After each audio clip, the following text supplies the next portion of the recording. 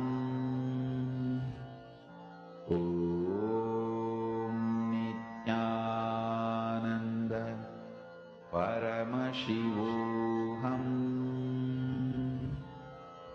Om Nityananda Paramashivoham Om Nityananda Paramashivoham. Please relax. I request all the participants to please relax and open your eyes. And can I request all the participants to please post whatever Swamiji is revealing to you in your third eye. Good. Actually, Mama, Basin will does. Whatever you are even hearing as sounds, you're saying you're just hearing Swamiji's name. Just post that. That's fine. You don't need to even wait for the different you don't need to wait for different things to be just seen, because many times the seeing is not just as we understand it. You may see it in different ways, different forms. You're understanding, Ma? So you go ahead and describe everything that comes to you.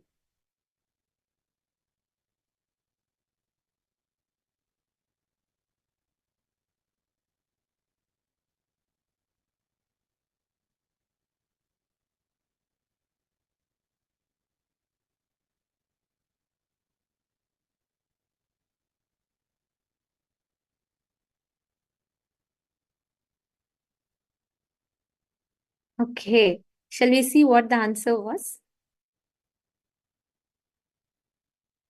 Okay. So the image that was projected to you all was of a young kid in a garden. Just you all can see here. This is a simple age-generated image. Ma, Stephanie, you started seeing it correct. You said you saw first a tree, then you saw Swamiji, then sun. Then you see tree with lots of trees and like flowers, which is right. Which is, you can see there are a lot of trees and there are like berries and small type of things on the plants, which is correct. So you have started seeing and manifesting in the right direction. That's right. So you spend some more time, slowly you will start seeing more and more details revealed to you. Your third eye will show you. See, when you connect to Swamiji, literally the answers will download to you. And you'll be able to get into so much more details. All right. And now, let us all enter into our day today. Today, we're going to be learning about the cosmos, having an introduction about the cosmos.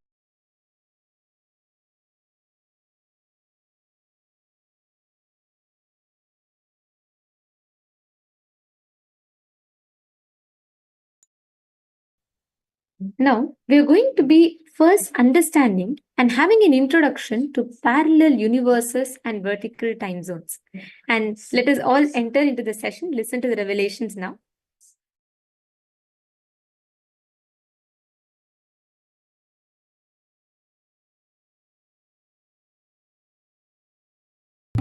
Since the beginning of time and space, Bhagwan Paramashiva, the all-powerful, all-pervasive, and all-knowing ultimate superconscious existence, revealed in the Vedas and Agamas, the source scriptures of Hinduism, the truths about himself and the manifested universe and its multidimensional and simultaneously existing dimensions and worlds, also known as parallel universes or vertical time zones. त्रुट्यादि प्रत्ययस्यार्थ कालो माया समुद्भवः. The Kala Tattva, which gives rise to the knowledge of various time zones and parallel universes such as Truti and others, is originated by Ananteshwara from the impure Maya. Bhagwan Paramashiva mentions that as we experience the various higher states of consciousness, we simultaneously experience the various time zones associated with them. we get transported to the parallel universes and experience the other dimensions of our own existence, of our own personality. Listen, Subarloka is all about stable bliss, absolute health and stable bliss. Maharloka is all about the highest peak possibilities. Jana Loka is the place where you can exist in multiple bodies at a time. You experience oneness as the super reality. Tapaloka is that last struggle you go through. Sometimes you know you are Paramashiva, sometimes you just slip off, but again you say, I am Paramashiva. That space is the Tapoloka, an absolute surrender.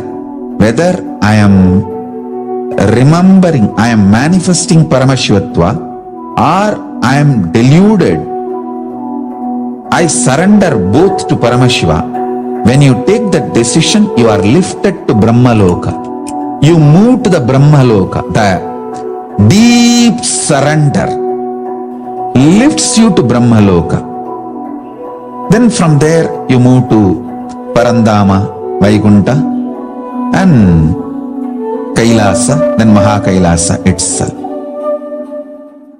The key to unlock these parallel universes is hidden in the spine of the human body.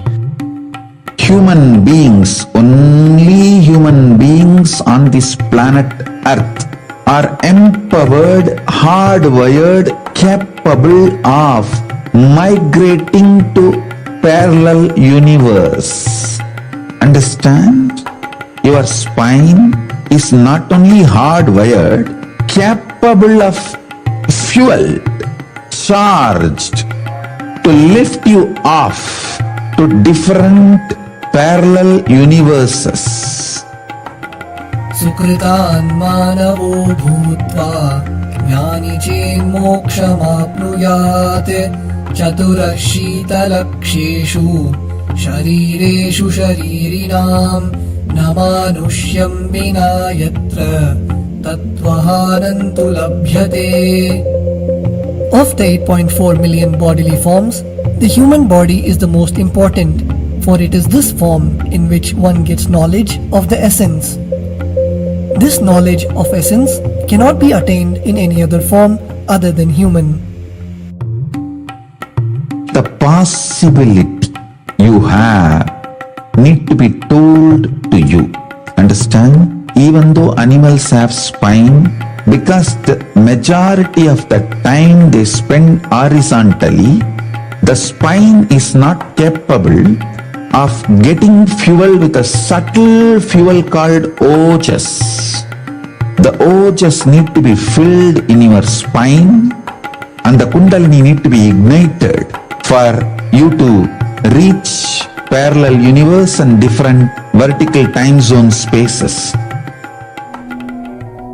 When our state of consciousness is raised, we start experiencing these higher lokas, allowing the various possibilities and powers available in these universes to start expressing in our own human body.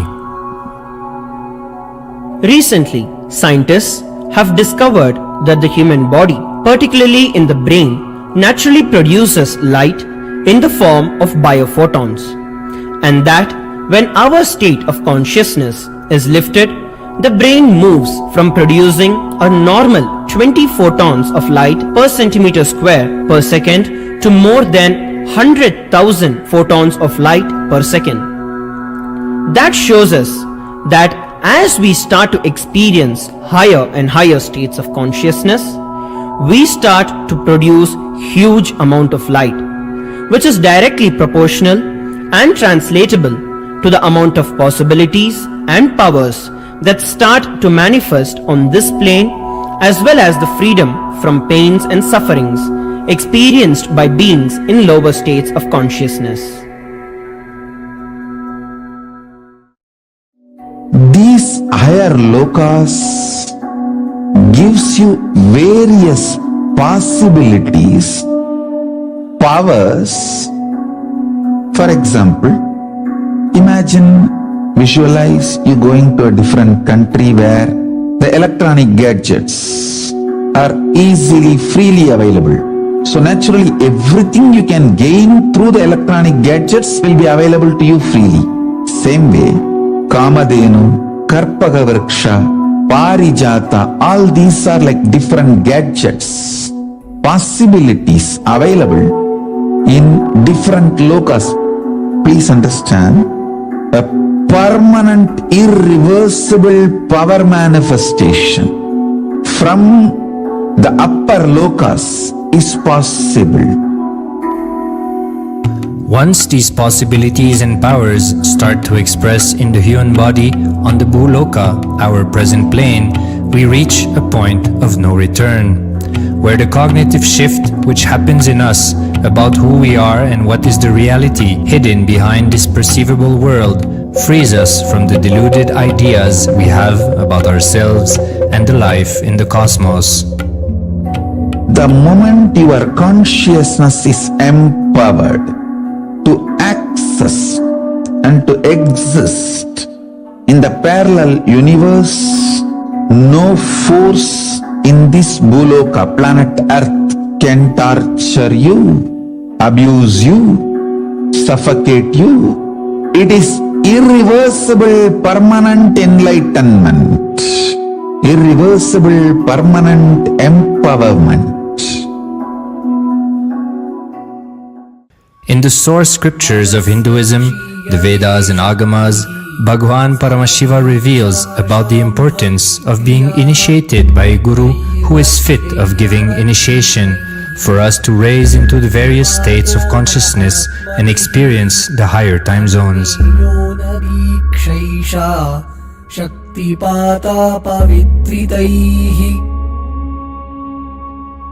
The potency of Anavamala, which veils the innate and essential nature of the soul, is set into the decaying phase by this specific activity. Such specific activity is characteristically called Diksha. The intimate communion between the Blessed One and the Blessing One is very rare and difficult to occur. The Supreme Pontiff of Hinduism, Jagat Guru Mahasannidhanam, His Divine Holiness Bhagwan Nityananda Paramashivam, is the 1008th incarnation of Paramashiva as per Hinduism, living amidst us today. Starting out at a young age and enduring years of intense penance, he persevered with the single-pointed vision of experiencing the ultimate oneness with Paramashiva, known as Paramadvaita. He traversed the length and breadth of India, initiated by his gurus into yoga, tantra, and other Eastern metaphysical sciences. After having many profound spiritual experiences, he finally received the ultimate experience of Paramashivoham, I am Paramashiva, from his guru Arunagiri Yogeshwara, an incarnation of Paramashiva himself in the holy town of Tiruvannamalai in South India.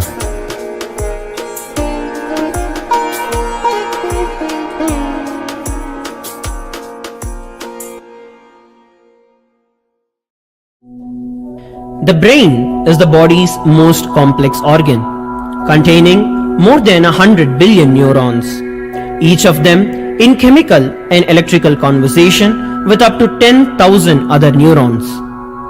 Its sheer capacity to process the various happenings of life is astonishing.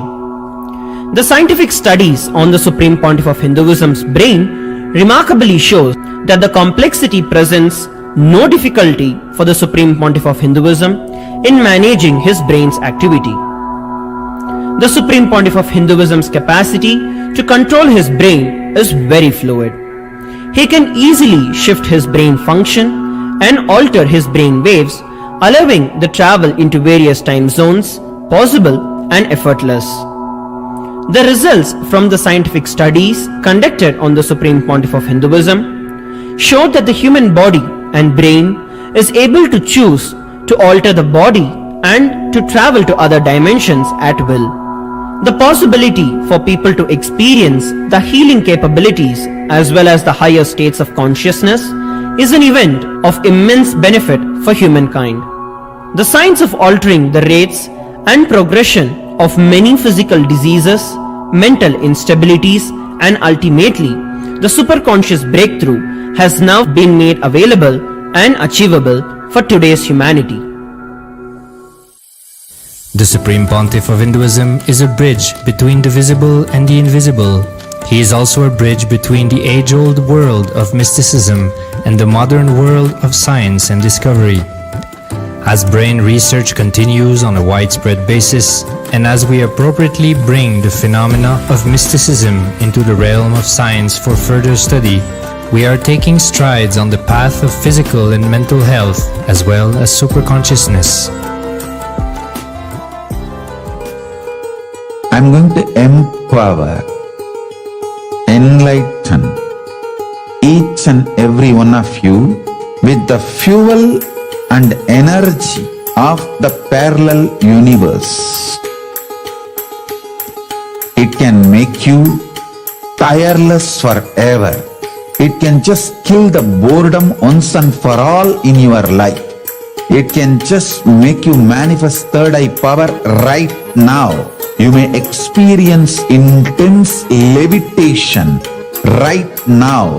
You may experience absolute flexibility of the body and complete detoxification, a complete healing right now.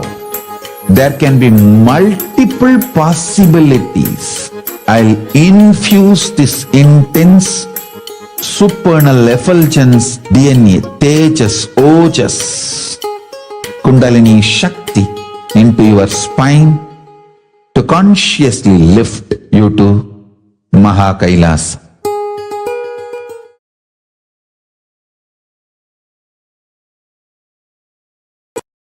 Hindu tradition, Sanatana Hindu Dharma is focused on this superconscious mutation, ultimate oneness. Sanatana Hindu Dharma reveals about this cosmos. It has vertical time zones, higher worlds, Bhuva, Suva, Tapa, Maha, Jana, Brahma, Vaikunta, Kailasa, the higher worlds and the lower worlds, Atala, Vitala, Sutala, Talatala, Mahatala, Bhatala. I'll project a simple description diagram of this lokas. Understand? Sanatana Hindu Dharma, the Hinduism, reveals about the cosmos, the higher planes, vertical time zones, and the lower planes, both. Just physical mutation and mental mutation happens in the lower planes of the universe. But conscious mutation, superconscious mutation happens in the higher planes of the universe, vertical time zones of the universe. Here I am projecting a simple description diagram of the vertical time zone.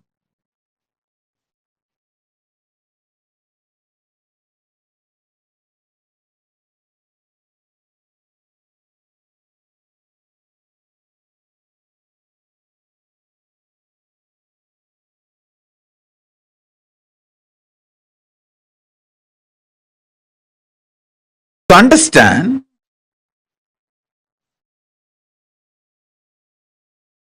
this is the rough description of cosmos revealed by Hinduism, vertical time zones, Suvarloka, Maharloka, Janaloka, Tapaloka, Brahmaloka is where conscious, the lower worlds, Atala, Vitala, Sutala, Talatala, Mahatala, Batala, Rasatala, in these worlds, just physical and mental mutations happen. So understand, this Brahmanda, cosmos, is focused on giving superconscious mutation to all beings and ultimate oneness, Paramadvaita Anubhuti. What I mean by the word vertical time zone? What I mean by the word vertical time zone? For us, 1 year is 1 day for the higher time zone, Swargaloka.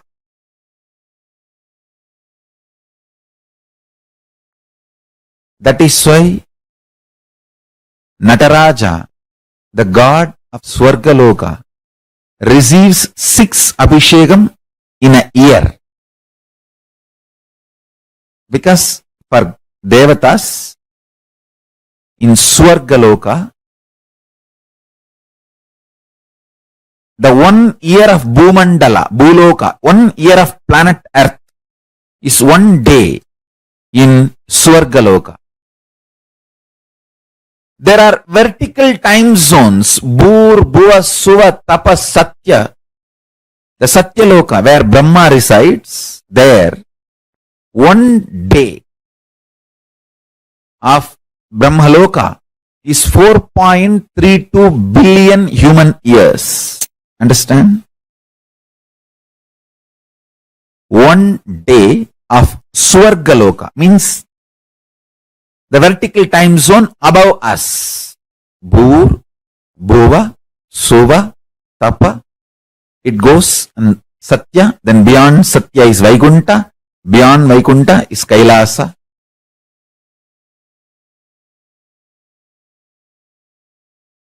Below Atala, Vitala, Sutala, Talatala, Batala. Understand, I am not giving you some superstitious theories. No.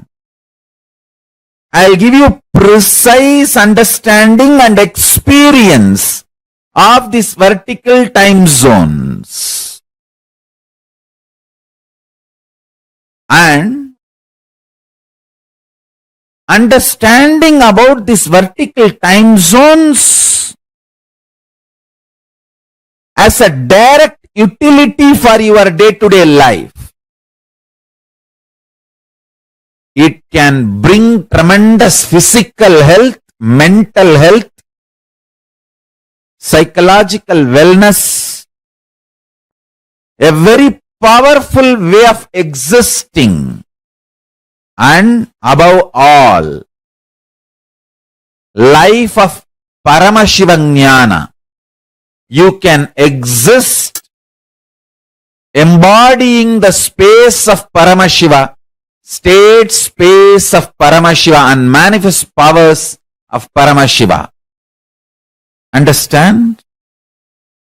The idea you carry about you is very important because that is the foundation from which you manifest your life. Knowledge about the vertical time zone, especially experientially,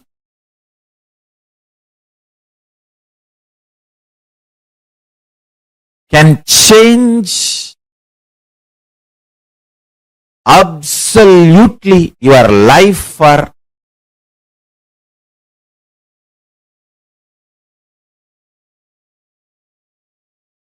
best, highest, supreme form of existence.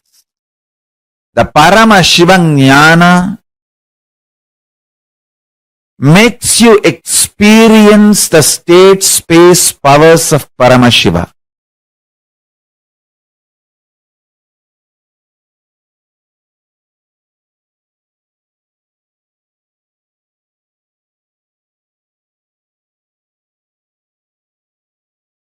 The vertical time zones where the intensity of the Kala time is higher and higher.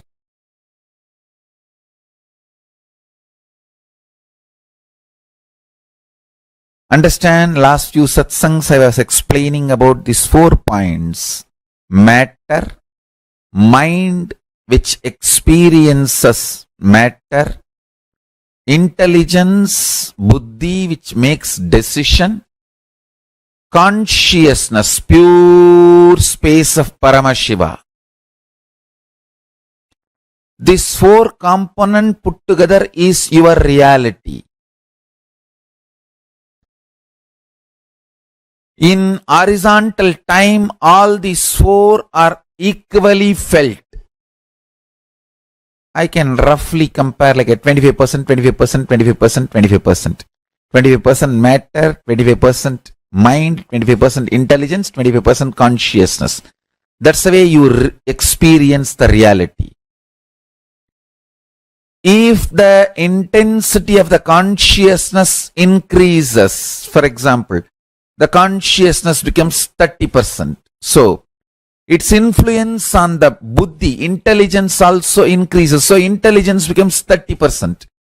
Then naturally the mind's intensity drops. The matter's intensity drops.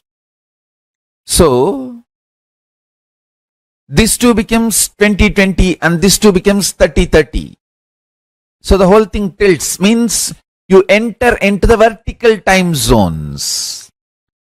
100% only pure consciousness and zero intelligence and zero mind and zero matter. That is Kailasa. Because you don't need buddhi, you don't need mind, you don't need matter for your existence. You exist as a pure space, pure consciousness. That is Kailasa. And same way, you neither feel conscious, almost 99.99999% only matter, less than 0.0000001% mind, then lesser than that 0.1000001%, 0.00001% intelligence, and lesser than that 0.0000001% is consciousness. That is what is Patala. That is what is called eternal hell, lowest in the vertical time zone. Understand? Highest peak point of the vertical time zone is Kailasa, where 100% consciousness, pure consciousness, Paramashivatva. No need for intelligence or mind or matter.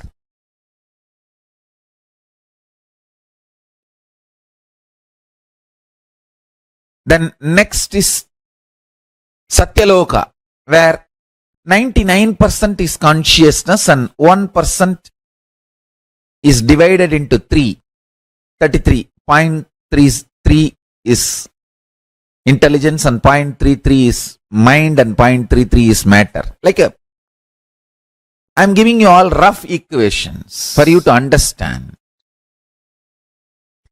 Then little lesser consciousness, Tapoloka.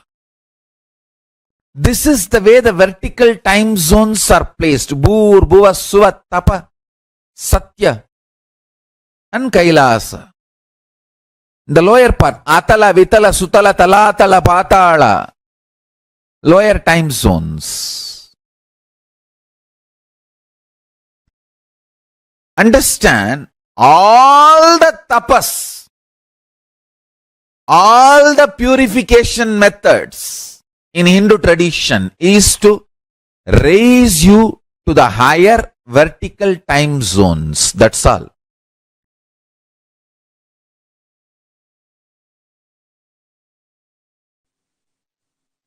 Parallel universes exist in multiple time zones. The vertical time zones.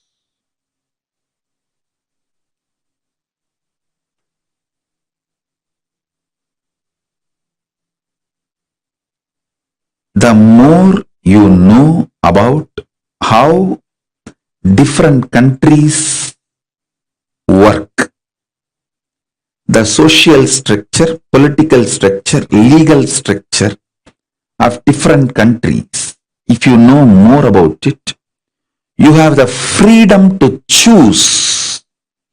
You can make your life more luxurious, comfortable. That's the reason people migrate.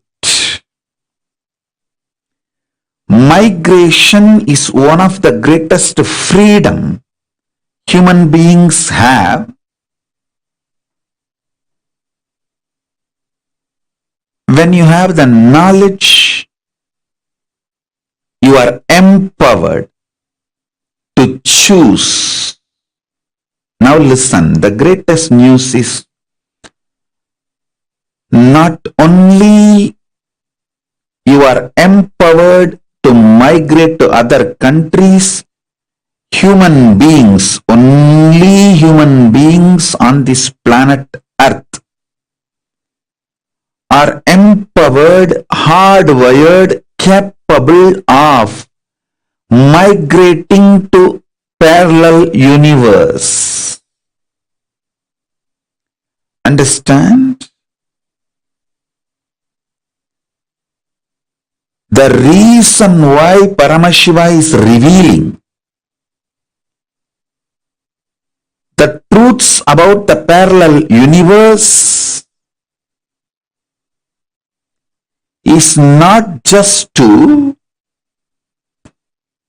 bring some morality in you or just some understandings in you. Be very clear. Paramashiva is revealing these truths for two reasons: to bring enlightenment into you and to empower you. Understand? Let me repeat. I am interested in enlightening you and empowering you.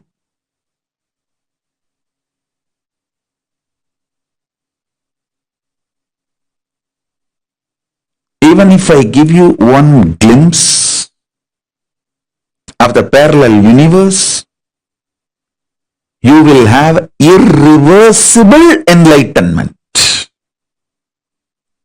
You know you have a possibility to exist in the other planes, vertical time zones, parallel universe, other lokas. You can never be suffocated, tortured, pained in this loka, because you will always say, bye, I'll be back later. A man who knows he can go and settle down in other country will not go through suffering, torture, abuse, slavery in his homeland. And even others won't dare to abuse him because they know he will just move to the different country because he has a possibility. Listen. The moment your consciousness is empowered to access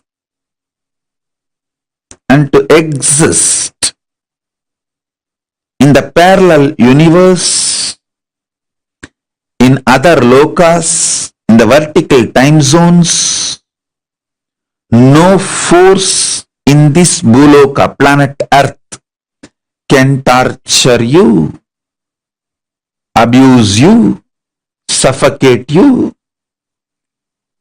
It is irreversible, permanent enlightenment, irreversible, permanent empowerment.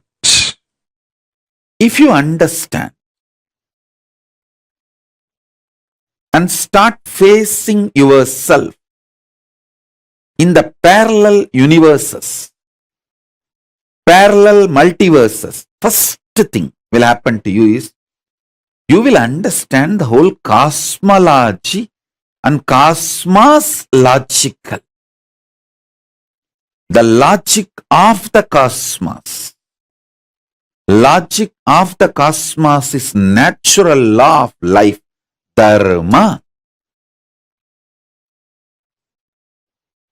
Listen. If you understand the logic of the cosmos,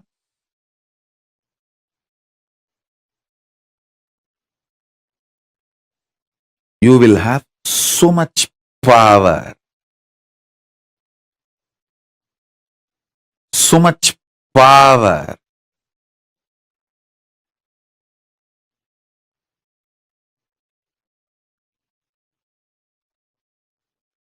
Your DNA will be just empowered, fully awakened. Listen, fully awakened.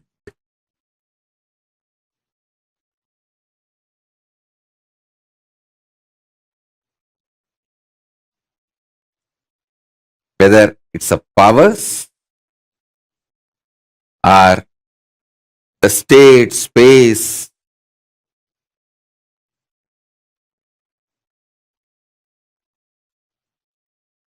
listen intensely, whether the state, space, powers of Paramashiva or Paramashivatva itself.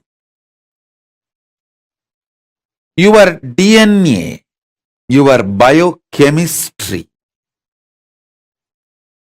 is capable of spontaneously, simultaneously slipping into the parallel universe, parallel multiverses, and face yourself. Listen. Even one glimpse will make you understand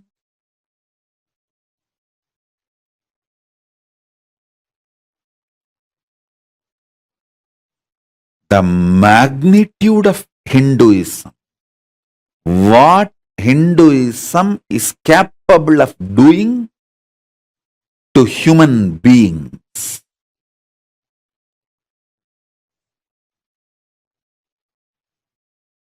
You will understand the logic of the cosmos. A pure non-violence without hypocrisy will exist only if you understand the dharma, logic of the cosmos.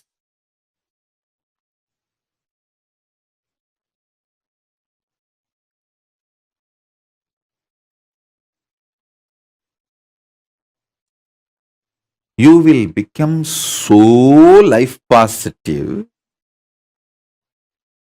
Not only all competitions will disappear, you will become a powerful being who shares everything.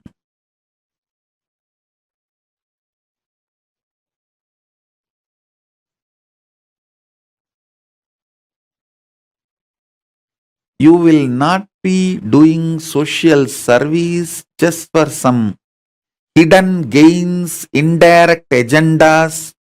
You will just know you exist in so many bodies.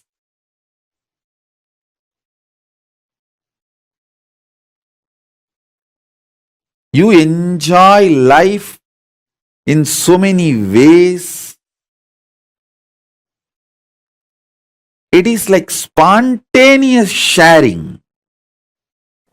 Today's revelations about the vertical time zones not only will give you liberation after you leave the body, it can make you connect with Kailasa from now. You will start receiving the gifts from Kailasa from now. Listen intensely.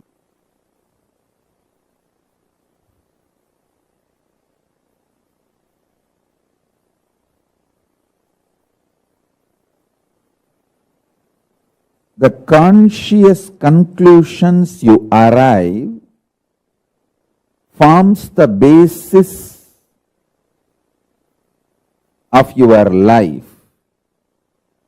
The conscious conclusions you arrive is the source of your future.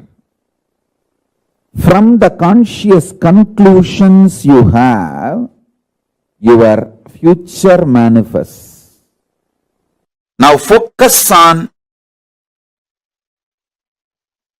because these statements are too important. See, if you die without this introduction, when you go to the first loka, second time zone, second vertical time zone or third vertical time zone, you will feel shy. You will have a cultural shock. It's like somebody from Indian village comes to New York. Due to a cultural shock, he will not talk to anyone. He will just move to a corner into a shell. He will escape from life. People asked me, when I came to US, that was the first time I got into the flight in my life. I have not even seen the flight from distance. The first time I got into the flight is the flight for US, United States. And as you all know that I am from a village, but I never had a cultural shock. I just started going around and speaking in English, giving satsangs, classes, programs. The day one I landed in US, I went to Chicago to pay respects to Vivekananda. The same stage, the auditorium in which Vivekananda spoke, I went there and offered my respects. Second day, my ASP, Anandaspurana program. First time I am doing it in English. Before that I have spoken in my own bottled English. But first time in outside India in my own English. People asked me, can we get a translator, Swamiji? I said no. I'll have to learn. Let me learn. All of you listen. Now initiation time. So no moments. Every word I am uttering is important for your soul to move through the vertical time zone when you are alive or when you after you leave the body. So listen carefully.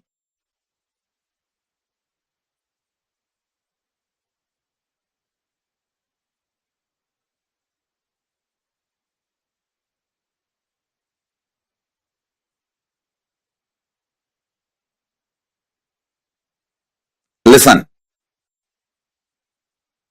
People asked me, Swamiji, don't you feel a cultural shock? I said no.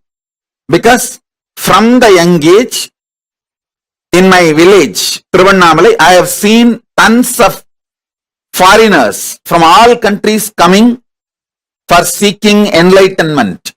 My gurus always had people from all over the world coming to them for enlightenment. So I was always near my gurus and saw all of that. Saw many of them. So how my gurus used to teach, I have seen. My gurus have already trained me to teach for the whole world, to be Jagat Guru. So I did not have a cultural shock. Now I am trying to train you not to have cultural shock when you go to Mahakailasa. See now, whatever I am telling you, if you internalize, you will not have a cultural shock, or you won't feel shy, you won't feel inadequate, not enough when you go to the vertical time zones. With consciousness as a fuel, you can straight shoot up to the different time zones, move to different time zones. See, if you go to the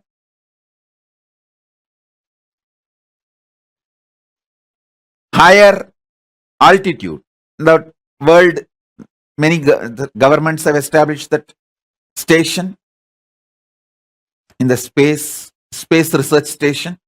If you go there, your body goes through certain changes, hair growth and whatever changes. Same way, if your body is lifted with a conscious empowered vehicle to the vertical time zone, it goes through superconscious mutation. That is why if you go to Indraloka, automatically you will have 4 hands. If you go to the Swargaloka, automatically you will grow 2 hands more. Because the superconscious mutation will happen. Listen. If you go to the space station, automatically your body goes through certain changes. Same way, if you go to the Swargaloka, automatically your body goes through certain changes. Because superconscious mutation happens.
Relations Swamiji gave to us about how the parallel universe exists, the vertical time zones exist, just so that we don't have a cultural shock when we reach Kailasa and Mahakailasa. Understand? Like, really, all these different beings exist. Understand? Really, Paramashiva exists, Parashakti exists, every plane, the 14 lokas. How many of you understood about the 14 lokas and the vertical time zones? Can I request all of you to post here which country you are from right now? And what is your time there? Come on, all the participants, just take a moment and please share here in the chat. What is the time there for you right now? Ma Paramashakti, Ma Ananda Parameshwari, Ma Irene Mashru, Ma Pratingira, Ma Shulini Durga, Ma Denise, Ma Khalil Wong. Ma Khalil Wong. Okay, Ma Sonia saying it's France and it's 5:07 p.m. Ma Purushananda in US here and it is 8 a.m. Pacific Standard Time for you. Okay. All others, please take a moment and please post. What is the time for you? Now, Vaping Zoo, what's the time right now for you? Which location are you from? And what's the time for you right now there?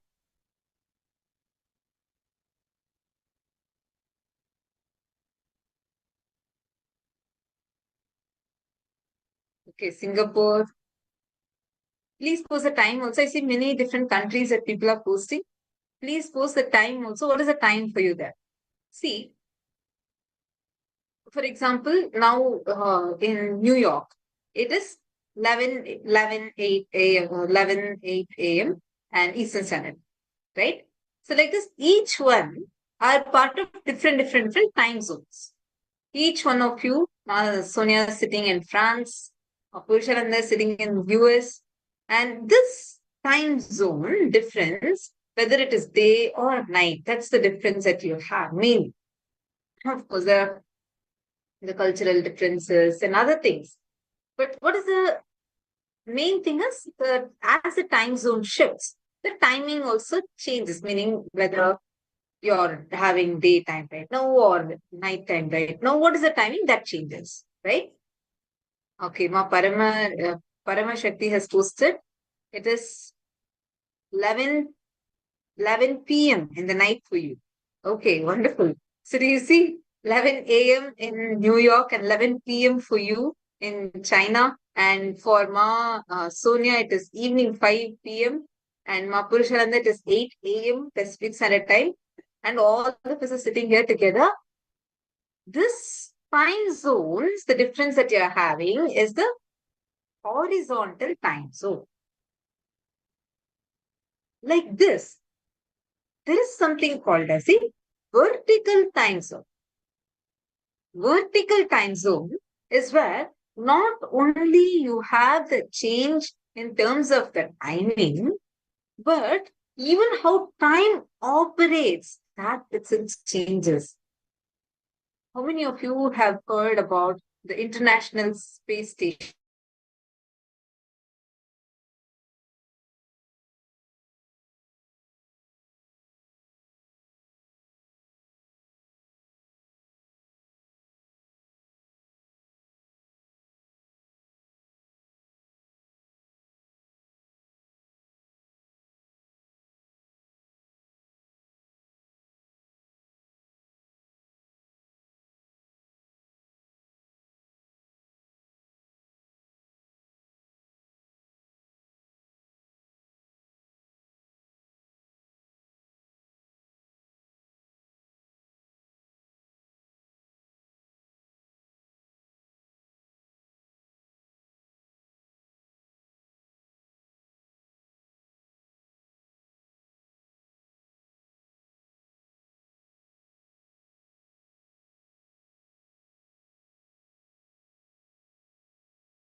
Sorry for the technical glitch. I hope all of you are able to see us and hear us clearly.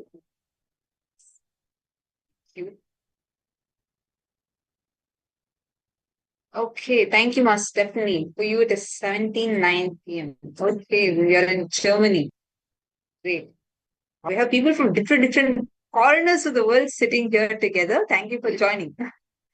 Okay, so I was telling about the International Space Station. So just right outside the gravitational field of Earth, just in some distance, very near to Earth, just away from the gravitational field of Earth is the International Space Station. Just here, all the astronauts go and they stay there and they will research from there. When astronauts go there, they go through a special training. Can I please request all the participants to come on camera? I do see some of you on camera, but I also see many of you that are not on camera. So I request all of you to please kindly turn it on and settle down. Thank you so much. Listen, when you leave the gravitational field of Earth and enter into that space station, we are not even talking about going to the nearby planet or not even to the moon. Just outside the gravitational field of planet Earth. Just for this, astronauts go through a very special training because when anyone, just goes out of planet Earth wearing the special space suit, wearing everything, if you just go out of the gravitational field of planet Earth, your body starts physically mutating. You experience mutation in a very physical level. Actually, you start actually like longer nails, your bone density starts reducing. You can Google and see.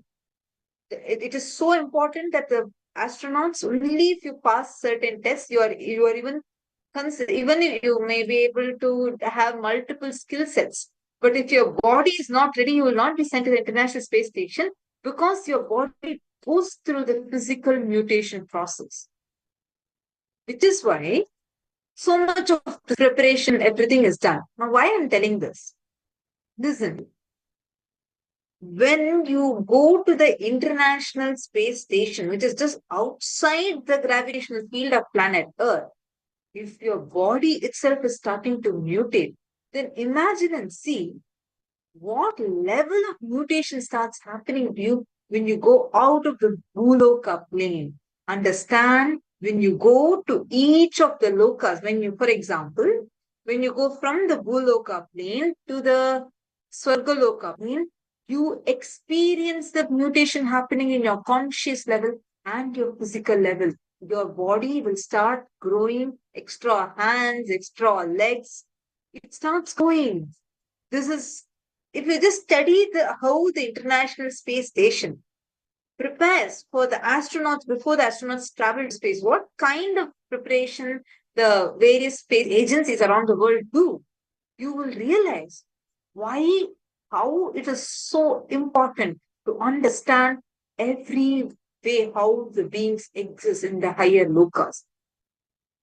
Your being as a consciousness, you do have the ability to travel to the various lokas, not just even physically. Using this physical body, you have the ability to travel. Muchukunda Chakravarti, who ruled in the southern kingdom in modern day India, he was able to travel up to Swargaloka. In fact, he went there to help the Devatas win in a battle. Understand? You have the ability to physically mutate. You actually, when you travel to higher lokas, the physical mutation starts happening to you in your body. It is so important to just understand and cognize is one powerful cognition. why it is important for you to know this is because when you understand the possibilities that you have, it is like if you feel like you're just a clerk in an office, the understandings from which you will make decisions, the cognitions from which you will get decisions. Versus, if you feel you are the CEO of the office, the kind of understandings and cognitions from which you make decisions changes drastically. Every single aspect of your life, what cognitions you make decisions from, what understandings, ideas, and cognitions you make decisions from really matters. Each time, whenever you have this cognitions in you, right? Like if you just understand the 14 lokas, you will feel the freedom, the access that you have is too much. There's so many levels of access that you will have. Actually, you all should understand. Do you know there are 14 versions of you in each parallel universes? That vertical time zones that we all discussed about. Like for example, Ma Sonia. There is one Ma Sonia with Rishi body and your face in Tapoloka. There is one Ma Sonia with a Devata body, like extra hands, extra legs in Swargaloka. You exist, your face with different bodies exists in each loka. Like for example, there is a face with your face with snake body, you exist in Nagaloka, which is in the Patala Loka. You exist with your body and with your face and with like a Devata body in Swargaloka. In each parallel universe, you exist. And you know the most interesting thing? Every time you breathe in all 14 lokas, you breathe in. If you are taking a breath now, like just take a moment and breathe. In all the 14 lokas, you are breathing. When you exhale, in all 14 lokas, you exhale.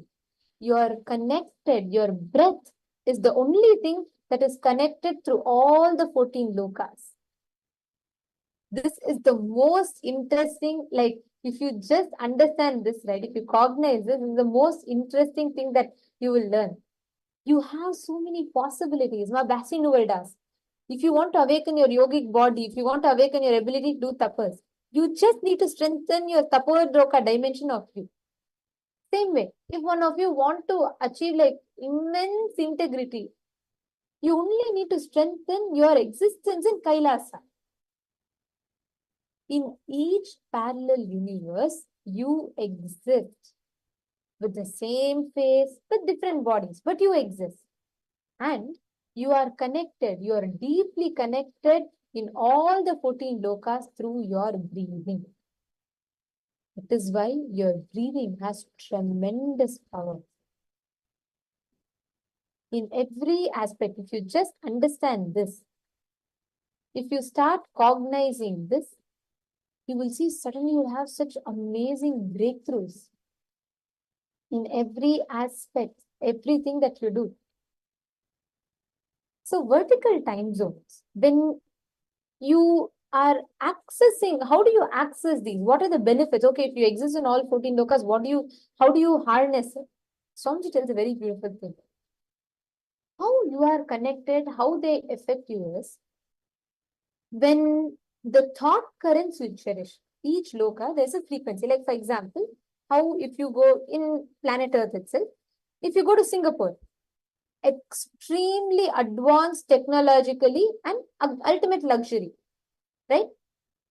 There is one kind of a this thing. And then if you go to UK, as they call it, you live a European dream life. The European dream. If you go to America, you live the American dream. And if you come to, let's say, places like India, then the kind of experience, the exposure you'll have, the temples, if you go to cities like Kashi, that is a completely different ecosystem, completely different ambience. The very thought current, the very air in Kashi will remind you of Paramashiva and the ultimate truths about life. Each place carries a certain ecosystem, a certain thought current. Like for example, Swamiji tells, if you go to Brazil, the very air in Brazil will make you become body conscious. Means you will become your body will become like a gym body. Naturally, the very air in Brazil, because it's a thought current that people collectively resonate with. In each country, in each place, there's a certain thought current ecosystem that we resonate with. Now listen very carefully. Same way, in each parallel universes, in each of the vertical time zones, you resonate with a certain thought current. You resonate with a certain frequency.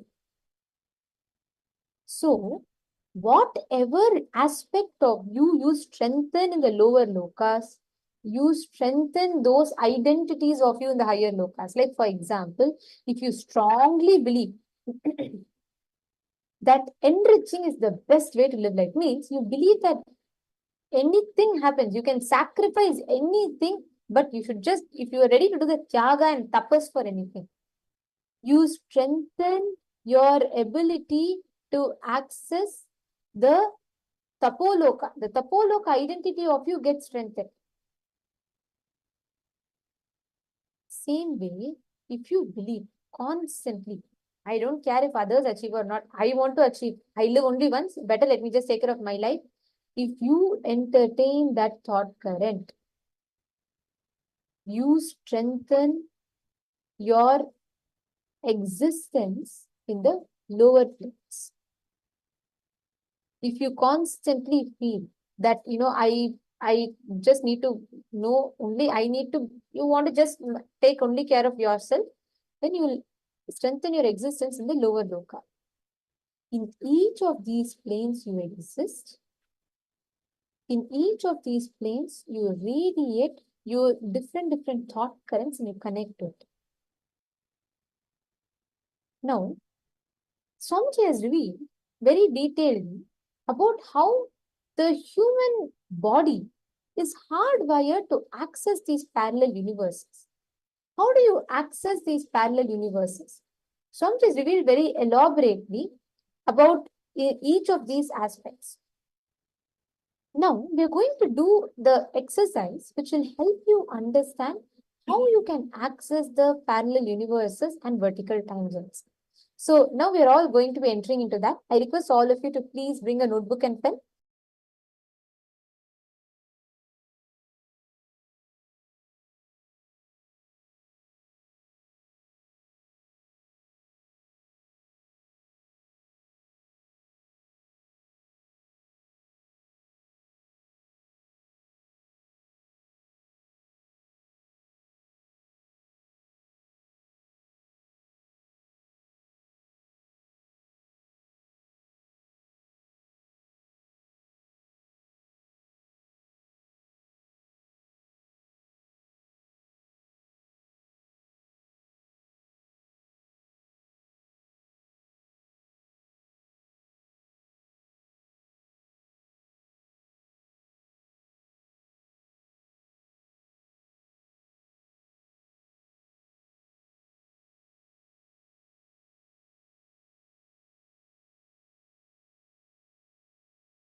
Privilege.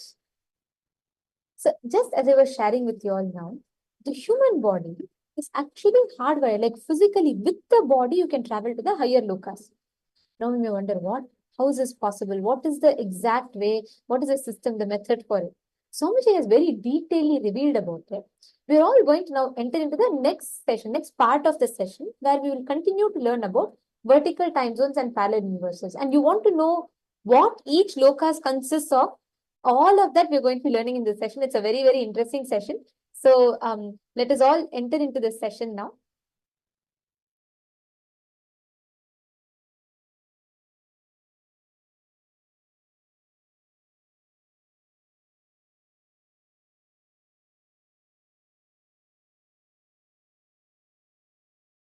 So listen intensely. Your spine. Your spine is not only hardwired, capable of fuel, charged to lift you off to different parallel universes. Understand? Even though animals have spine, because the majority of the time they spend horizontally, the spine is not capable of getting fuel with a subtle fuel called ojas. It's like their bodies are capable of receiving kerosene as the fuel, maximum diesel, but they can't handle petrol or flight petrol, white petrol. Understand this example. Same way,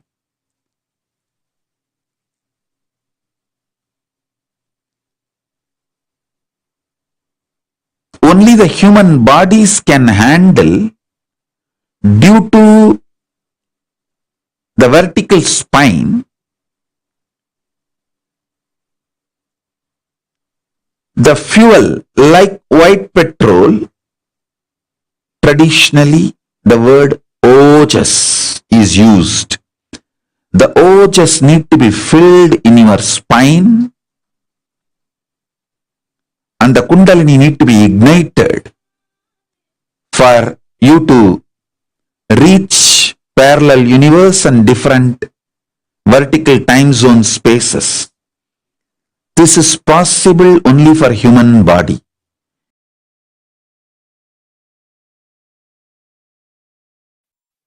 Now I'll give this example so that I can help you to understand how you can face yourself in the multiverses, parallel multiverses.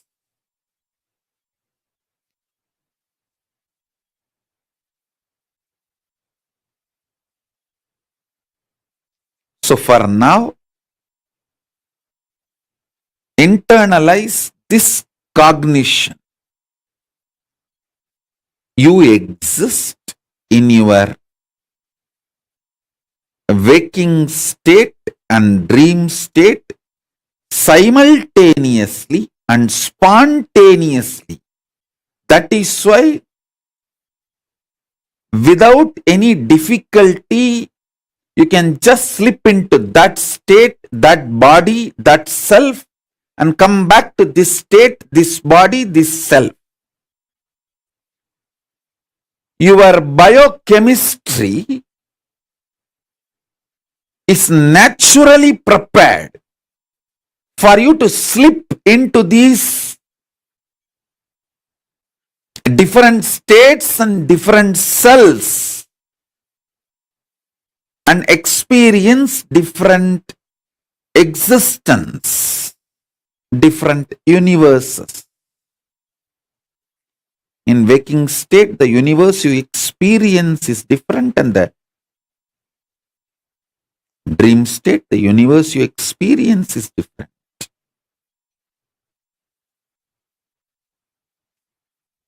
So with this understanding, expand your cognition. You exist in parallel multiverses like Suvargaloka, Maharloka, Janaloka, Tapaloka, and Kailasa itself. More than next to Tapoloka is Satyaloka, and beyond the Satyaloka is Vaikunta, the Parandama space. Satyaloka is the space of Parabrahma. Then the Vaikunta, Parandama space. Then Shripuram, Parameshwari's space, then above all, Kailasa, above the Kailasa, Maha Kailasa, Paramashiva's space. Kailasa is where all the Anga Devatas and Avarana Devatas, everyone lives. People who achieved the Salogya, Samibhya, Sarubhya, Sayujya, Mukti with Paramashiva, all of them exist in Kailasa. In Maha Kailasa, he alone exists. In Paramadvaita Swarupa, Paramadvaita Satya. All of you have your presence in all 14 lokas. For example, in Nagaloka, there is a being with your face and snake body. I am giving you this as an example. In Tapoloka, there is a Rishi with your face and the body of the Rishi, Tapasvi. I'll give you one more example. In all 14 lokas, you have your bank account opened. If you are intense in your tapas, in your tapoloka account, you have $1 million. If you are very shallow with your demonic attitude and aptitude, your demonic loka, the patala, your personality has practically zero money. Understand carefully.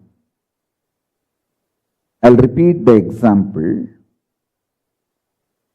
All of you have your presence established already in all 14 lokas. The human body, human frame is such highly evolved hardware, highly evolved framework. If your consciousness is matured enough to handle the human hardware, you already have your presence in all 14 lokas.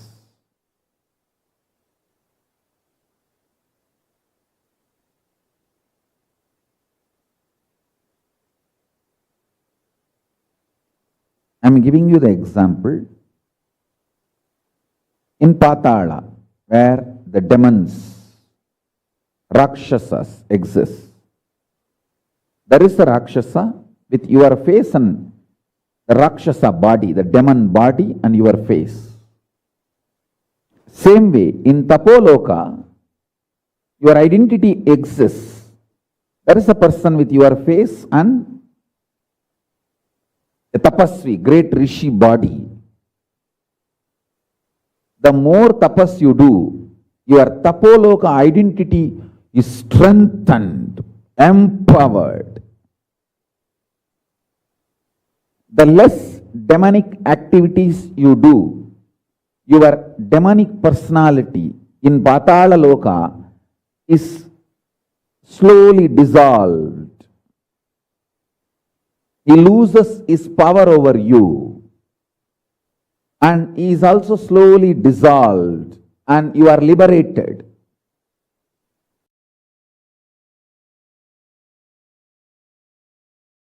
All the higher time zones, the vertical higher time zones up to Kailasa and all the lower time zones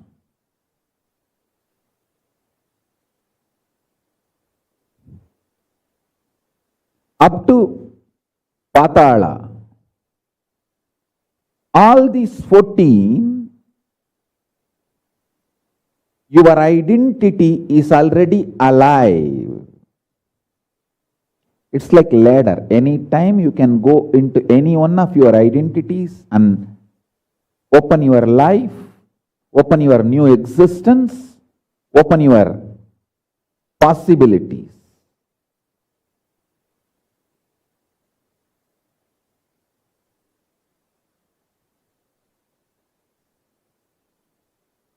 Understand this example. You already have, because you are initiated, you already have your identity as Kailasavasi, even in Kailasa.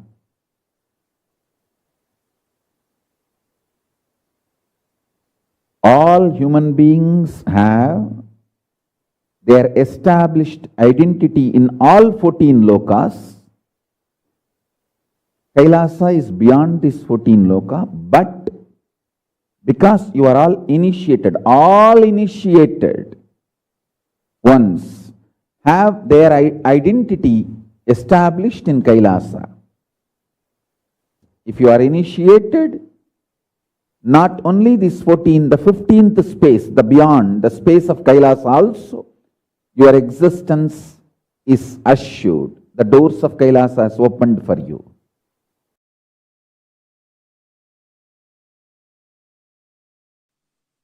Human being, you having human body,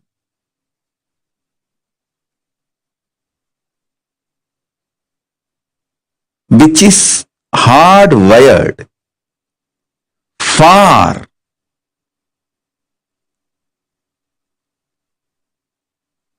enjoying, traveling,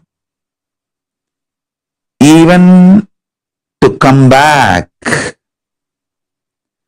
from the other lokas, vertical time zones, parallel universe,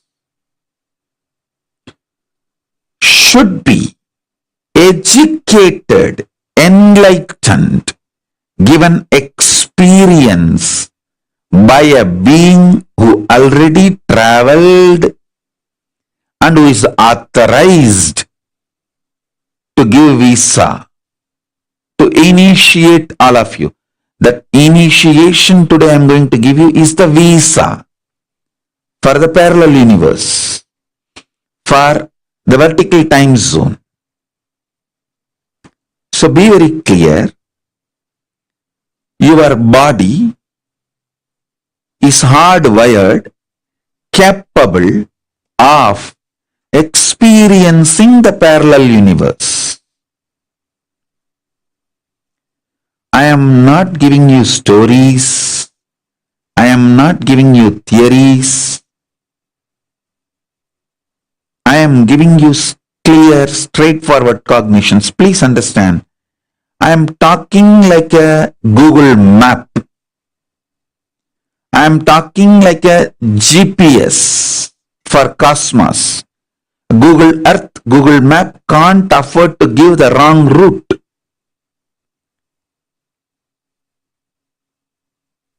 Because you will be driving using the Google Map, Google Earth. They can't afford to give you wrong direction. Same way, I can't afford to give you wrong direction. I am not just ordinary GPS.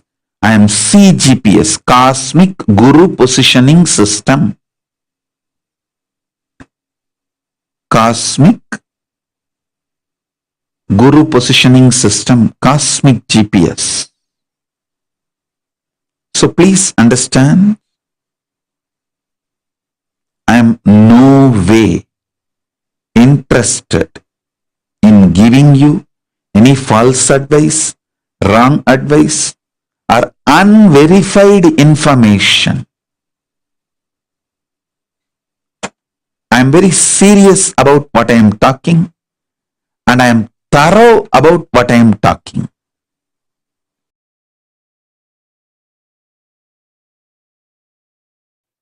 Please understand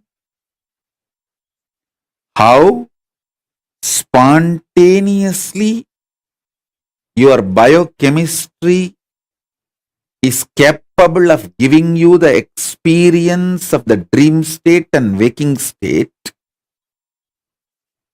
same way your DNA, the awakened DNA through initiation. Once your DNA is awakened through initiation, its biochemistry, its bioenergy is capable of giving you spontaneous, simultaneous experience of yourself in higher lokas.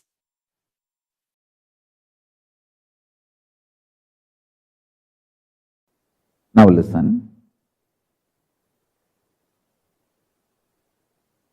You have the freedom to strengthen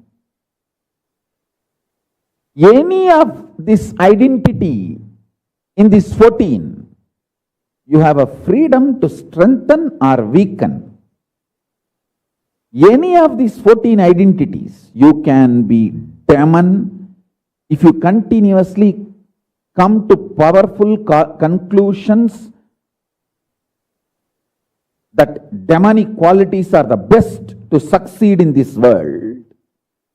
If you come to this conclusion again and again and start acting on this conclusion, be very clear, you are strengthening your demonic identity and you start planning your future in Patala, the Asura Loka. If you come to the conclusion, very dharmic way of living, win-win, will always be the best strategy.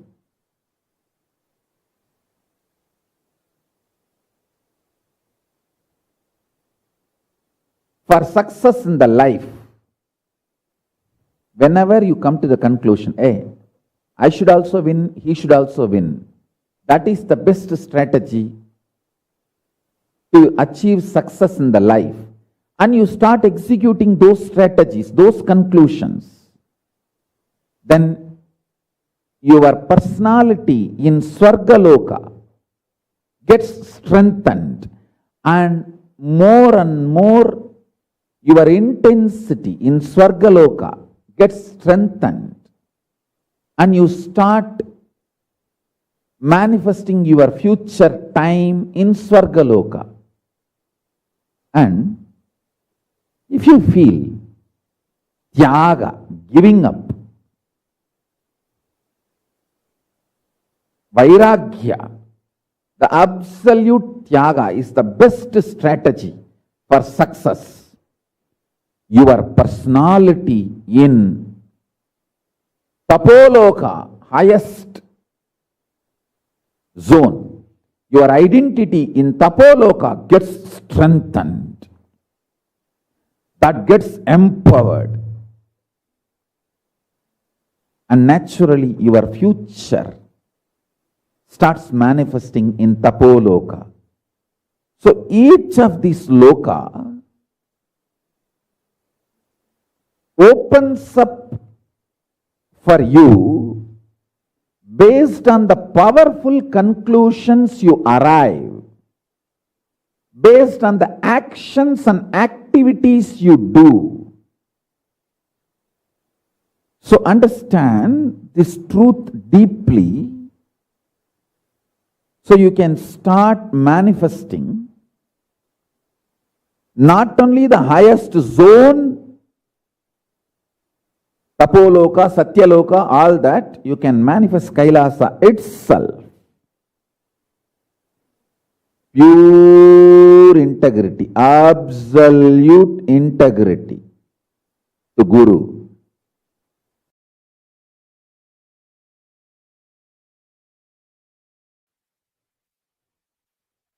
Understand?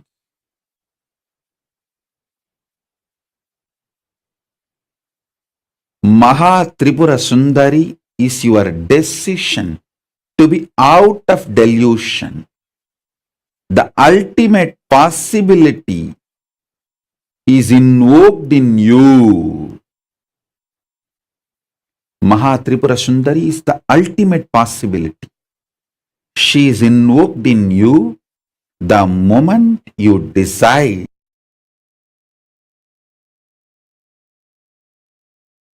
You will face yourself in the parallel universe as Paramashiva. She is invoked in you.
Mahatripura Sundari is the possibility to be out of delusion. You can face and live yourself in this ordinary human way, or you can face yourself as Paramashiva. If you decide to face yourself as Paramashiva, you invite, welcome, invoke Mahatripura Sundari in your life. Food is not needed for you to be alive because you are convinced food is needed, food is needed. Sleep is not needed for you to be alive, but because you are convinced sleep is needed for you to be alive, you need it.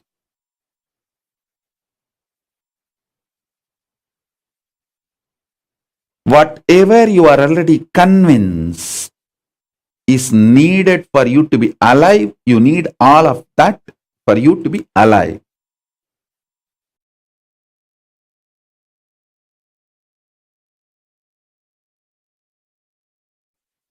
Breaking those convictions and dismantling the delusionary, binding convictions and assembling yourself with a liberating, powerful cognition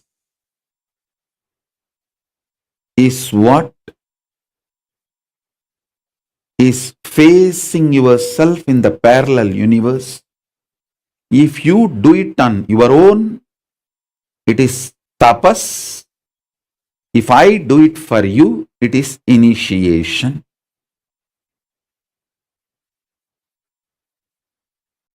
I can do it for you. I don't need anything from you. Just sit with me. That's enough.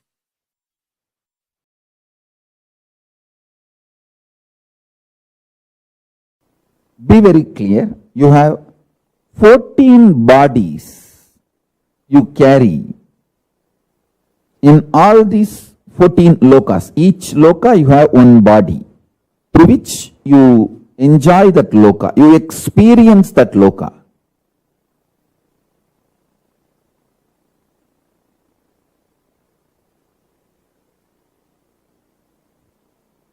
Actually, the body you carry is the base from which you enjoy that loka.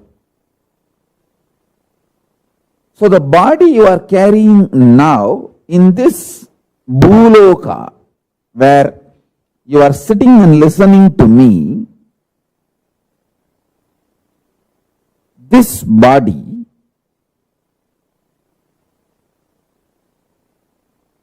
has only one relevance to the body you are carrying in Kailasa or the body you are carrying in Batala, the lowest and highest. The breathing which goes into you and comes out, the prana is same. The prana which goes into your body, in this body you are carrying, goes up to the body you are carrying in Kailasa and goes up to the body you are carrying in Patala. All these 14 bodies are stitched with one sutra, one thread called the prana functioning in you. Understand? These are the most subtle truths. Just like these Rudrakshas are all tied with one thread. This body, the body you are carrying now, and the body you are carrying in Kailasa, and the body you are carrying in Batala, all these 14 bodies are tied through your breathing. Your breathing is the thread through which all the 14 bodies are tied. The 15th one in Kailasa, it's existence. 14 lokas, you have body. 15th, in Kailasa, it's more like existence. All 15 are tied through your breathing. So if you just sit with your breathing, you can reach Kailasa. If you sit with my breathing, you can experience Paramashiva now, right now.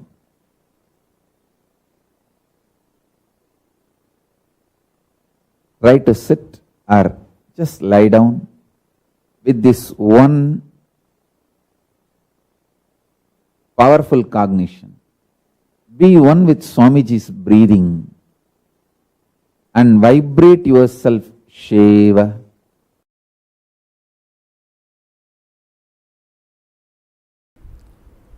My breathing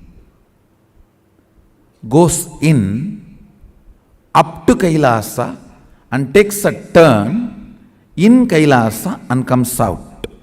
Listen carefully. I don't have time to tell stories and I don't need to. Let me tell you very clearly, precisely.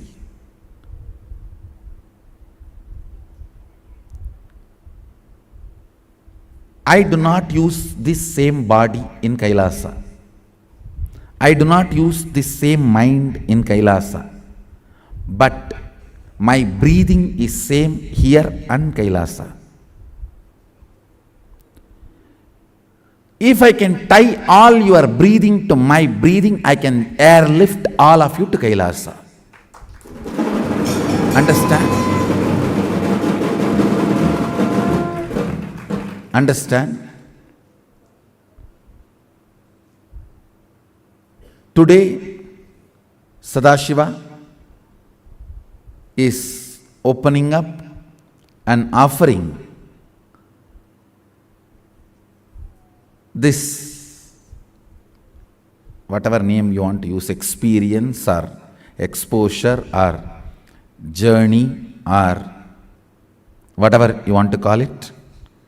Because auspicious day, Ganapati was really very happy. The moment I gave the proposal, maybe 6 days before I gave the proposal, because 6 days before, the air I inhaled comes back today morning as exhaling. Unloaded breathing can easily be tied to me because my breathing has no load of thought currents. Understand? If you have too much luggage, you can go only in the goods train. If your luggage is less, you can go in luxury bus. Only if you have just a hand carry, you can fly. And if it has to be jet, not even hand carry. And for Kailasa, no luggage. Your thought current cannot be the luggage on your breathing.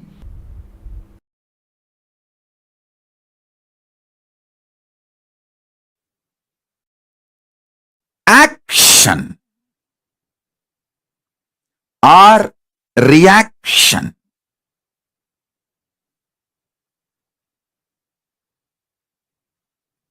Response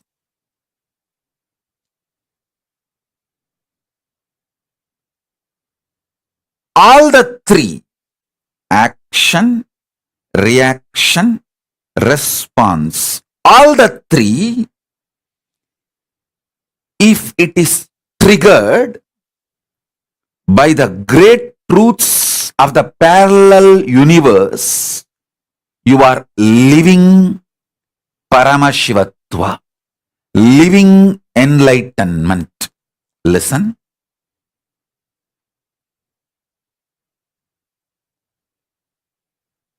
Listen intensely. Life is neither suffering nor joy.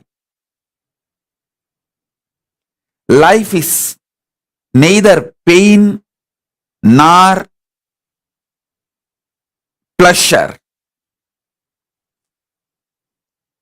Life has to be triggered inside you from the great cosmic truths of the parallel universe. That's all.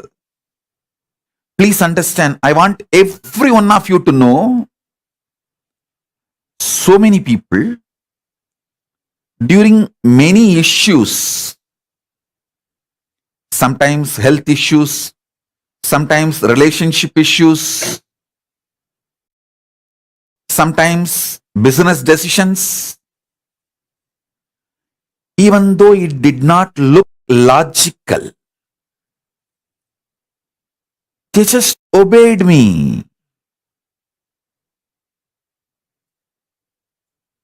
Of course, later on they realized what I told has done a great good thing for them.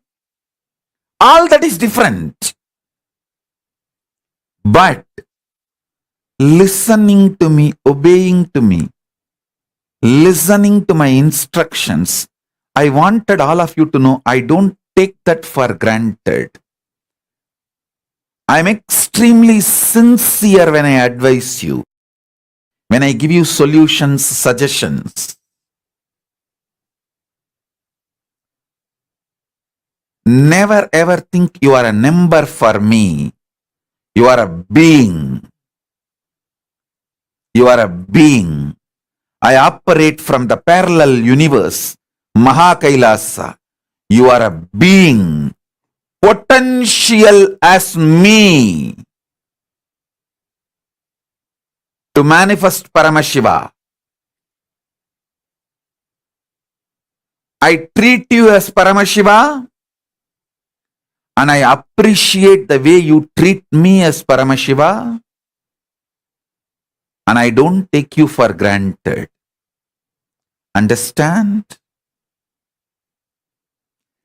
My action, my reaction, my response, all are triggered by the parallel universe, Maha Kailasa, Paramashivatva. So everything I do becomes good, right for everyone. Just because I am triggered by the parallel universe, Maha Kailasa, Paramashivatva. Understand? The Kayakalpa signs Paramashiva triggered in my body from Maha Kailasa is literally getting triggered in all of you. I receive messages from thousands of my disciples, Swamiji. When you became lean and healthy, suddenly I also started becoming lean and healthy. When your skin started shining, I also feel my skin has started shining. I don't want to name them, but I receive a lot of messages. I want all of you to know, especially all my disciples who are connected to me, anything gets triggered in me from the parallel universe, Maha Kailasa, from Paramashiva, is triggered in all of you simultaneously, spontaneously, synergetically. Understand?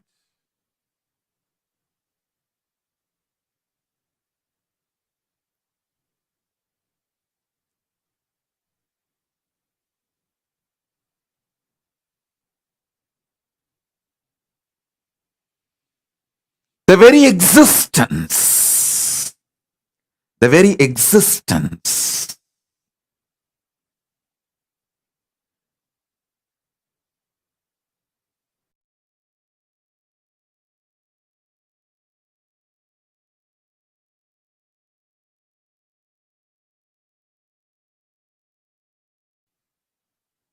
is parallel universe.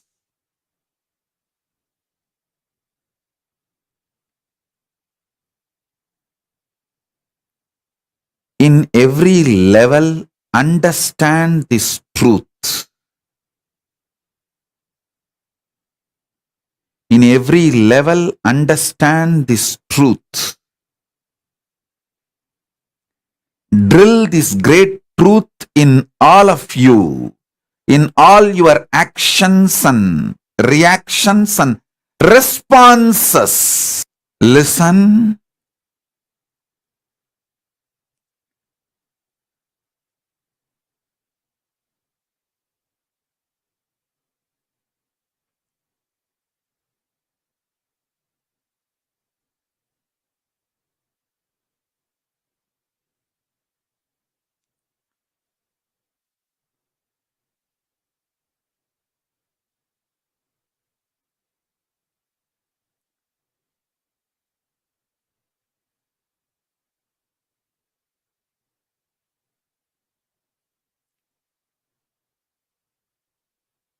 Appreciating,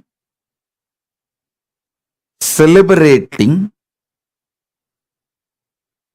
the parallel universe, its existence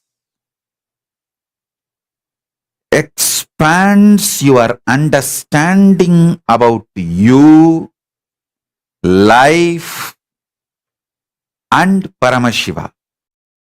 Jiva, Ishvara, Jagat. About all the three, you get expanded understanding. So your life expands. A little bit of unclutching is enough to keep the light of the parallel universe, Paramashiva consciousness in your Anandagandha alive, active.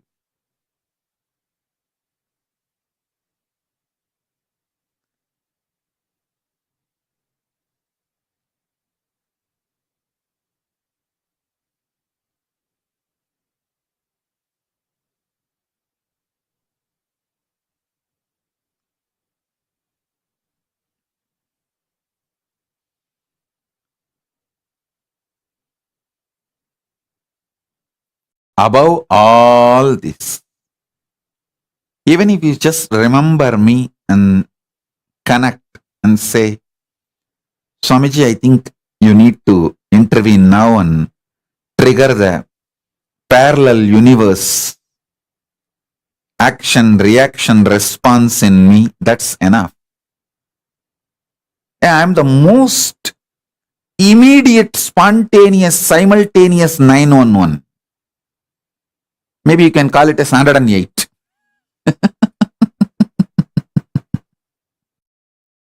I am the most immediate spontaneous, simultaneous, synergetic, parallel universe 911. Parallel universe 911. That's enough.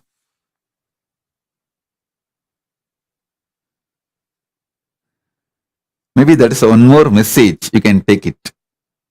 Guru is the parallel universe 911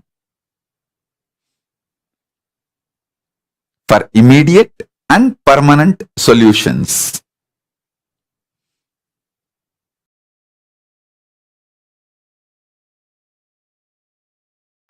Listen. Surrender is parallel universe synergy trigger. Let me expand. Listen intensely. Even you listening, hearing about Saranagati,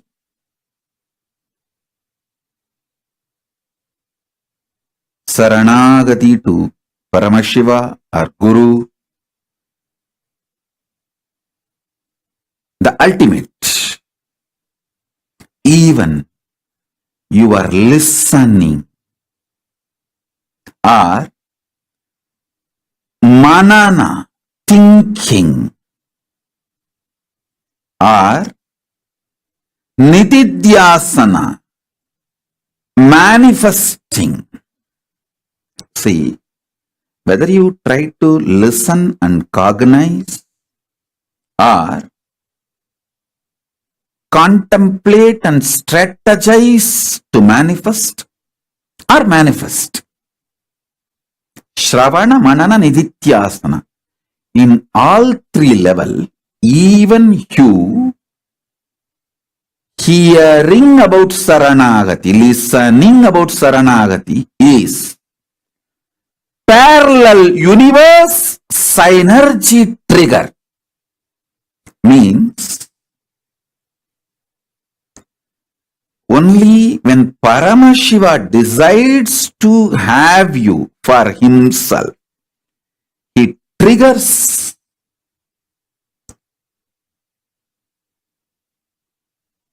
the idea of Saranagati in you.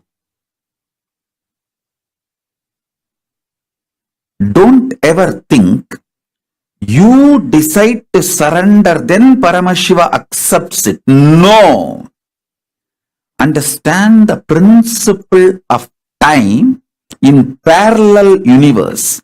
In parallel universe, there is no past, present, future. It's a synergy. Synced energy manifestation is synergy. He decides, Kailasa decides, Paramashiva decides to have you for himself, then the idea of surrender gets triggered in you. Let me repeat. It is not that you decide to do Saranagati and then he accepts. No.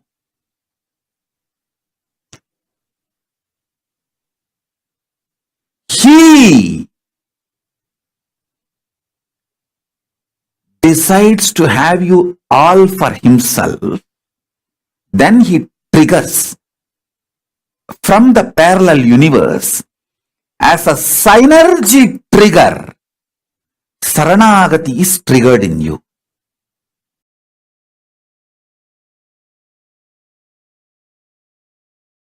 When you raise yourself in the vertical time zone, your will persistence is tested. Understand? I'm telling you. Nothing else is needed other than will persistence. Your fundamental existence will be shaken overtaken through doubts, will persistence is tested. Nothing else is required if you stand with will persistence. Understand? As long as you are treated beautifully and everything goes well, if you have faith in life and higher principles, that is not something great. But when things are not as you expect, and even then you decide to stand with the powerful cognitions,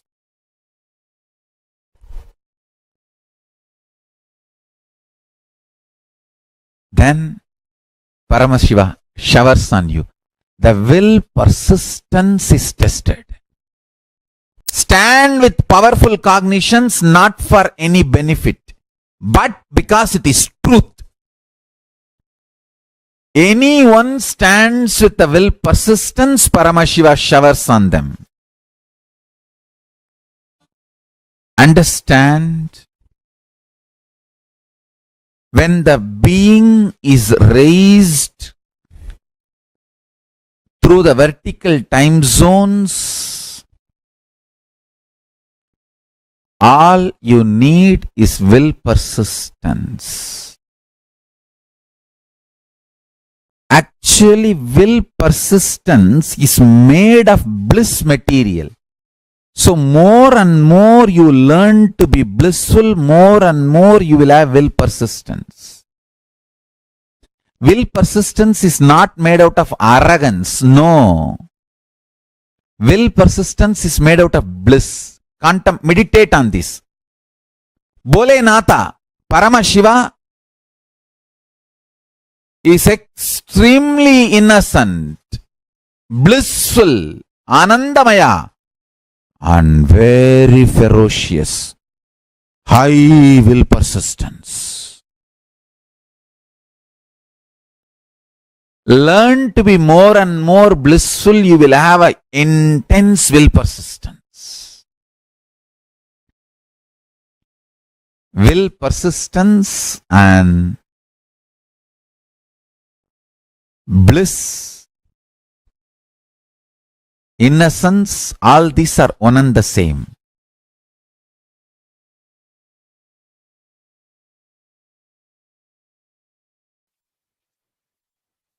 The unit of your life is your identification about you, how you perceive you, is the unit with which you measure whole universe. If you identify yourself as a joyful person, you measure the whole universe with that unit. If you identify yourself as a rich person, you measure the whole universe with that unit. If you identify yourself as a poor person, you measure the whole universe with that unit. How you assert yourself is the unit with which you measure universe. That's the way you live. That is your responsibility. That is your existence. Introducing your higher existence in parallel universe, asserting your higher existence in parallel universe, reassuring about your higher existence in parallel universe, initiating you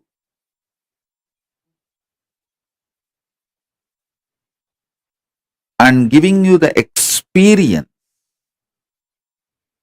about your higher existence, making you face yourself in the parallel universe is my responsibility.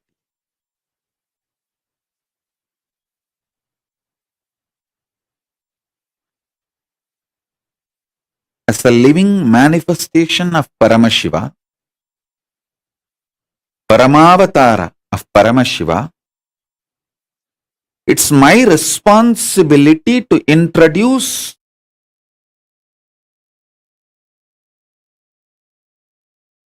higher beings from the parallel universe to you and introduce your own existence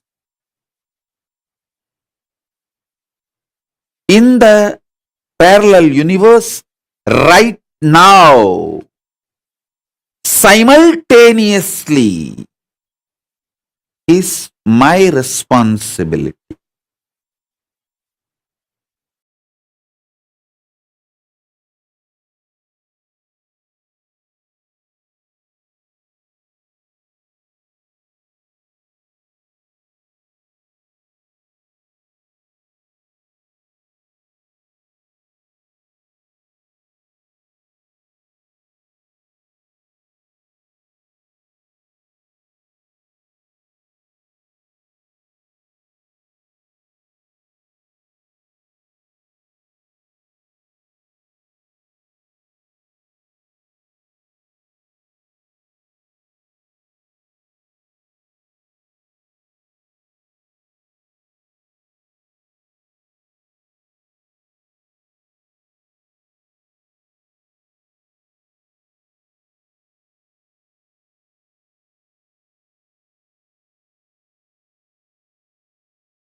Now, what sounds really funny? Every parallel universe you exist, the thought current with which you vibrate, that becomes your reality. Ma Purushanand is asking, it's saying it's very interesting. Swamiji said if you're in Brazil, the thought current is about building gym body so that you'll be affected by that. Exactly, yes, ma. Actually, there's a satsang of that. That's why I was sharing. Because Swamiji says in each, like Las Vegas, if you go there, or countries like Singapore and Malaysia, if you go there, luxury becomes your, you have to, you will become luxury, luxury will become your lifestyle. Places like Dubai and places like Brazil, by default, your lifestyle will become like your whole body will become a gym body. And Swamiji says, even if you just breathe the air of like places like Japan, your lifestyle will become that quick, effective way of doing things. Each ecosystem, each place carries an ecosystem. Actually, right now, what all of us listen to, the thought current that you vibrate with, based on that, you cherish your, you strengthen your parallel universe existence. See, understand.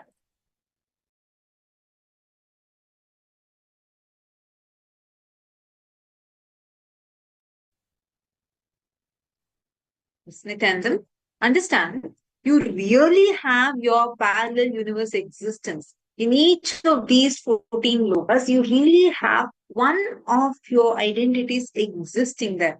Means, if you go on cherishing, let's say a win-win strategy. You win, I win. That's how I want my life to be. And strategy is everything like that.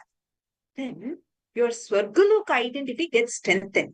So what happens even at times when you falter, like in this Bhuloka identity, let's say you falter, you're going through a low time, that identity of you in Swargaloka plane pulls you up. That thought current, when you are not in a conscious position to remember, cherish, and strengthen that thought current will come and pull you up. Because you have, imagine and see your version existing, just your face is same, but your body is different, same version of you existing in so many lokas.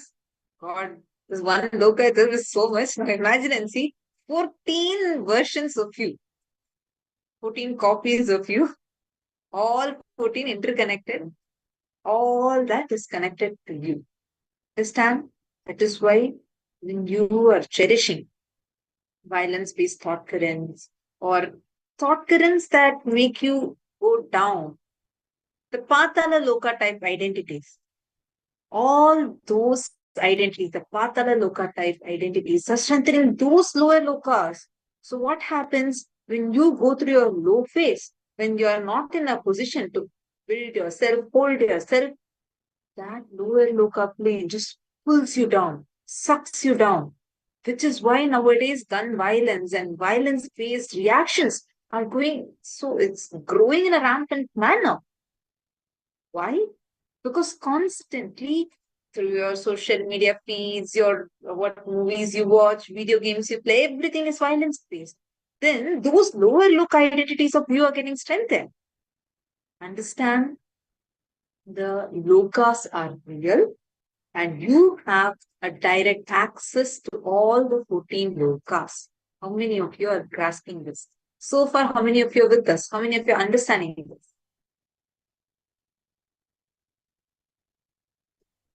All the 14 lokas are real. Are all of you catching this? Ma Mahagoptiananda, Ma Sudamini, Ma Kareen, Ma Shulini Durga, Ma Jnana Surupini. How many of you are catching this so far?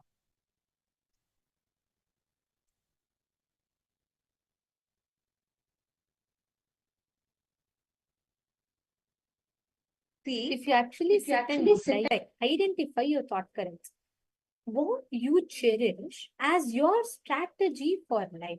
If you sit with yourself and identify, you will start seeing how in every aspect of your life, the thought currents that you vibrate with, the thought currents that you cherish, nurture, that impacts, influences, and overrides your reality. What you manifest as reality. So each one of you sit now, spend some time and identify the thought currents that you are in. What thought currents, what thought patterns that you cherish. Identify each of them. Know your higher self in the parallel universe. Let's all enter into a very beautiful exercise for this. We have now elaborated, I think, very detailed way we've understood about how the parallel universe, we exist in the parallel universe. Now, let us understand how you can connect to these dimensions, relate to these dimensions in the parallel universes, right? So what I'm going to ask you all to do first is take a moment and pen down whenever you have to make important decisions in your life, right? What is the thought current you cherish? Like fundamentally, for example, let's say your fundamental belief is no matter what happens, even if it means for me to, it means for me to give someone a loss, I have no problem, but I cannot fail in life. If that is your strategy, or you feel no matter what happens, you really will go to any extent to sacrifice for someone. Write down the previous conclusions you have made about life. First, write down all the conclusions. Like you feel like the best strategies will help enrich. Like this, every conclusion you have about life, write it down. Please take a moment and pen down.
Now, hope all of you have finished writing the.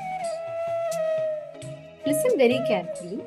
Now, analyze each of the thought currents that you cherish in life. Whether the win-win situation is the best strategy in life, or all the things you feel like whether another person gets or not, you should get is the best strategy in life. Every single thing that you have analyzed is your fundamental decision-making strategy in life. Thoroughly go through it. Manifest 3 powerful conclusions and align your life with that. Consciously choose what thought current you want to cherish. See, if you come to the conclusion that no, I'm going to drop any lower level thought currents I have, I'm going to cherish surrender as my biggest strategy in life. You will empower your existence in Satyaloka. You'll empower your existence in Kailas. If you empower the cognition that Prema Bhakti, devotional love, is the best thought current in life, you will empower your existence in Vaikuntha. If you decide Integrity to Swamiji is my best strategy in life. You will empower your identity in Kailasa. Choose which thought current you want to nurture, nourish, and entertain as your fundamental thought current. Then you will understand how you will start manifesting extraordinary powers and powerful cognitions based on this. You will understand your whole existence, your strategies, your decisions in life. It will start manifesting as amazing reality for you in each aspect of your life. Think about it and start re-strategize your life decisions based on this. I request every one of you to sincerely do this, and you will see how this will lead you to having amazing breakthroughs in life. Now, we're all going to be listening to Swamiji's revelations on why you should know about the cosmos. Swamiji tells, even just knowing about the cosmos, you become the cosmos. The whole universe manifests within you, inside of you. Brahmavit Brahmaiva Bhavati. When you know about the cosmos, you become the cosmos. That is the holographic universe. Just by you understanding, the entire Brahmanda manifests in your Pindanda. So let us all enter into the session now, where Swamiji is revealed to us how the entire universe functions as a hologram, functions as the reflection of the macrocosm in your microcosm. It reflects in you. So let's all enter into the session now.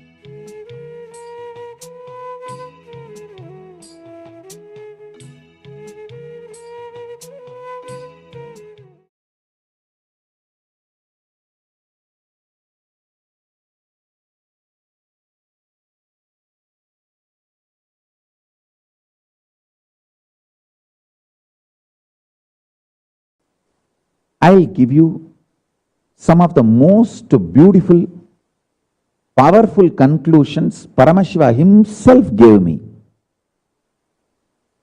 Paramashiva himself gave me some of the most beautiful, powerful conclusions, cognitions. I will spell out everything. 1. Life has no complication. Second, sometimes you believe people saying Paramashiva is far away in Kailasa. Sometimes you believe, no. Paramashiva is literally inside you, not somewhere far away in Kailasa. But listen to the truth. Paramashiva himself gave. He is in far away Kailasa and inside you as your very core existence, both. Understand? He is far away in Kailasa as the center, core of Brahmanda, macrocosm. Same Paramashiva is inside you, depth, core of your existence, microcosm, Pindanda, the center of Pindanda. It's like a time warp. Paramashiva is the superconscious happening in you. Because that superconscious happening in you, you feel you are alive. So the source of your first person, source of the existence of your first person is the superconscious happening called Paramashiva. Let me tell you the exact science. Please understand. See, the other day I was seeing a hologram. maybe it's a some 2-inch by 2-inch size. On the pyramid, one dolphin is jumping. That's a hologram. So if you cut smaller, whatever size of piece you make it out of it, the full hologram is there as it is. Can you understand what I am saying? See, 2-inch by 2-inch, if you cut as a 4-piece, the full hologram is there. If you cut as 8-piece, the full hologram is there. If you cut as 100-piece, the full hologram is there. Just like that, Master's body is cosmos. The macrocosm in microcosm in its full form is Master's body. That is why the initiation is possible.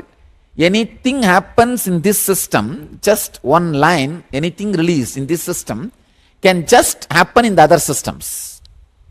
Just happen in the other systems. One understand? The Master's body is like a smallest possible hologram of the cosmos. Even then, even if you cut it as the smallest possible, the whole is there as it is. That is why Krishna in that small body, in that small mouth, able to show the whole cosmos to Yasoda. He just opened the mouth and Yasoda saw the whole cosmos. That is why, just in that small 6 feet frame, Krishna was able to show the whole cosmos to Arjuna. Understand? Master's body is the smallest bit of the cosmos. That is why when he releases something, it happens in you. He is there. Paramashiva is there in me. It is just a hologramic existence.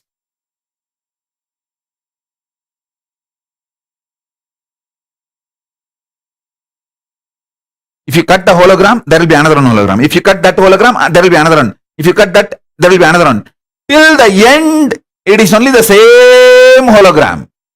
Same way Paramashiva. From Paramashiva till me, it is hologramic existence. Listen carefully. From Paramashiva to you, it is hologramic existence. Understand this. Doubt everything else, but not this ultimate truth.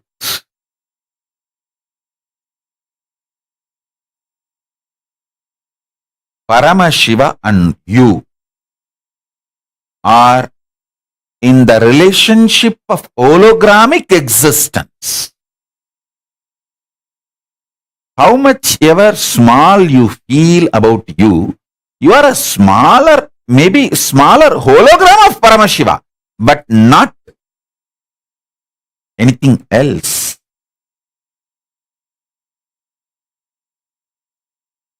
Purnamada Purnamidam Purnat Purnamudachyate Purnasya Purnamadaya Purnamevavasishyate.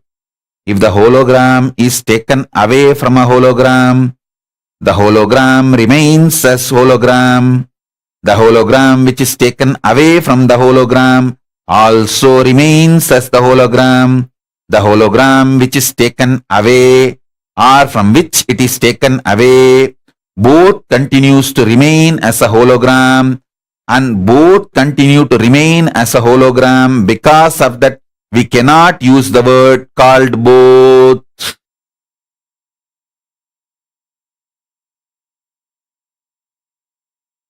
This is the left translation. Purna remains as Purna when Purna is moved from the Purna, because Purna remains as the Purna when the Purna is removed from the Purna. You cannot call that Purna is removed from the Purna, and you cannot call there are two Purnas, one Purna removed from one Purna, both Purnas remain as Purna. No.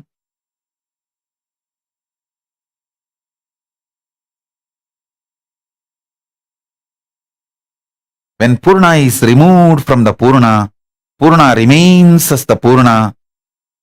Because Purna remains as the Purna, You can't call Purna is removed from the Purna. You can't say there are two Purnas which continues to remain as Purna, and you can't say Purna is removed from the Purna.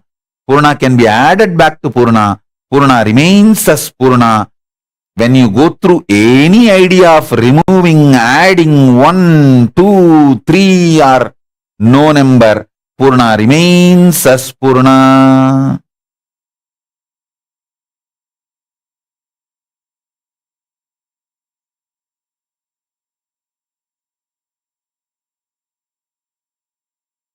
Purnamata Purnamidam Purnat Purnamudachyate Purnasya Purnamadaya Purnamevavasishyate.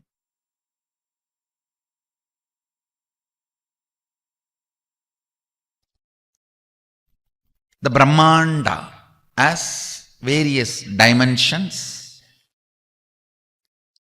Whatever is in Brahmanda operates in you as Pindanda, the microcosm. Whatever is in the macrocosm reflects in the microcosm.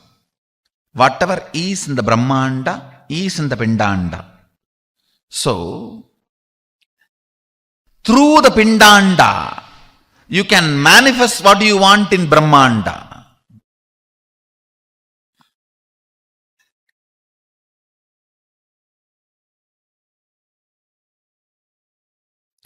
Through the Pindanda. What is the one end of the macrocosm in you? By operating that, the other end of the rope, which is in the macrocosm, can be manifested as you want. One long rope, one end of the rope in the microcosm, Pindanda, is verbalization. The same rope is vibrating quantumly in the macrocosm, Brahmanda, as the dimension of length. One end of the rope in the microcosm, Pindanda, is the verbalization dimension. Quantumly the same functions, the other end of the rope, in the Brahmanda macrocosm as length dimension. Same way, what functions in the microcosm as visualization in the Brahmanda,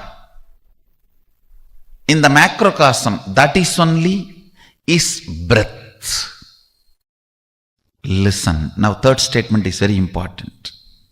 What functions in you as cognition, how you cognize yourself, individual inner image in Pindanda microcosm. How you feel about you, that same only, that cognition, inner image, vibrates as the dimension of depth in the macrocosm. That is why your inner image matters for your life. What you attract, what you manifest, how you live matters, I tell you. Never allow lower inner image in you. There is nobody has a right to judge you. Even your guru has only right to help you, not judge you. Listen. Even your guru only has a right to help you, not to judge you. Even guru does not have a right to judge you, then who else?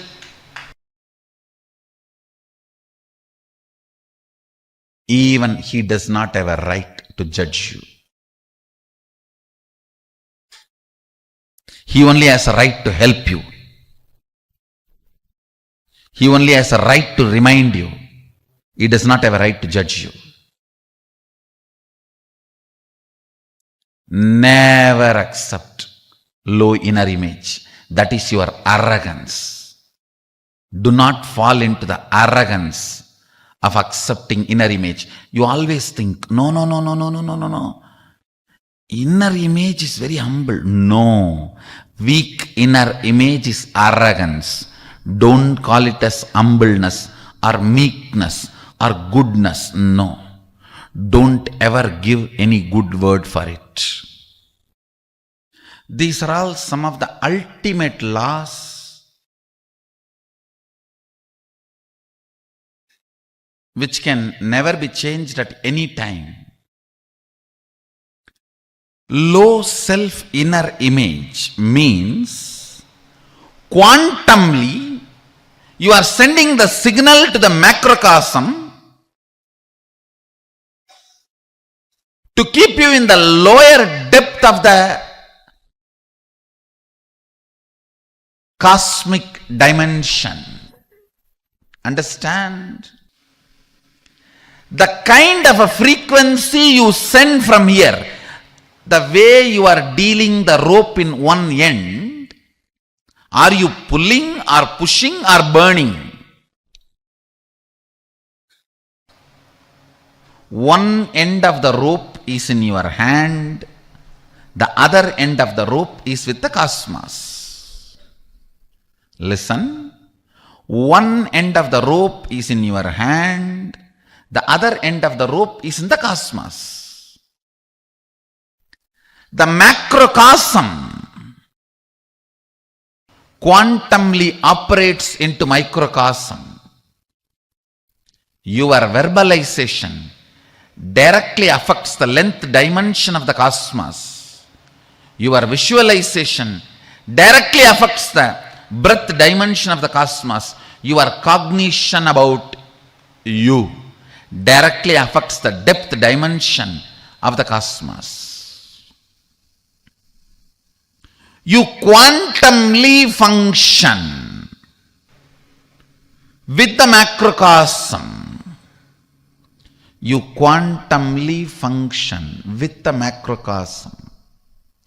Whether you want to function, you don't want to function. Whether you want to drive or don't want to take control of the vehicle you are sitting in. Car is already moving in 120 kilometer speed. Listen, you do not have a choice now. No, I'll wake up after 2 years. I think I will attend to all this and then wake up. No choice. By the time you wake up, you may not be able to make up. The length, breadth, depth of the macrocosm, cosmos, is the verbalization, visualization and cognition of the microcosm, the individual. You.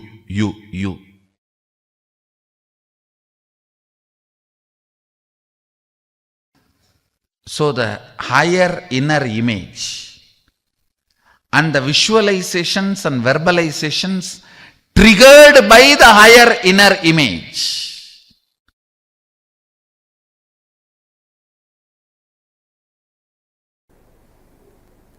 and first of all you need to understand, as a constitutional setup of consciousness, listen. See, your consciousness as a constitutional setup. The basic constitution of the consciousness does not allow incompletions to be inside it by its nature. They are ejected out. Understand? A good DVD player, the moment you put corrupt CD, no, as a setup, it just ejects it out. It does not play. It does not tolerate it. Same way, the constitutional setup of your consciousness does not play with incompletion. By its very nature, it just ejects it, rejects it. So, don't be sitting and calculating the plastic covers and coffee tumblers lying in the Marina Beach and thinking that such a dirty place, how will the tsunami come?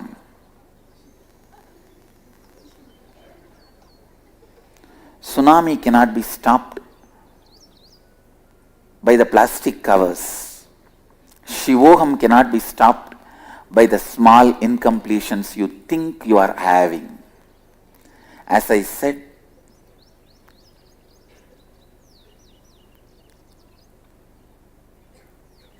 start living, start living, start living. That is the only key. I can bless you tons of times, but only you can live it. So more than my blessings, you need your blessings. This hand is always showing victory, victory, victory and want to join. This hand also should decide to join. Only then it becomes whole.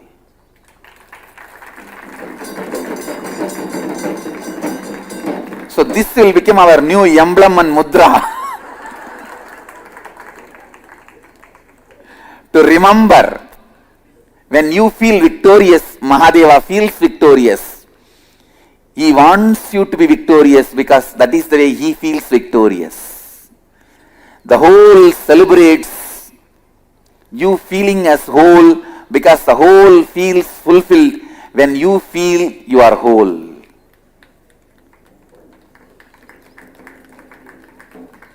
Understand, I am telling you the secret. He wants you to experience Shivoham. Otherwise, why should he come down from Kailasa? He wants you to experience Shivoham.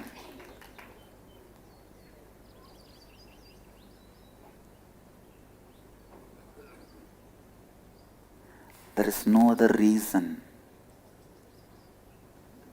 for him to make himself available to you other than making you experience Shivoham, because he also celebrates you experiencing Shivoham.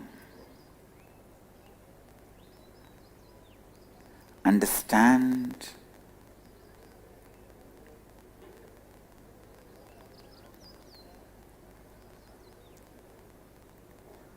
Remember this one line. He celebrates when he is able to make you celebrate, because Mahadeva loves you.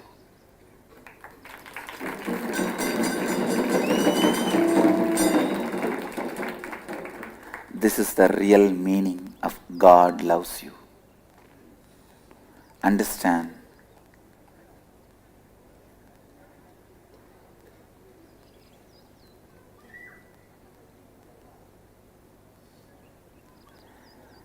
The meaning of Bhagavan Ramana Maharshi's line, Enbolum Dinarai, Inbura Katuni, Ennalum Valdarulla Runajala, means the meaning is not Bhagavan is the worst person. He says, even the worst persons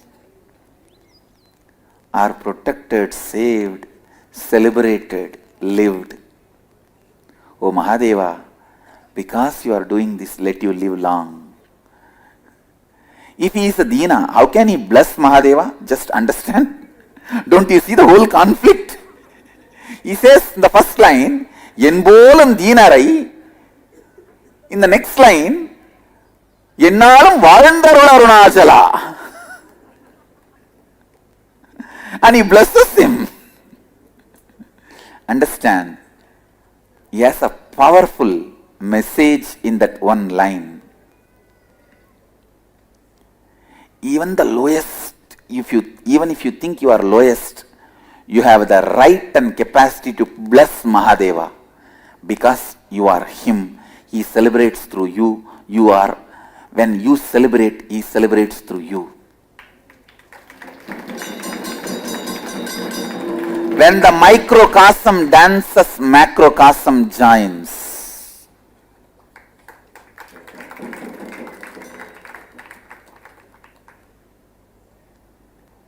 When you do Natana, Nataraja joins. Listen carefully. Just today, one of my disciples was asking me, Swamiji, one very important question. You are a macrocosm. And you have come down into this body as microcosm. How do you feel? I said, precisely, I feel I am a macrocosm because I have not come down. I have reflected myself into this body and woken up. Started operating this system. Not shrunk into this system. This system is not exclusive of me. It is inclusive of me before the system was created, during the system was functioning, after the system stops functioning. Throughout, this was inclusive of me. Whenever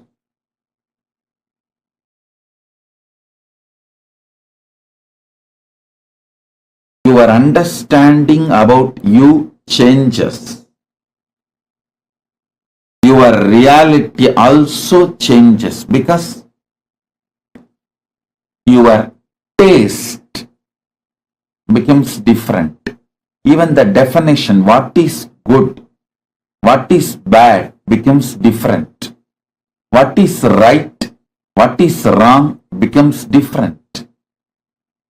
Your priorities differ. Your preferences become different. So,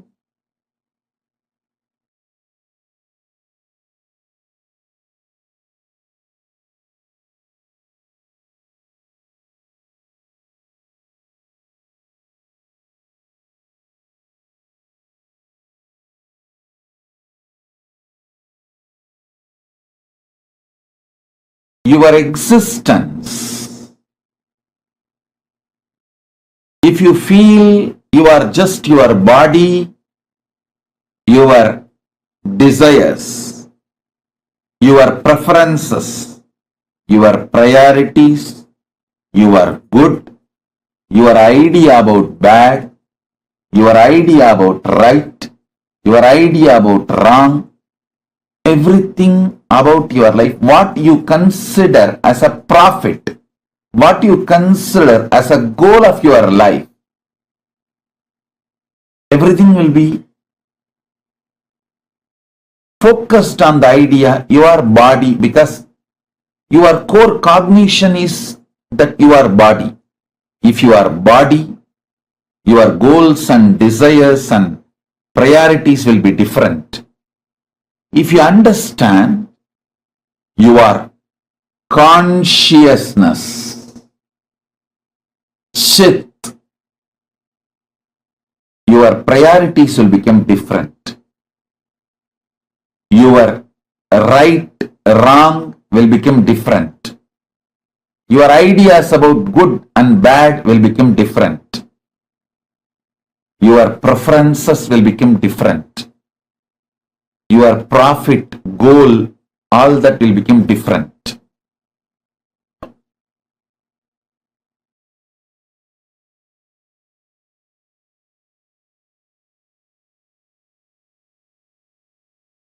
So what you cognize about you as you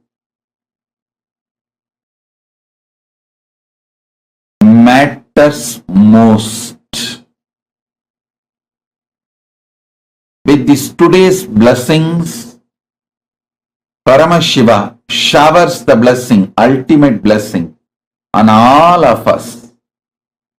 Let us all realize not only we are consciousness,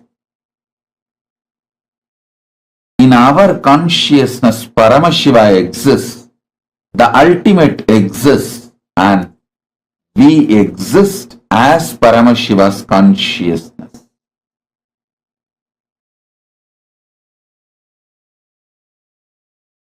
Job of the Guru in Hindu tradition is to make you realize you are Paramashiva. Paramashiva's consciousness exists in your consciousness. You exist in Paramashiva's consciousness. The ultimate consciousness exists in you, making you experience Paramashiva Chit Gana is the job of Guru in Hindu tradition.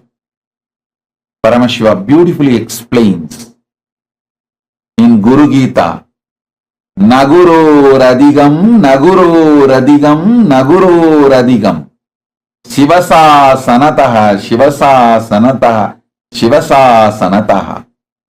Means there is nothing higher than Guru. There is nothing higher than Guru. There is nothing higher than Guru. This is the constitution, Sasana of Shiva. Thus Shiva declares, thus Shiva declares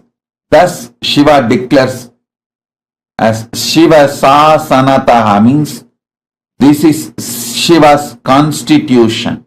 This is Shiva's constitution. This is Shiva's constitution. In Hindu tradition, you realizing the truth, you are the ultimate. The ultimate resides in you. The Parama Advaita Satya, Paramadvaita Satya,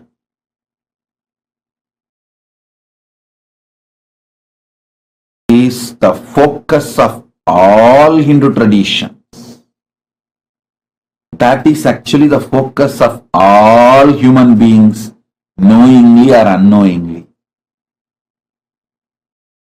Knowingly or unknowingly, all human beings travel only towards this. Sometimes they take different routes, but this is life.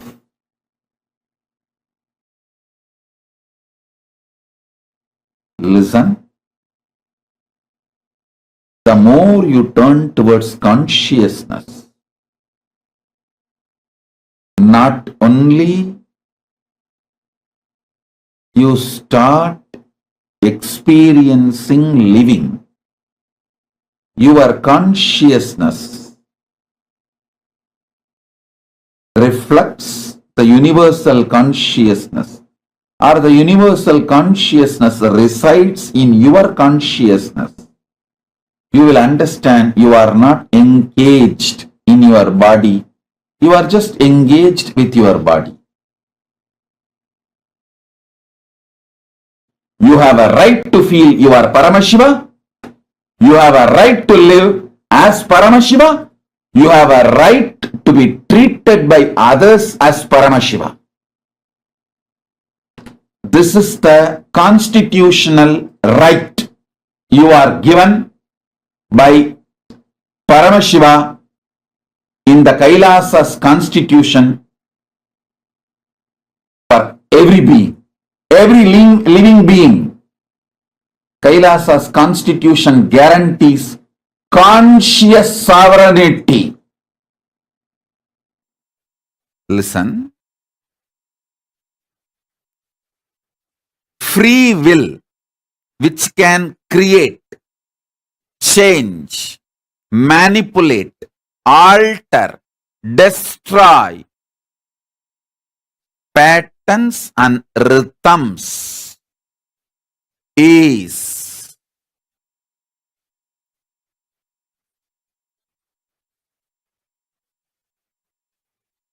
called sankalpa, or individual independent intelligence which can make decisions.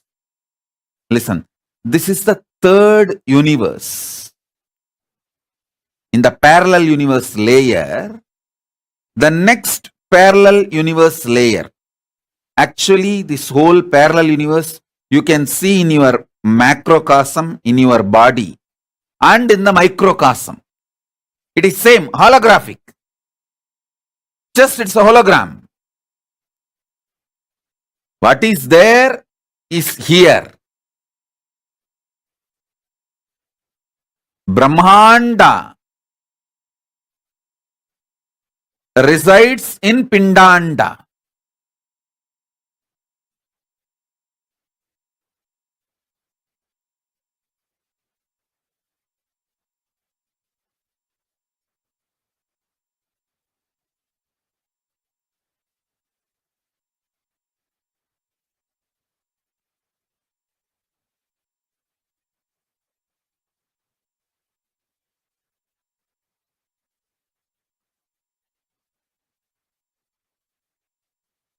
Your consciousness can play with any rhythm and pattern.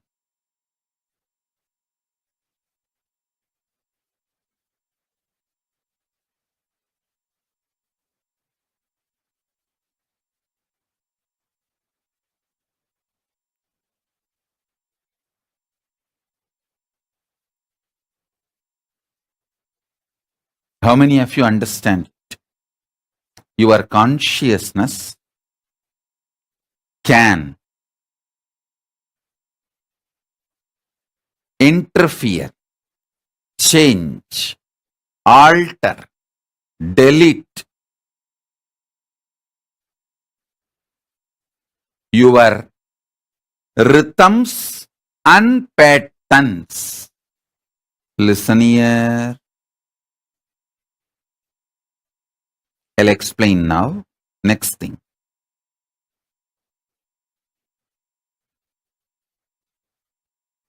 Your consciousness as freedom. Your aliveness as freedom to intervene, change, alter, reorganize, delete, create, recreate, rebuild your rhythms and patterns. So now, the more you intervene with your patterns and rhythms, more alive you become. More you allow your patterns and rhythms take over you, more dead and frustrated and useless you feel about life. The more you interfere with your rhythms and patterns, more you become alive. Even if you are fighting, fighting gives a kind of a kick. If you are typical Indian couple, you will understand how much the fighting energizes you. When you are tired, bored, don't feel like going to office, just have a 10-minute shouting in the house, you will have so much energy. You will run away to office. Work properly, 12 hours in the office. Will not come back home soon. Fight gives a kind of a kick. Even if you fight, with your patterns.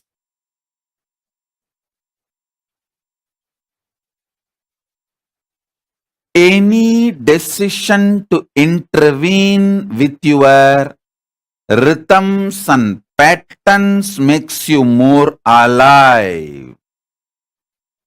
This is cosmic law. Cosmic law.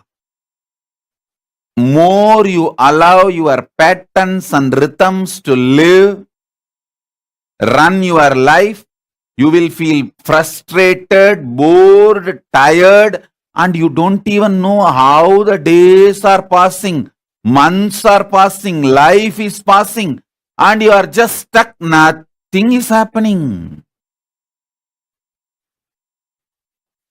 Nothing is happening. You are just stuck.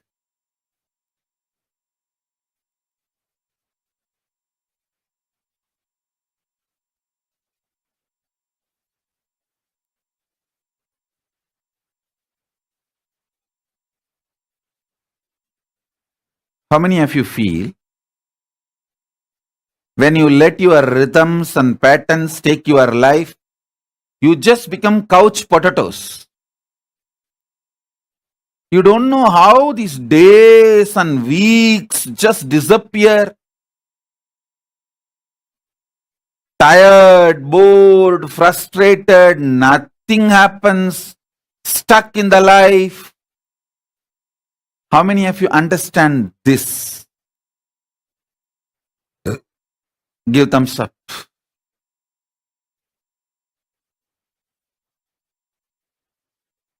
See, your decision to interfere with patterns, make yourself excited, is Kedu.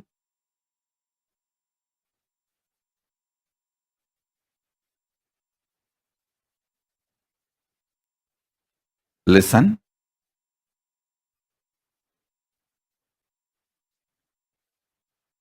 Always interfere with your patterns and rhythms. Even if it is a fight or struggle, always interfere. Try to manipulate.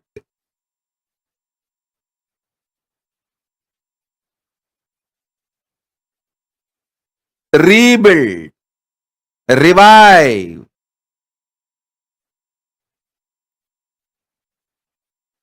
Your life.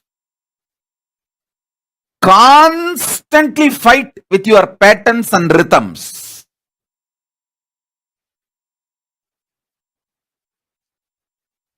Listen.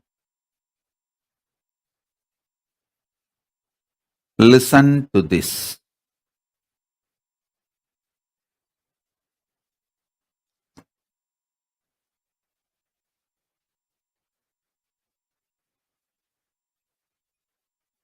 Fighting with your patterns is not bad. Letting your patterns take over you, knowing that you are behaving like a Ravana and Bhasmasura, but letting your pattern take over you is the real destruction. Anyone who fights with their patterns, always Paramashiva comes to help and support. But knowing that you are becoming like a Ravana and Bhasmasura and letting your patterns take over you is the worst hypocrisy. That is the worst destruction. How many of you understand? Knowingly, you allow this destruction pattern of being Ravana, behaving like a Bhasmasura. Raise your hand. Let me see.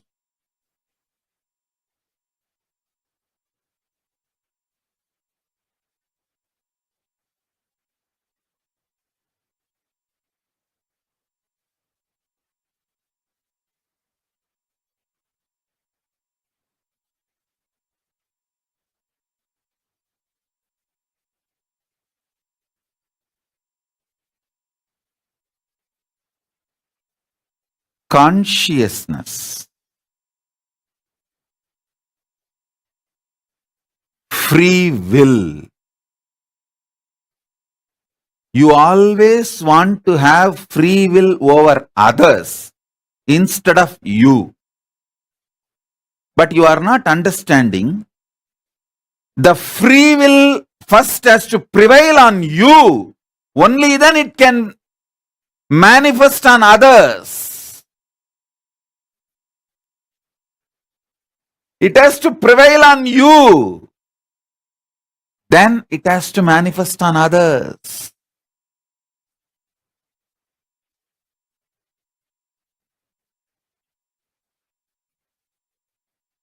Free will,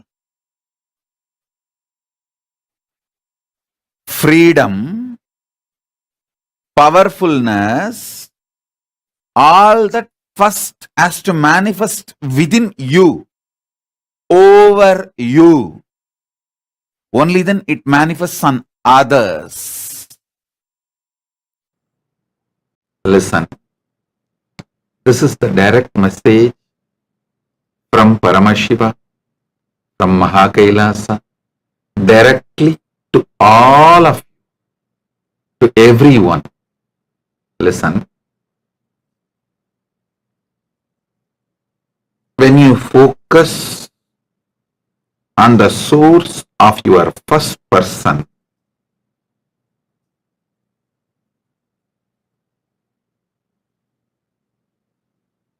deeply, first you will get the glimpse that source of your first person is not only the perceiver, he is the creator. Listen, when you start looking deep to the source of your first person, in the initial level you will feel who is perceiving everything as you. But if you look into the source of that first person, you will realize the creator is only manifesting in you as the perceiver. Paramashiva, who is the creator, is manifesting in you as the individual perceiver.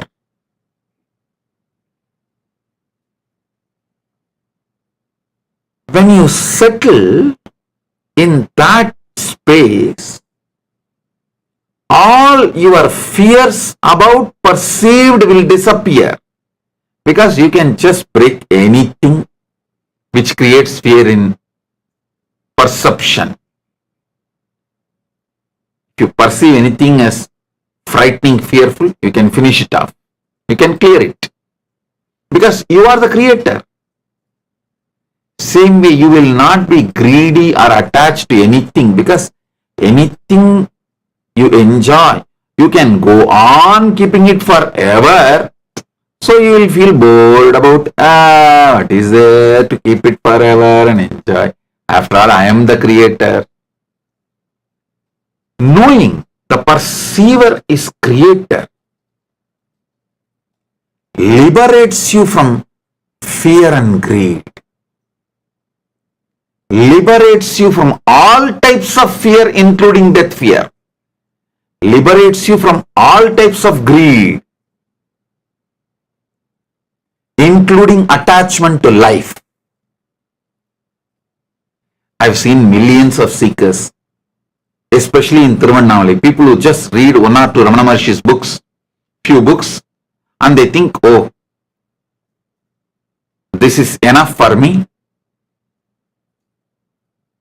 Yes, that is enough. If you sincerely practice and focus on the source of your first person,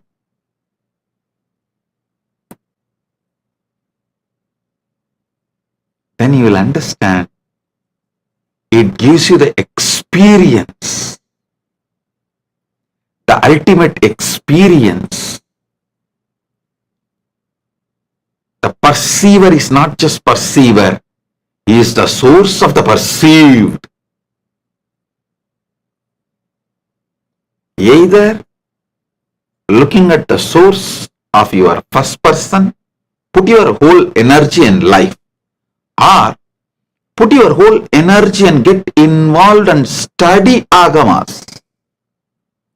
In any one, put your whole involvement, you will experience. I tell you, combination of Vedanta and Agamanta is the best foolproof method. Just with rituals, you may get lost, you may not know the ultimate, you may just be more ritualistic, and you may even lose the spirit and intensity. And just with Vedanta, you will lose the same intensity, and you may just become monotonous and may even get depressed because there's nothing exciting. The combination of Agamanta and Vedanta is the best ultimate. Icing on the cake is Guru's initiation. Shaktipada. So I tell you, when you look deeply at the source of your first person, you will actually experience the various components of you and the relationship between the source of you and the various manifestations and components of you. You will realize the same in cosmos, Paramashiva, and the relationship he has with his own various manifestations.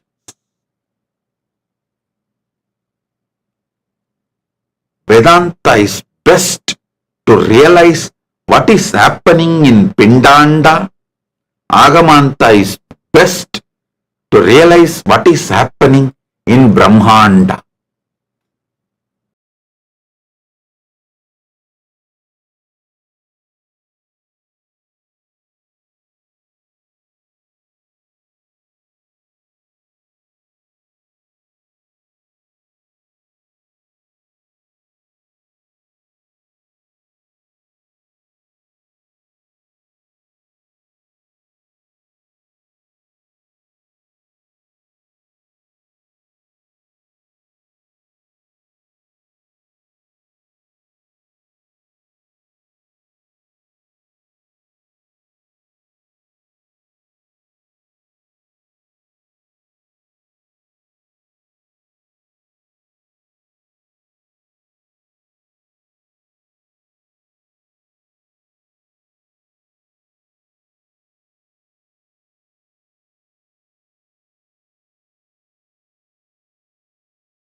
The entire universe, the Brahmanda, the cosmos, exists in your Pindanda, the microcosm.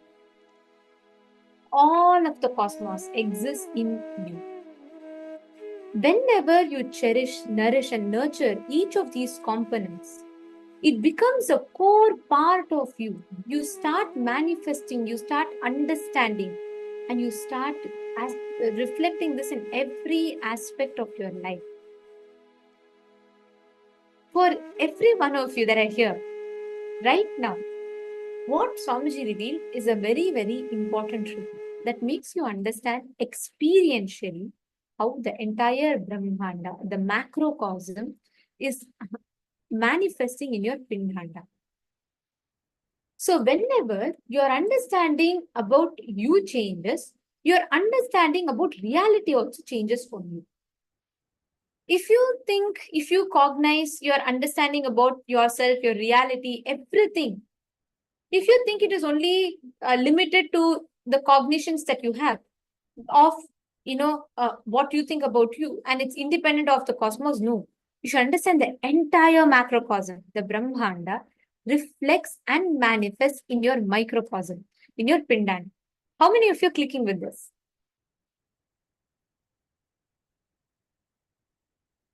Can I request all the participants to share? How many of you are clicking with this and connecting to this?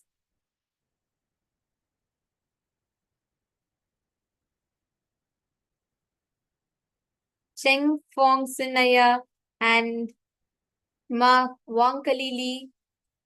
Come on, can I request every one of you to post? How you are clicking with this? What Swamiji revealed to all of us now?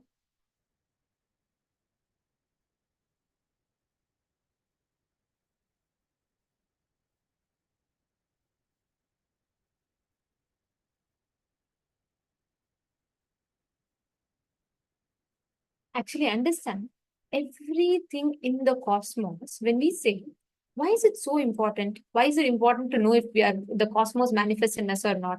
Why it is important is because the frequency at which you vibrate, the rhythmic vibration that you are, matters a lot. The entire macrocosm responds, reverberates, connects to your rhythmic vibration. What you know as the Brahmanda, as the cosmos, is very largely picturized from how you cognize your Pindanda. If you change the cognitions about your Pindanda, your microcosm, your cognitions and understandings about the macrocosm changes. Every single truth that Swamiji has revealed in this session, all of them are very important building blocks to your understanding of reality. How you cognize, how you understand and experience reality. What functions in you as cognitions? How you cognize yourself. Your individual inner image, the Pindanda, microcosm. How you feel about you, that same cognition, that same inner image vibrates as the dimensions of depth in the macrocosm. That is why your inner image matters for your life. What you attract, what you manifest, how you live matters. Whenever your understanding about you changes, your reality also changes. Because what happens? Naturally, your taste becomes different. Even your definition of good, bad, right, wrong, priorities, your preferences, everything becomes different. Is it not? Like, for example, if you cognize, life is just to have fun, which maybe in the, when you're just fresh, energetic, and sometimes you feel like, in your college time, maybe you feel like it's the peak. Just enjoy, have fun, don't care about anything else. It doesn't matter. Just have your fun and enjoy life. At that time, your priorities changes, is it not? If you feel life is just to have fun right now, and you just want to have fun, when that becomes your understanding about you, the way you prioritize things, how you define your fun, eating pizzas, binge watching on Netflix, and all of that becomes your definition of fun. But suddenly, if your definition changes to becoming a consciously healthy, your health is the most precious thing for you. Suddenly, your junk eating no more is fun for you. Suddenly eating your healthy food becomes fun. Suddenly you start enjoying gym workout. When you were thinking life is just to have fun and do what you want, you feel waking up into gym every day morning is a torture for you. But suddenly when your definition about you changes, same thing becomes your pleasure. That same thing becomes joy for you. Understand, same way, the cognitions, the kind of patterns that you build about you, cherish about you, largely manifests and reflects as the cosmos. Pen down how you cognize yourself today. How do you feel about it? And see how that cognition largely is influencing, impacting your cognition about life. Let's just take 5 minutes. It's a very simple exercise to internalize the truth that Swamiji revealed. So please pen down. I request every one of you to write this down. How you cognize about you. And also map it, write it down to how you see this reflects in the cosmos.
Now, in the second step of this exercise, I request all of you to analyze how these cognitions that you carry about you, right? What you're thinking about, pen down what kind of situations you're attracting. Where constantly, if you feel like constantly your life is unfair to you, see the type of situations you're attracting and write it down in a proper table, right? Each the cognition you carry, and based on the cognitions that you carry, what are the situations you attract in life? For example, you think you are a go-getter, then you will see many times you will attract constant challenges in life.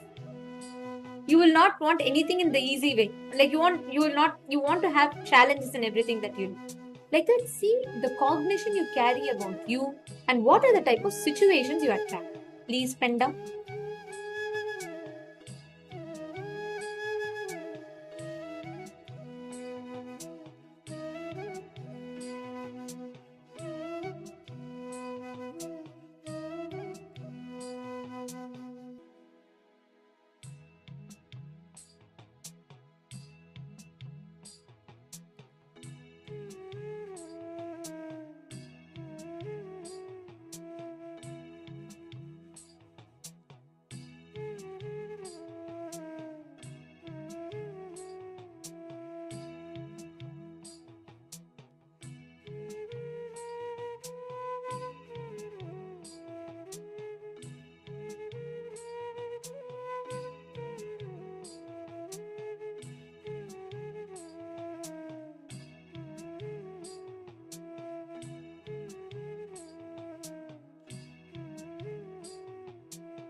Please relax. Hope all of you have finished writing.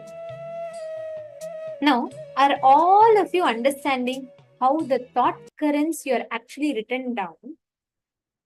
How many of you are seeing what you feel about you? You're only attracting more and more such thought currents and situations in your life. How many of you are noticing that? Raise your hands. How many of you are identifying? If you feel constantly life is, boring, dull, or, you'll actually attract people around you like that only. Your vibes attracts your tribes. Suddenly, if you change your space, you will see the people around you will change. The way life responds to you will change. Try this. If you're stuck in a place where you don't like, and maybe your boss is too demanding, you don't like the ambience, change the vibes in you. Means change the cognition you carry about yourself. Life has to change. The way people around you respond to you, it will change it drastically. Now, with this cognition, understand, because the Brahmanda reflects in the Pindanda. The Pindanda reflects in the Brahmanda. Consciously decide to cognize yourself. How you want to be. What is the best that you want to manifest? With that declaration, sit now and decide to manifest this as powers. Are all of you understanding?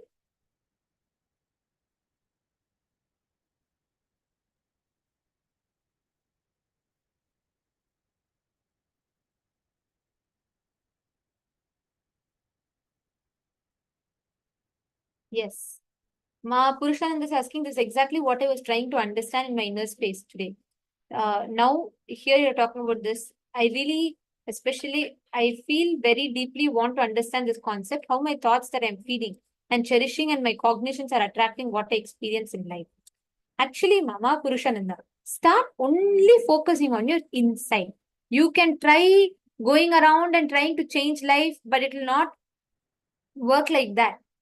Instead, cognize, consciously decide inside you to manifest the reality that you want. Make it a ferocious declaration in you. You will suddenly see how in every aspect of you, the moment your cognition about you changes, everywhere, the way people respond to you, the way people around you are, that itself change. If not, the people will itself change. All right. Now, with this same cognition, now we're all going to enter into power manifestation. We're going to do a very interesting round of power manifestation. Can I request everyone to come on camera? Can I request all the participants to come on camera, please? Ma Kala Priye, Ma Kala Hantrikananda, Ma Mahagoptriyananda, Malita. Can I request everyone to come on camera for this power manifestation? Now we are going to do a unique power. Basically, you're going to be scanning the objects that we are going to be having. Are all of you ready? Robert Romaya, Ma Madeline, Ma Orieta. Are all of you ready? Malita, Ma Waping Zoo. Okay, this is going to be an interesting round because you're going to see, we're going to have some objects here. Okay, and we're going to tell you, we're going to hold an object which will be off camera, and you're going to see through your third eye, and you're going to identify what object it is. Don't try to guess. You should not guess, oh, probably they might be having a photo swamp, or they might be having a pen or a pencil. No, you're not going to guess. You're not going to use your logic. Instead, you're going to just see through your third eye. And this is going to be going fast. So you need to be you don't need to have anything called, don't try to guess, or you don't need to use your intelligence or logic. You just relax. And what you're going to instead focus on is just connect deeply with Swamiji. Just sit, connect with Swamiji. When we say connect with Swamiji, start chanting the Mahavakya. Visualize Swamiji's form. And just enjoy the bliss that automatically starts happening in your system. It is beyond your logic. It is not even your emotion level. It is much deeper. Please put your phones away. You're going to just do this power manifestation. And can I request every one of you to come on camera, please? Can I request every one of you to come on camera, please, for this power? It's going to be a fun round. We are going to be manifesting Ma Mahavaguptriyananda, Ma Lita, Ma Vaping Zoo. Come on, Ma Sonia. Can I request everyone to come on camera? Ma Nitya Gautama, Ma Alpa Patel, Ma Yoga Priyananda. Ma Yoga Priyananda, see, since you want to have a breakthrough in power manifestation, don't miss any power manifestation this season. Sit and sincerely attend all the power manifestation. Nityanandam, Mama, Olga, Nityanandam. Okay, great. So shall we start? So now, first, what you're going to We are having an object with us right now. Right now, I'm having the first object. Okay, I'm already having it with me. You're going to be seeing through your third eye and you're going to identify what is the object I'm having.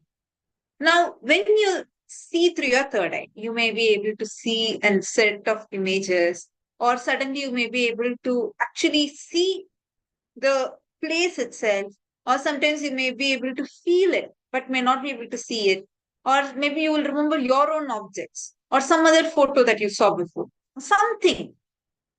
Whatever way you're perceiving, see, understand, the object is being shown to you through your third eye. Swamiji will be showing. But how you perceive it is up to you. Okay? So you may be perceiving it in different manner. Ready? Okay. Robert Romaya, are you also ready? I saw you quickly running and coming. Ready? Can all of us manifest? I just have one request for all of you. You're going to be posting here continuously whatever you're seeing. Okay? Don't get distracted. First step, connect with Swamiji. Chant the Mahavakya. Chant the Mahavakya. Om Nityananda Paramashivoham. Intensely chant the Mahavakya inside you. Experience the deep connection with Swamiji. Like how if something is happening in your hand, let's say an ant is crawling on your hand, you can feel it. The same way, this whole Brahmanda, this entire universe is part of you. You will be able to exactly experience, see, smell, taste everything from wherever, whichever place, location you want to experience it from. So right now, I'm holding an object in my hand. You're going to be seeing through your third eye, and I'm holding something in my hand. I request all of you to see through your third eye and identify what is the object, what is the color of this object, and what is the shape, what is the size, how does it feel, like the texture of it, everything. Can I request all of you to please start now? When we playing the Mahavakya. start describing everything in detail. Please chant the Mahavakya. Close your eyes.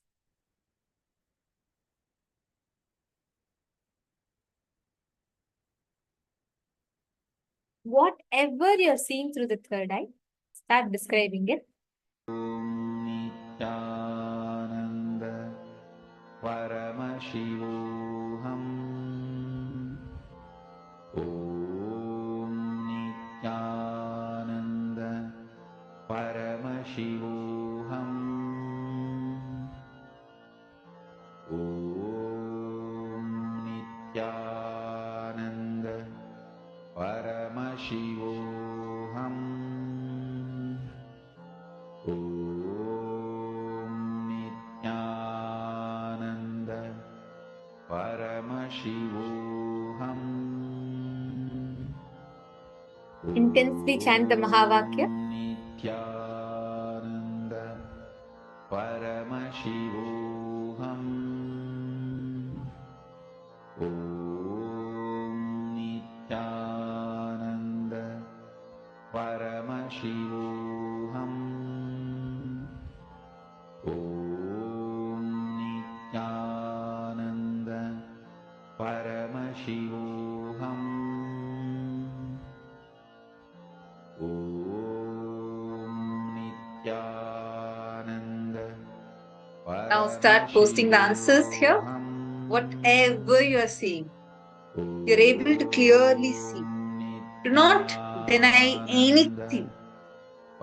Just connect with Swamiji. Don't try to guess. Don't try to see that it should appear in this kind of manner. No. Drop all those expectations at Swamiji's. Whatever Swamiji is showing to you now, just start typing it and posting here.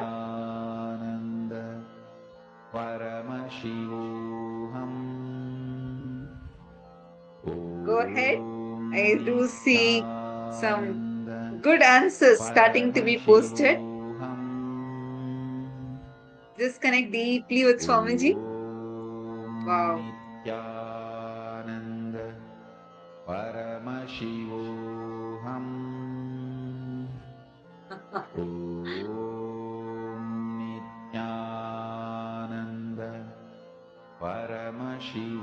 One good thing is there are multiple Zooms. So even when each one of you are posting, you can't take a hint from anywhere. Just connect deeply with Swamiji. You literally see it.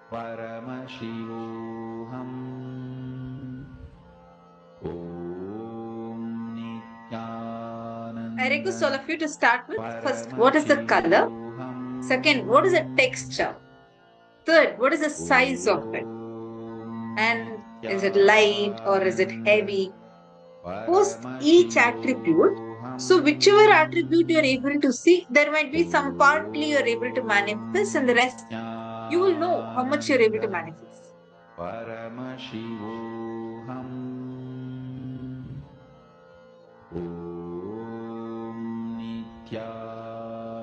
Come on, Mahagopjananda, Irene Lemos, Irene Mashrut, connect deeply with Swamiji now. Just sit, connect with Swamiji, see through your third eye, you'll clearly feel it. And I request you to do the scanning once again. Robert Aya, what did you see? Robert Ramaya, what did you see? What did Swamiji show to you in your third eye? Okay, actually you are manifesting. See, sit now, Robert Aya, just sit. Forget your expectations. Do not have any expectations and just connect with Swamiji and you will be able to clearly see. The problem is we block out things. See, no, don't get your logical mind. I read your message, Robert Ramaya, don't get your logical mind. Listen, actually, you have a deep feeling connection with Swamiji inside you. But because you feel like, no, it has to be in a certain manner, there is a mind part of you that says, it has to be only like this. It has to, you're trying to restrict it. So, what is there, you're actually not seeing it. It's like a person was so deeply devoted to God, and his whole life he was like very deeply devoted to God. One day, massive flood happens, and the whole village gets wiped out, and like people are all running here and there. And the next is his village. His village is going to get wiped out. First, people are warning him, run! Flood is coming on this way. Quickly go to the tallest building. He says, no, I'm going to wait. God is going to come and save. I know God is going to save. Then he waits. Flood comes. Then he started panicking for his life. And then again, he sees a fisherman coming that way. He's on his boat trying to save people. He says, it's already flooded so much. Better come and jump on my boat. I'll help you. He says, no. Even if I drown, I know God will only come and save me. He's suffocating for breath. Again, now another man comes. He says, at least hold on to my wooden log and try to save yourself. He says, no. And he drowns in the flood and he dies. And he goes to God. And he's so upset. He asks God, God, I dedicated my entire life to you. I wanted you to save me. That's the only prayer I had. Why? How come you just let me to die? God asks. When did I let you to die? I came as villagers to you and warned you to go even before the flood reached you. But you chose to stay. I came as a fisherman and tried to save you by the lifeboat. But once again, you chose to stay. I came as a friend of yours, trying to save you with a wooden log. But again, you wished to drown. Understand? God is continuously happening. So much is continuously manifesting for you inside you. Just drop your expectation. Just sit with that connection with Swamiji. Actually, Robert Ramaya, you have a sweet, deep connection with Swamiji. Your being is so deeply connected to Swamiji. You don't need any kind of a verification for it or a thing that your logical mind needs to understand about it. No. Tell it even beyond your self-doubt, self-hatred, self-denial, every pattern that you would have faced.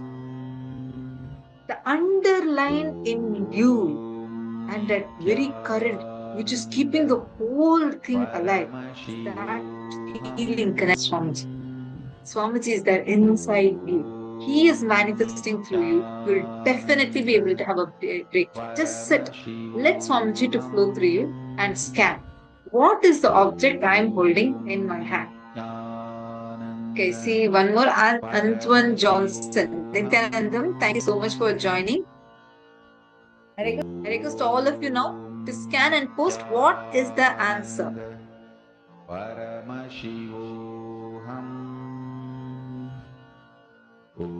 Okay, there are various different answers that people have posted. Let us actually now verify what the answer is, and we'll be doing more rounds of this. So we will now be verifying the answer.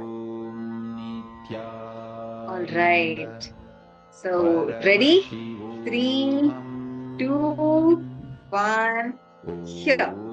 So this was what I was holding. This is not a real flower. This is fake flower. So, you know, what they put in flower vase. So, I just first wanted to tell Ma Sonia and Ma Irene Lemos, I think. Or Ma Alpa Patel. Ma Sonia and Ma Alpa Patel. Congratulations, both of you have manifested. Actually, both of you posted at the same time. When I was actually in middle, I was telling, right, you both had the exact same answer. You have posted something fluffy and pink, maybe something like a sponge. And Malpa Patel at the same time, both of you are actually in two different zooms. And Malpa Patel posted something soft. It's something like whitish pink. I was like, exact same thing. Both of you had posted. And second thing, Ma Purushananda, you have posted it feels like a paper. The texture exactly feels like a paper. This is not a real flower. This exactly feels like a paper.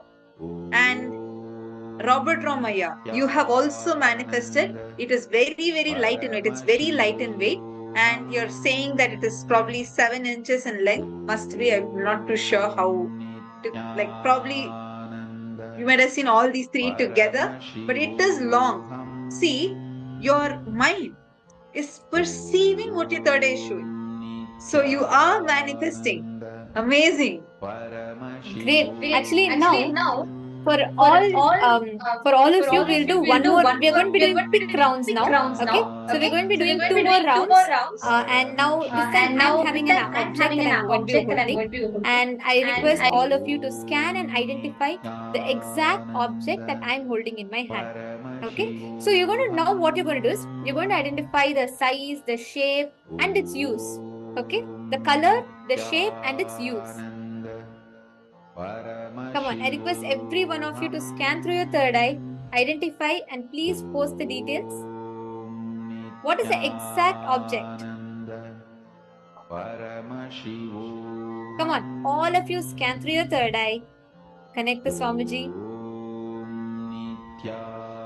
And we're going to be doing it as 1 minute rounds. So I request you all to scan. Your time starts now. Please scan through your third eye. Identify the exact object that I'm holding. Paramashivoham Om Nityananda The color, the shape, and its uses. Om Nityananda Paramashivoham. Start connecting deeply to Swamiji. Literally, you can feel it. Come on. Ma Alpa Patel, Ma Irene Lemos. Sit now. Connect with Swamiji. And actually, clearly, you'll be able to see. Try to see. What is the object?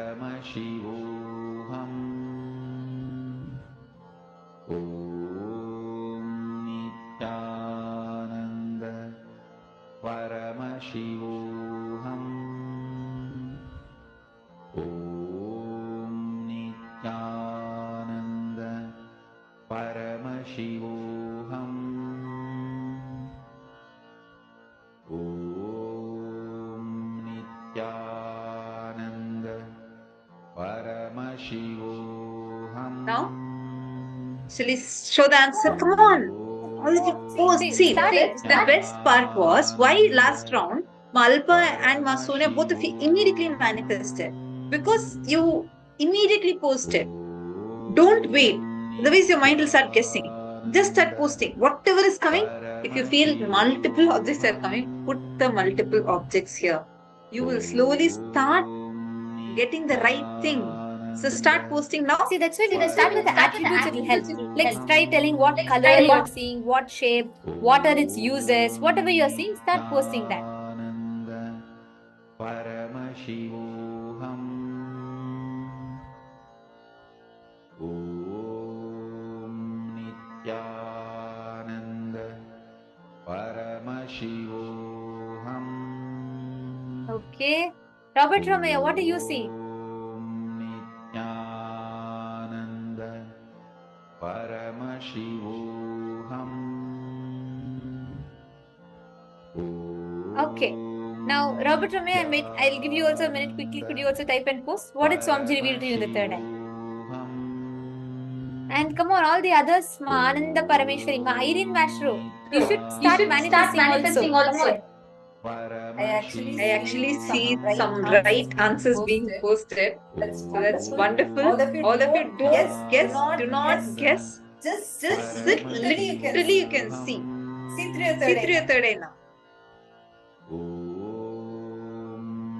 Nityananda Paramashivoham. Okay, so now I'll be sharing the answer with you all.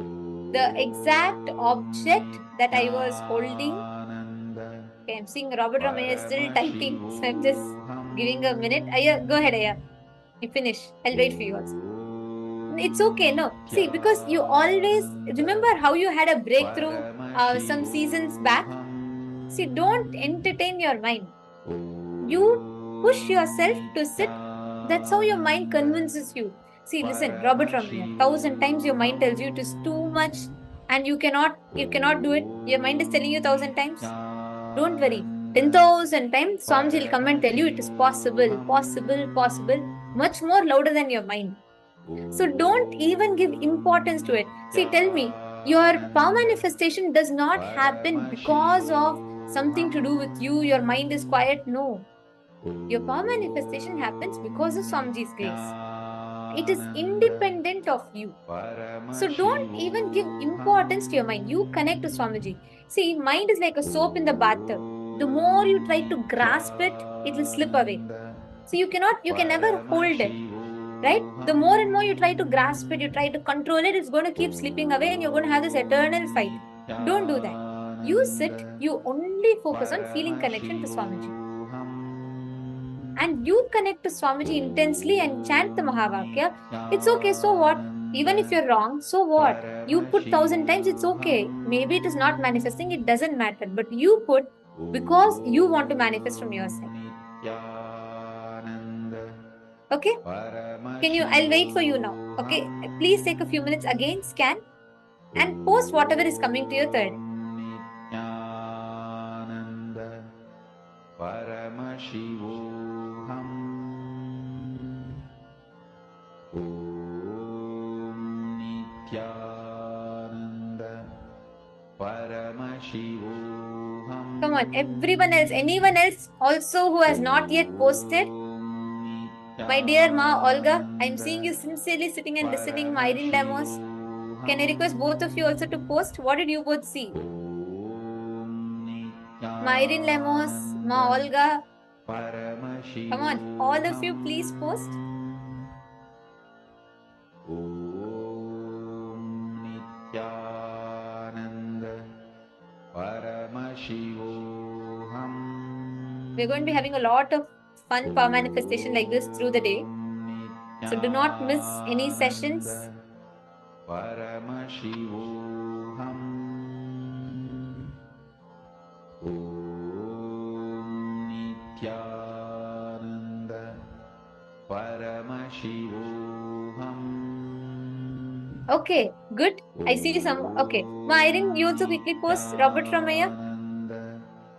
Paramashivoham. Om Nityananda Paramashivoham. Alright. Now I'm going to be showing you all the answer. So the object that I was holding in my hand was a bamboo cup. You all can see this. It's a simple bamboo cup. And the best part is so many of you put yellow color. It is yellow color. And it's a wooden texture. And it's just a simple cup that you use for drinking. So it's a simple bamboo cup.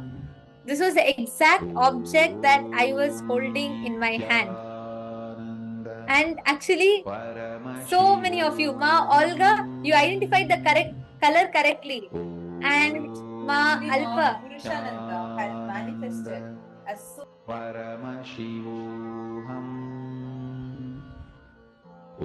Sorry, Ma Purushananda, you had immediately manifested. The first thing you said was a container.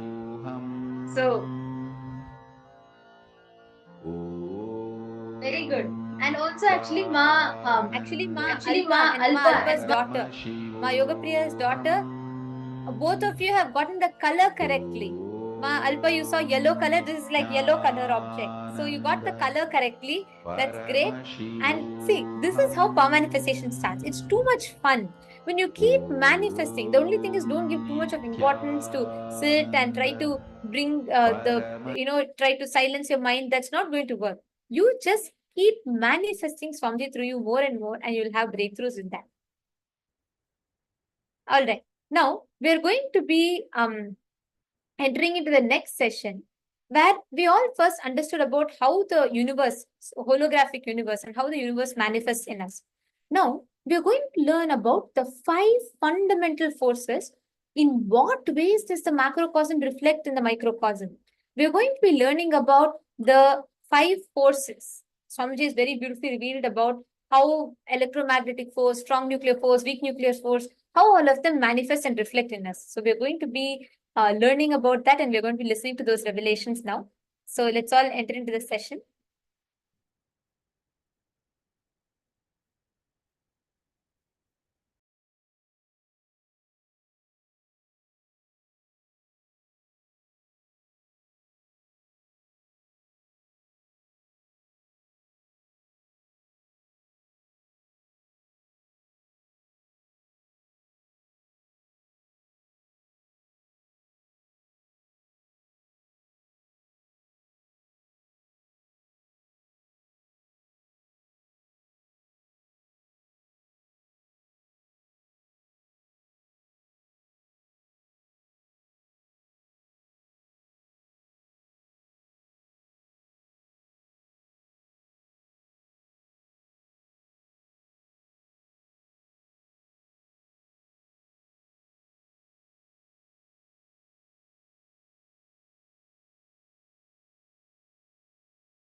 Now, listen to the cosmic signs, cosmic revelations, ultimate sacred secrets related to the Shaktis.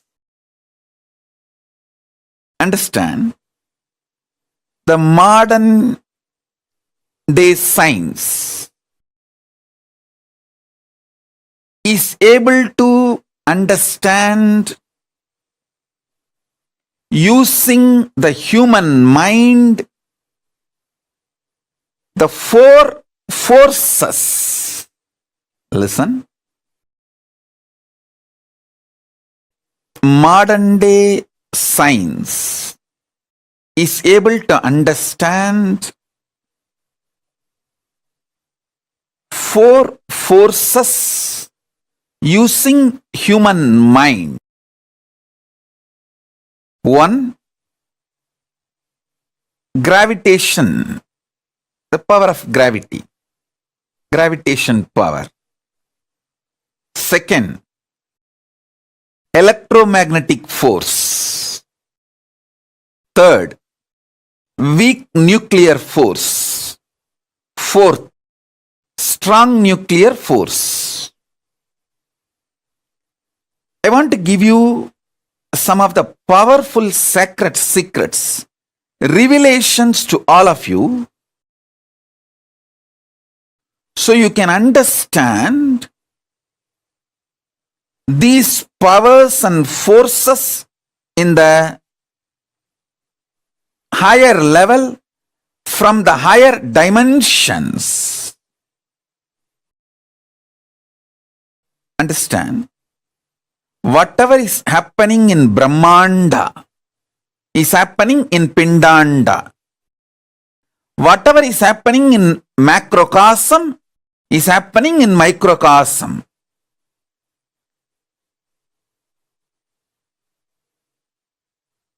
If you understand the laws of gravity, all the laws related to gravity, all the understandings human mind reach about gravity, you can easily understand the greed happening inside you.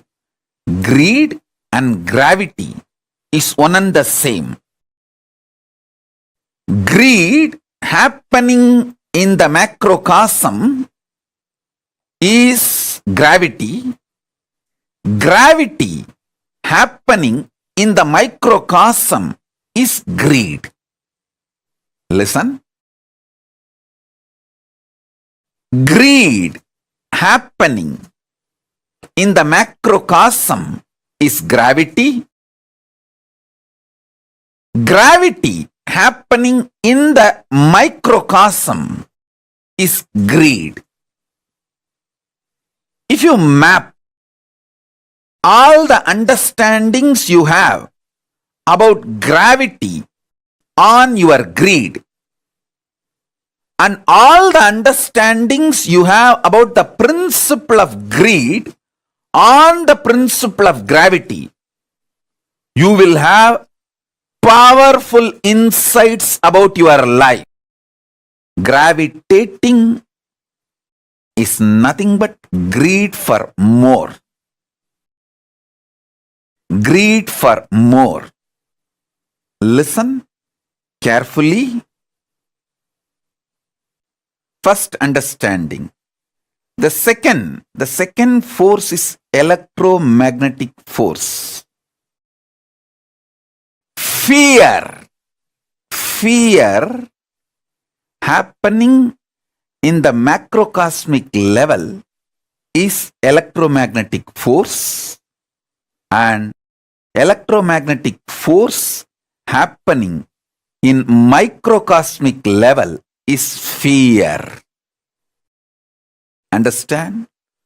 All the principles human mind knows about the fear. All the laws, principles, science, human mind knows about the electromagnetic force.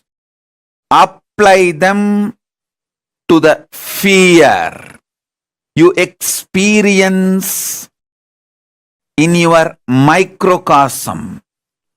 You will realize so many deeper level truths about fear. You will just conquer fear and you will know how to use fear in your life. Listen. Third force human mind decoded is weak nuclear force.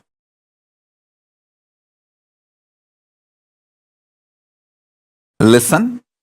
Weak nuclear force.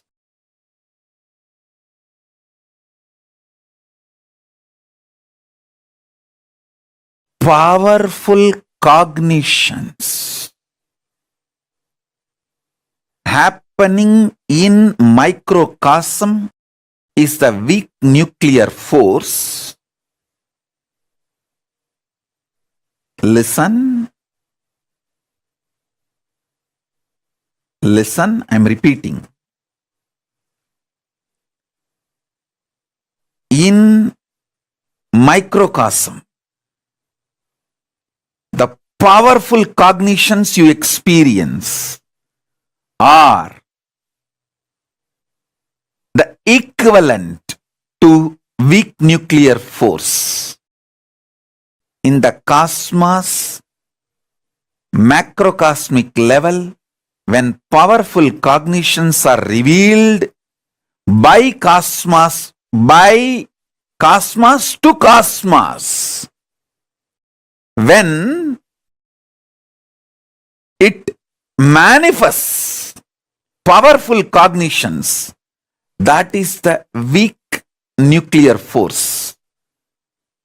The weak nuclear force manifesting in the microcosmic level is powerful cognitions. Powerful cognitions manifesting in the macrocosmic level is weak nuclear force. All the laws, principles related to weak nuclear force, take them and map to your powerful cognitions. When you manifest powerful cognitions, what happens in you? Map it. You will have so much understanding and revelations. Whenever you get the powerful cognitions, what happens in you? Absorb that. Absorb and observe. Map that into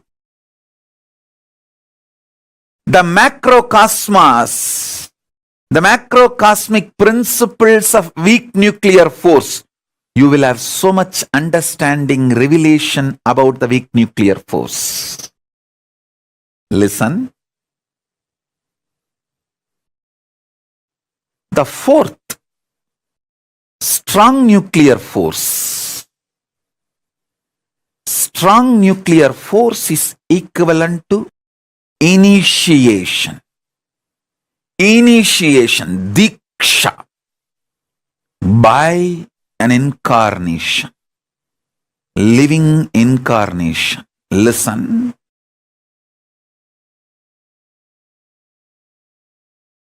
Strong nuclear force happening in the microcosmic level is diksha, initiation. Diksha, initiation happening in the macrocosmic level is strong nuclear force.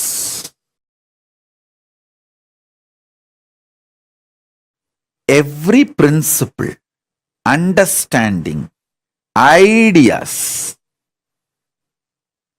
scientific revelations you know about the strong nuclear force, map them to the microcosmic experience of initiation, you will have so much of understanding, clarity, revelations about the power of initiation.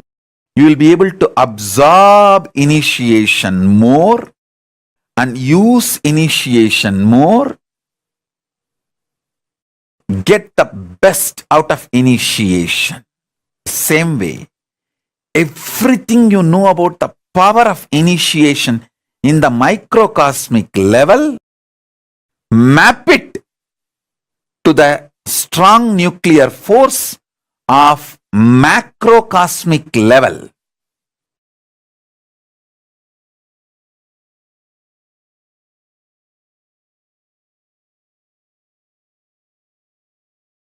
You will have not just new discoveries, inventions, revelations, new principles, you will be empowered to use the strong nuclear force in the macrocosmic level also.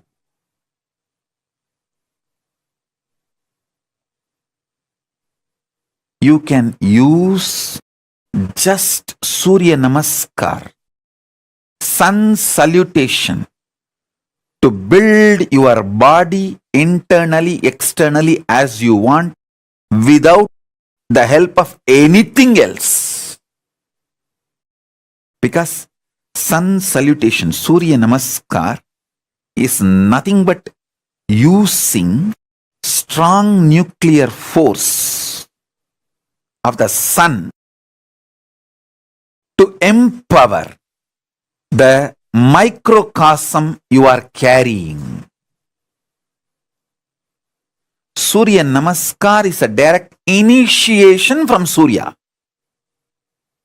Listen. I will repeat.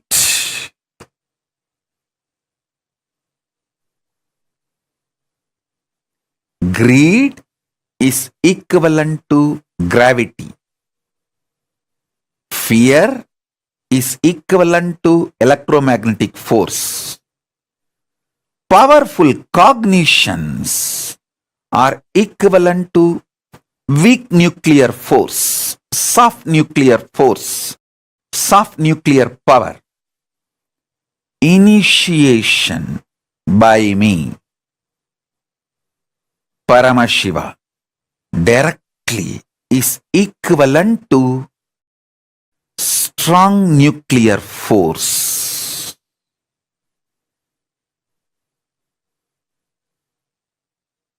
Listen. Now I am initiating all of you. So listen. Now I am giving you the revelations, sacred secrets about the next fifth force. There are actually 14 forces. I will reveal the fifth force now. Fifth force is power of consciousness. Power of consciousness means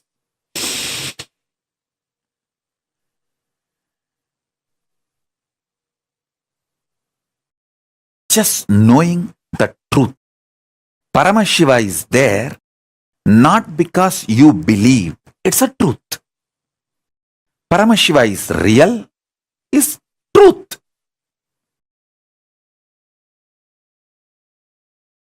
It is simply conscious. As your consciousness is the reality, The existence of Paramashiva is real. The principle with which Paramashiva operates this universe is real. His existence is real. The principle with which he operates is real. The principle of Paramashiva is called Linga, Dharma. Listen. Just knowing the reality is consciousness. Just knowing the reality happening in microcosmic level is consciousness. Consciousness happening in the macrocosmic level is Paramashiva.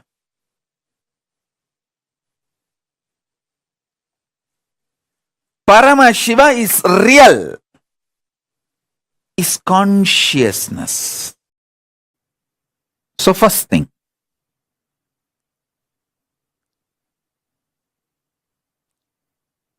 the first force human beings decoded is the power of gravity, gravitation force. The second one,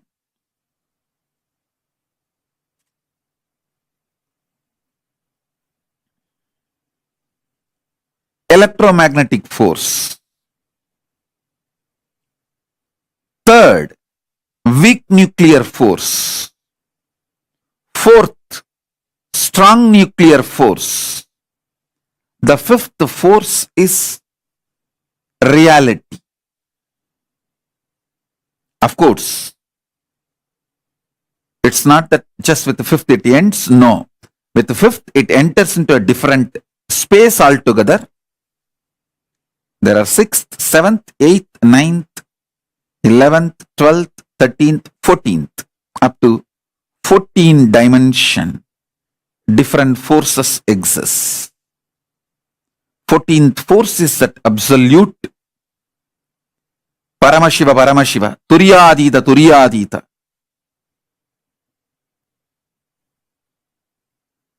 I'll explain the fifth force for now and initiate all of you about the fifth force.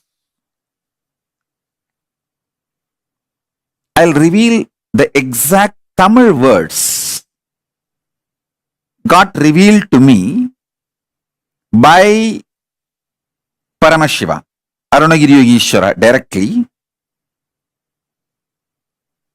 Still I enjoy Paramashiva as my Guru, Arunagiri Yogeshwara. Even though he became one and the same, my Guru Bhakti is so overflowing. It's like a gracie, not crazy, crazy, cranky, all put together and beyond. It's a gracie.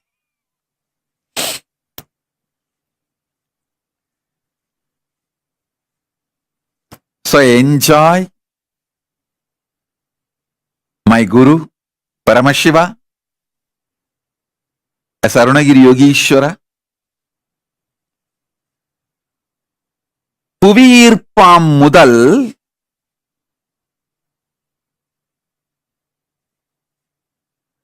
மின்காந்த அலைவீச்சாம் 2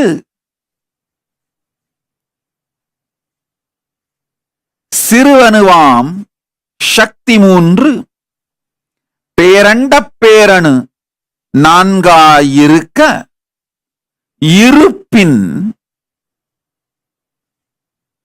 சக்தி 5 இலங்க 6 7 8 9 10 11 12 13 14 பயிற்று துலங்க 5 முதலில் அறி.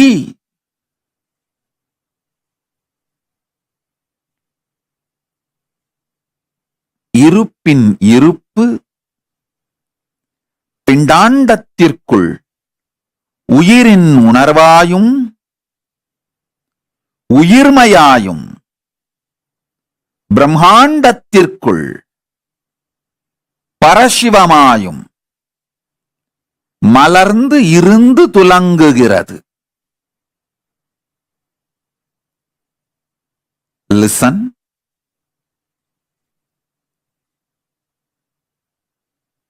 Greatest that can happen to human being is this conscious reality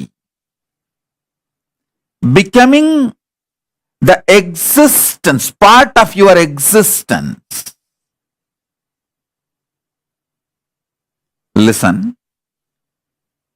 This conscious reality can be part of your existence if you have a direct feeling connection, Guru Bhakti. It can just like a jumping of the flame, transmission of the lamp.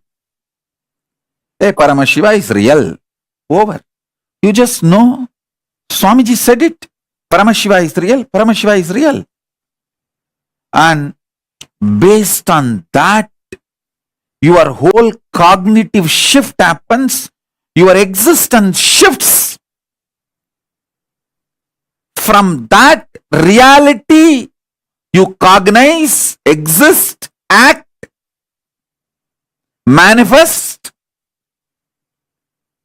gravitate, do everything.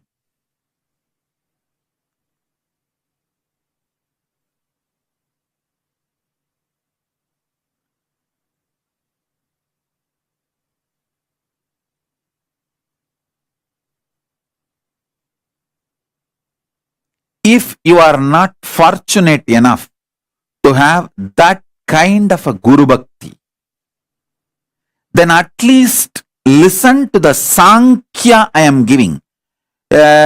Understanding from known to unknown, then when the unknown becomes known, from that known to the next unknown, and when that unknown becomes known, from that known to the next unknown, this Sankhya which I am showing, at least move along with it. So you can start internalizing.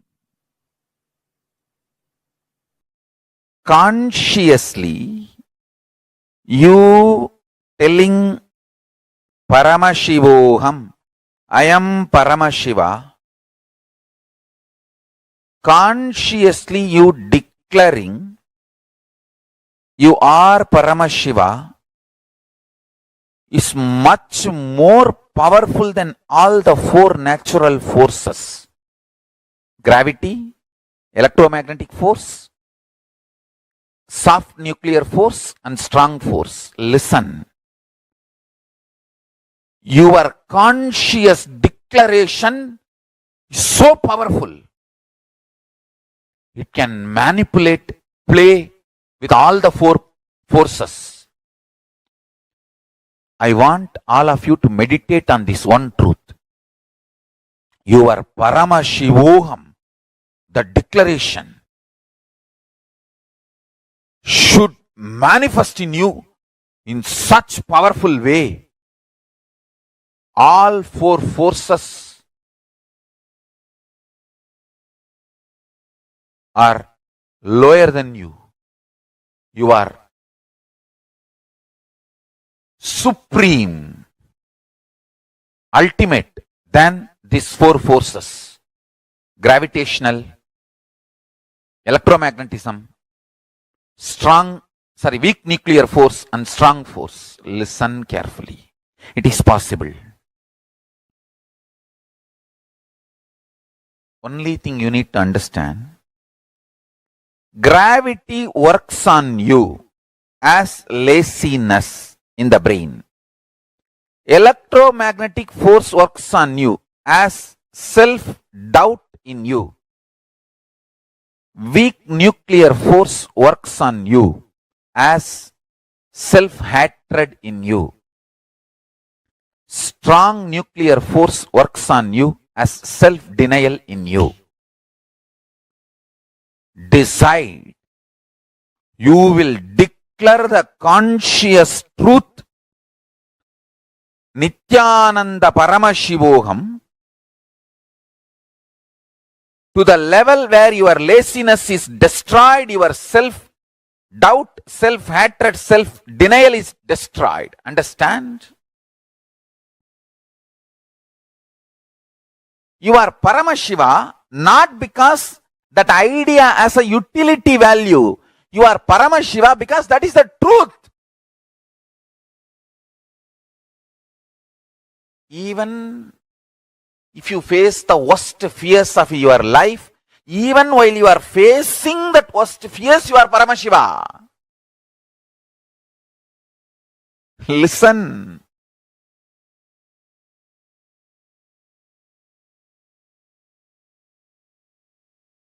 The greatest service you can do to me, any of you are feeling grateful to me for supporting, developing your life in any way. This is the Guru Dakshana I want.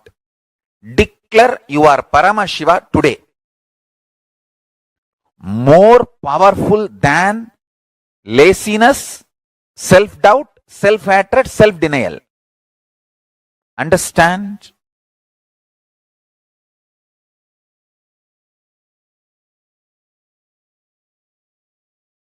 You don't need to conquer the external objects to be successful.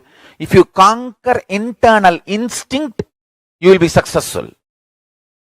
Same way, to manifest Ishvara Shakti, you don't need to conquer the gravitational force, electromagnetic force, strong nuclear force, weak nuclear force. How they impact you, that impulses, if you conquer, you can conquer all the four externally. The internal impact of gravity on your system is laziness. Internal impact of electromagnetic force on your system is self-doubt. The weak nuclear forces internal impact on your system is self-hatred. The strong nuclear forces internal impact on your system is self-denial. Understand? You can actually see how clearly all these four are mapping to laziness and SDHD.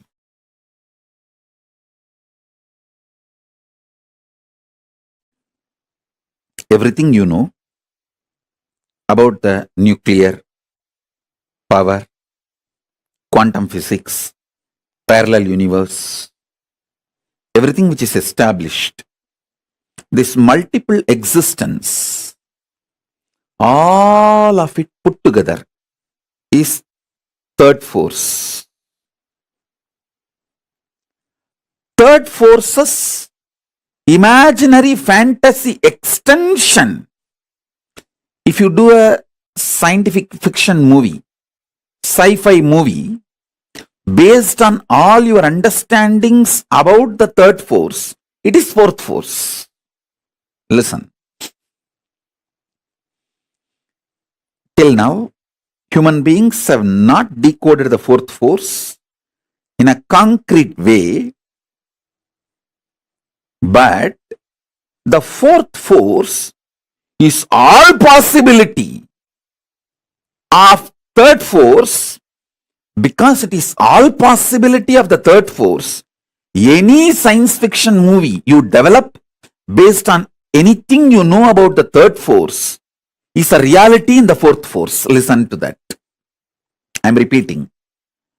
Any fantasy imagination you develop centered on the principles you know about the third force is part of the fourth force. Because the fourth force is everything you can imagine as an extension, transformation, multiplication of the third force and more.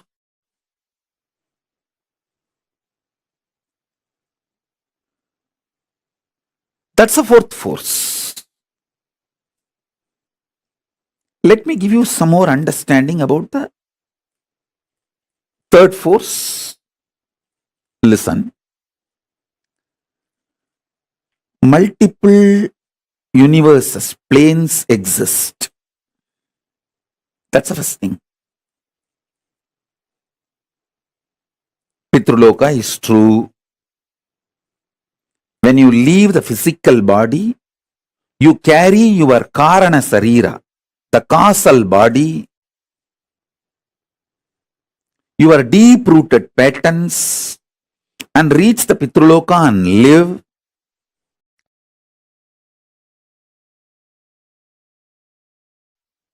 Listen, every word I am uttering today is a powerful cognition. Listen carefully. Just to share these truths to all of you, to the world, I am still alive. I am still protected by Kala Bhairava. Understand?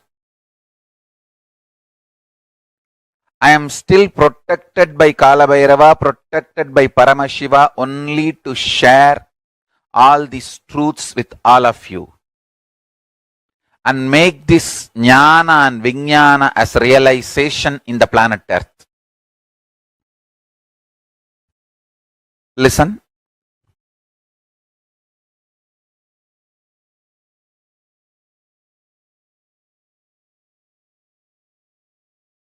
Parama, the ultimate.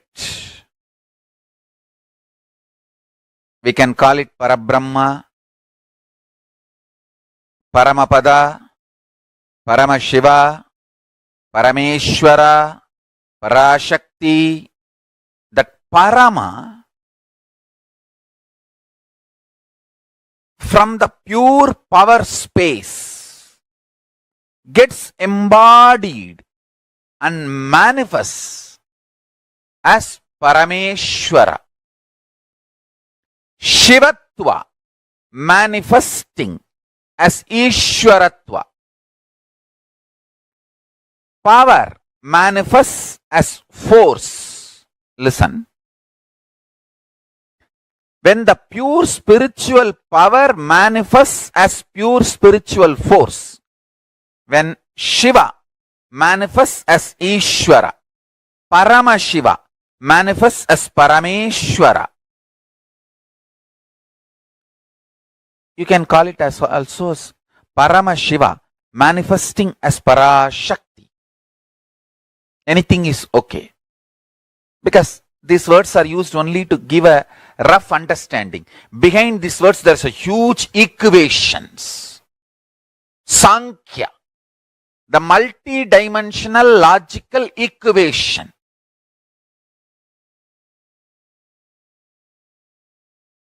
So listen.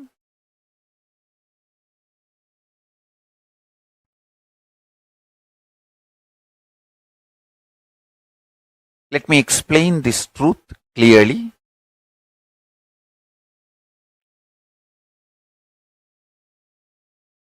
The important message Kailasa, Paramashiva want to convey to the whole humanity is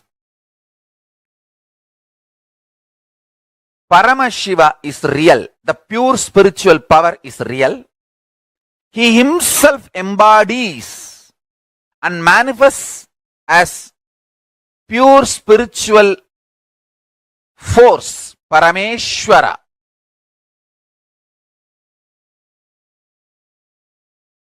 And when he embodies and manifests pure spiritual force, Parameshwara,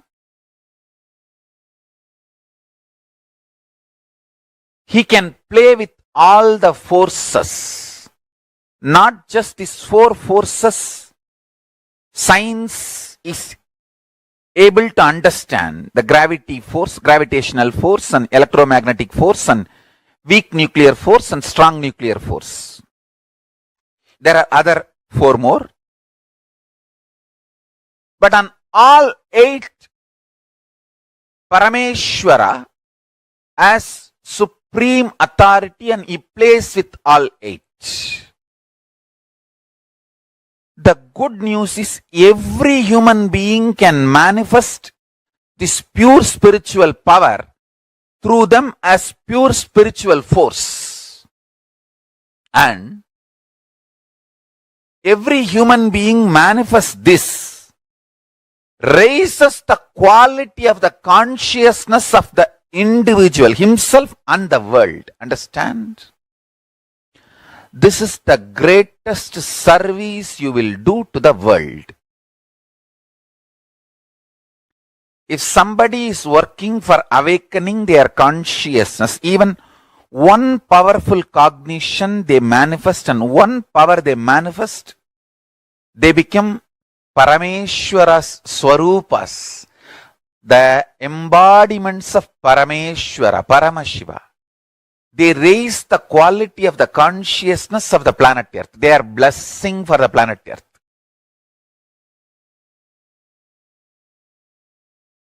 My only work is to make at least few million people understand this truth and live this science. Understand the truth. The Parama, supreme power, can manifest in us as supreme force, which is superseding authority, which can play with all the four forces science has understood, and there are four more forces science is yet to understand. The four forces science understood is gravitational force, electromagnetic force, weak nuclear force and strong nuclear force. The greed for more happening in the macrocosm is gravity. The gravity happening in the microcosm is greed. Study all the principles related to gravitation in every level, whether Newton's initial level theories or Einstein's quantum level theories or the modern day recent parallel universe, parallel life understandings and revelations. Study all of it. Map all of it to your greed.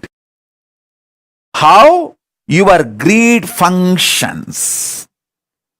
How your greed becomes active or passive, aggressive or regressive, how it exists, how it manifests, how it manipulates, how it becomes life positive, sometimes life negative. Understand? How you attract, you gravitate what you want towards your life, you will be empowered with the knowledge, science, power of manifesting what you want. If you understand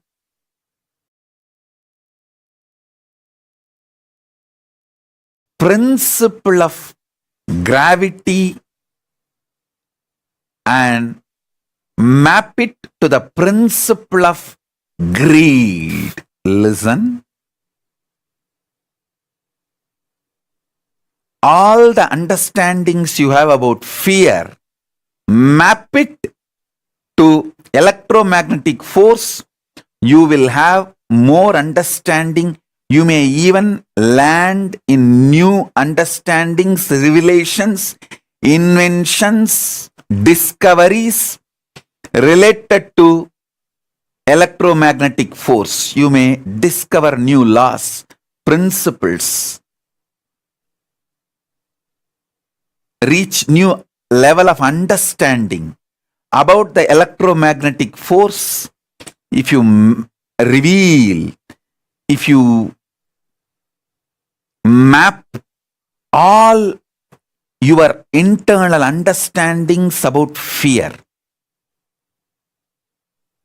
if you map all the scientific understandings, revelations, principles about electromagnetic force on fear, you will have more understanding about fear, and all the understandings you have about fear, if you map it on electromagnetic force, you will have more understanding about electromagnetic force.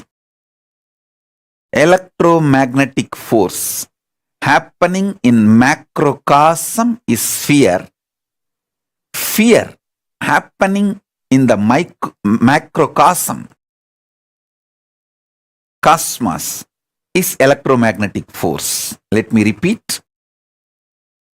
Electromagnetic force happening in microcosm, inside your system, is fear.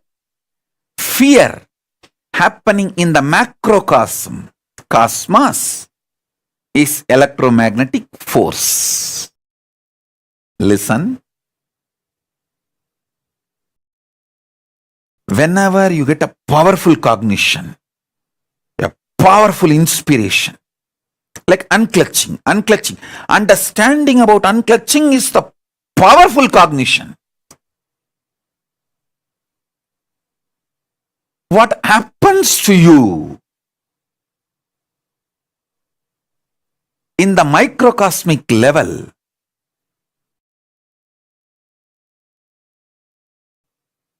It is actually equivalent to the weak nuclear force happening in the macrocosmic level. Whatever happens to you, whenever you get the powerful cognitions inside you, map that understandings to the weak nuclear force, you will have more revelations, inventions, discoveries about the weak nuclear force. And whatever you know, science knows about the weak nuclear force, map them to your powerful cognitions.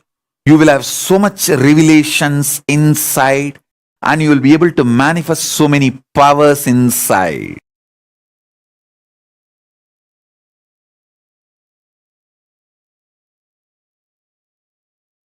The greed in you is equivalent to gravity in the universe. The fear in you is equivalent to electromagnetic force in the universe.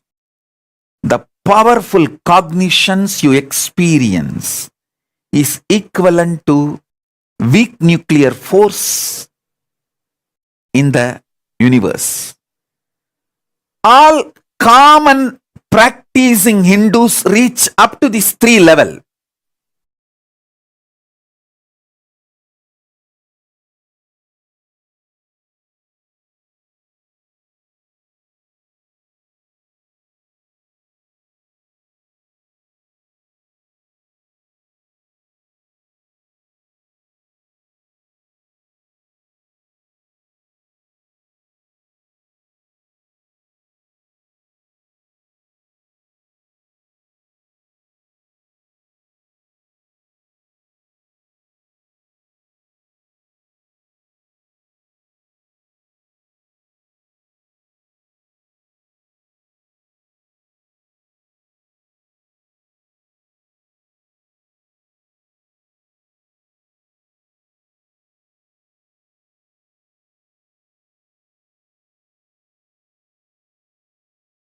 Understand, Mahadeva very clearly says, Brahmavit Brahmaiva Bhavati. There are some Vedic verses he exactly repeats in Agama. Knowing which you became, that is Brahman, cosmos. Listen carefully. Just because if you know about this pillar, it's not that you will become this pillar. Just because you know about this screen, it's not that you will become this screen. But consciousness is such, just by knowing about it, you will become that.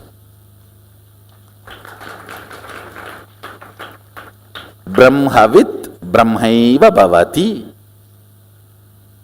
Knowing cosmos, you become cosmos, because you are cosmos.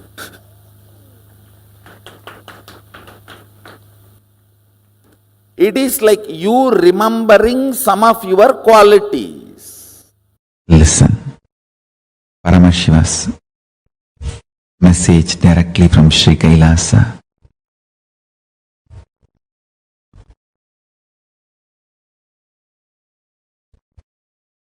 Brahmavit Brahmaiva Bhavati. Knowledge about Brahman, even if it is in the intellectual level,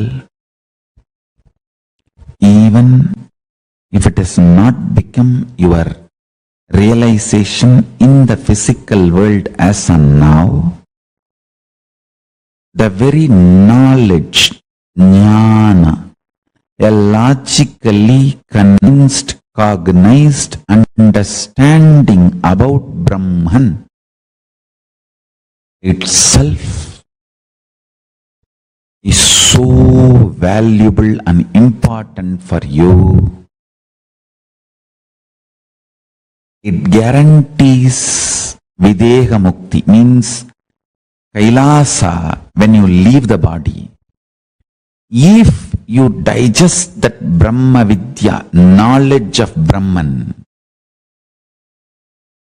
start manifesting as your reality, even while you are living, you live enlightenment. Listen. Even knowledge, knowing is so important.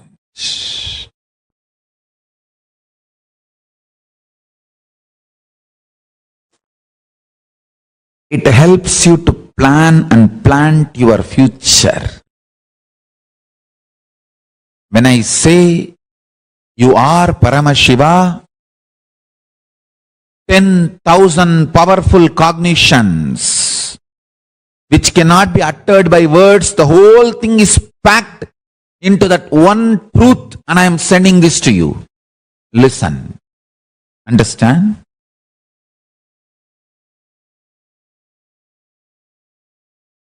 The higher space zones, the vertical space zones like Bhur, Bhuva, Suva, Tapa, Satya, all the lokas, all the different higher worlds, higher existence, and ultimately the Kailasa, highest dimension, highest existence. Even if you know information about those lokas, they become enlightenment. That is the important thing. Understand? In this world, the truths related to this world, knowing does not mean experiencing. The information does not become enlightenment. But the truths about that world, just information becomes enlightenment.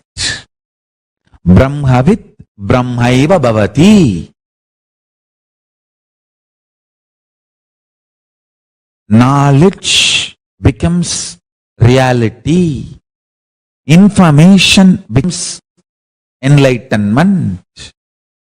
That is the way Mushukunda Chakravarti went to Devaloka and brought Tyagaraja Swami of Tiruvarur.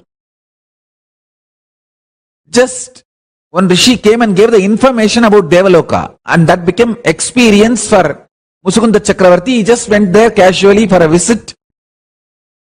Indra received him and said that I have a war now, can you help me? And Mushukunda Chakravarti said, why not? And he took the whole Chola army and supported Indra, and Indra won the war. Because Indra won the war, Indra asked, I should give you some gift, what do you want? Understand? the interdimension travel, the interworld, interspace travel was common lifestyle for us. This is all not false. I am telling you the evidence. Musukunda Chakravarti went there and supported Indra and won the war and then came back. Evidence. 7 Tyagaraja Swami are in Tamil Nadu. Vedaranyam, that's one. Tiruvarur is the main deity. This 7 Tyagaraja Swami, nowhere in the deity you can see even one small symptom or any evidence it is man-made in this world. Like how Prahlada, whatever Prahlada heard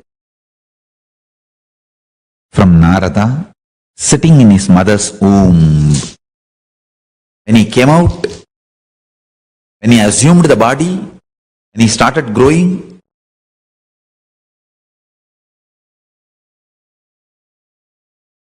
every situation Prahlada faced, he had a solution which he received from Narada. He had a solution which he received from Narada in the womb. And beautifully he was able to navigate his life and win the whole thing. Understand, you need to really understand.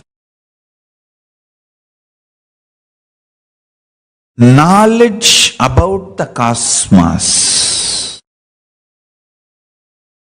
is not necessarily demands your faith or belief. It only demands your integrated listening. For example, I am telling you, when you leave the body, the space where the life is happening to you, what we call Jiva, Chit, that will start moving, getting pulled, gravitated based on the kind of the vibration and thought current you cherish about the future. Understand, this is a very important statement I am making. It is not about how you lived the past. It is about how you want your future. That is too important information, fact you need to know. For example, you lived 90 years and all the 90 years you did everything dirty, stupid. Suddenly, fortunately, just before the leaving the body, something clicks in you and you decide absolutely bright, right, pure, liberated future. And after you decided to live that liberated future, for some reason you did not continue to live for many days with the body, but you left the body. What you planned for your future, that will be the force gravitating you towards it. Listen carefully. Listen carefully. Your taste for your future is the gravitating force to which you will reach.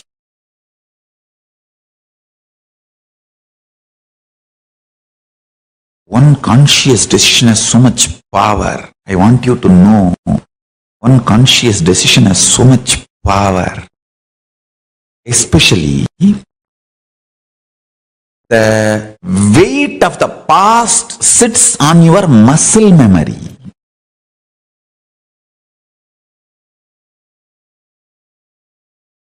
Power of decision is in your biomemory. So, when you leave the body, the weight of the past drastically reduces. You can just take off. Especially if you heard all these truths when you are in the body. Now itself, if you heard all this and gets inside your system, I tell you. I'll tell you very point blank the truth. Nothing exists other than Shiva, the existence.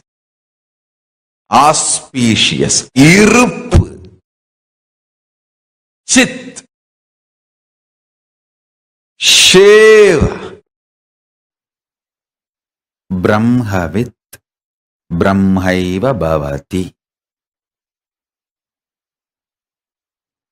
Just by knowing about the cosmos, about the universe, about the existence, you became one with that.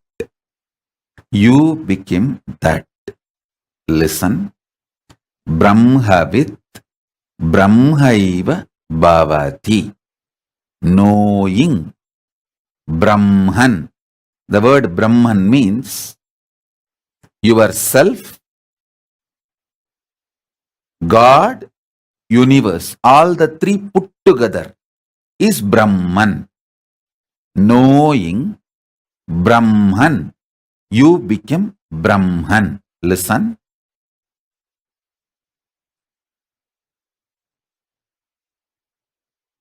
I'm repeating. Knowing about Brahman.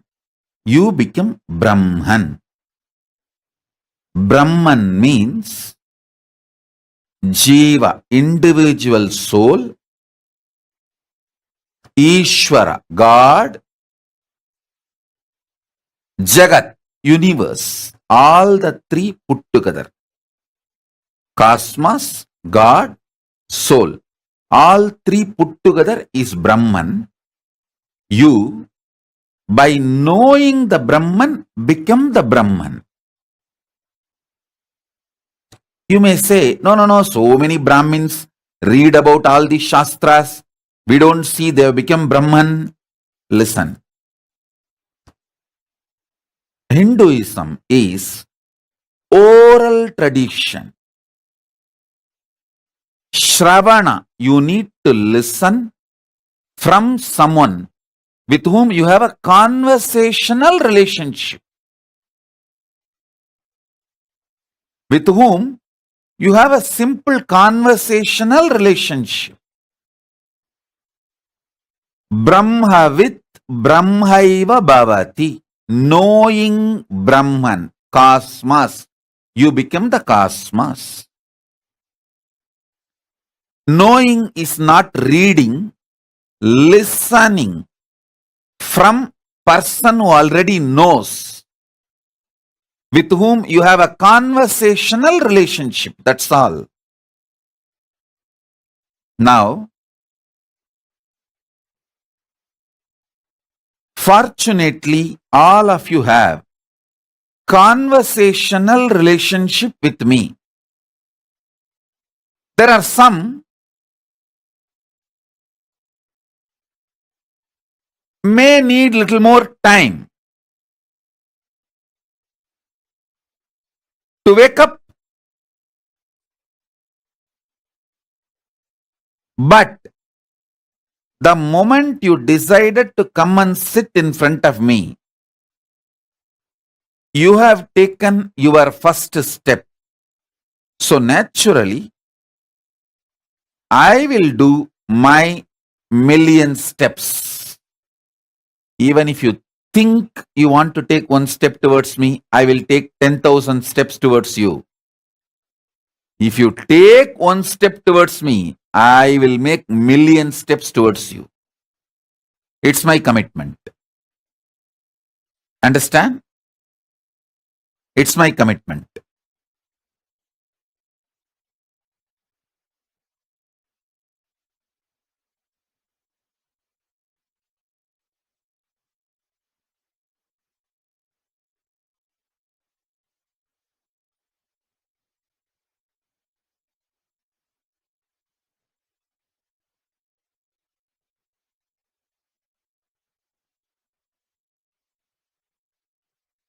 Now, I will give you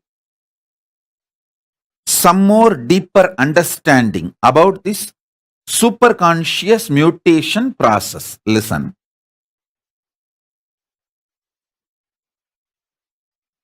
Having conversational relationship with someone who knows Brahman and hearing about the Brahman makes you experience, live Brahman. Two things are most difficult in the life. Finding a person who is a Brahmanyani and having conversational relationship with him. That's all.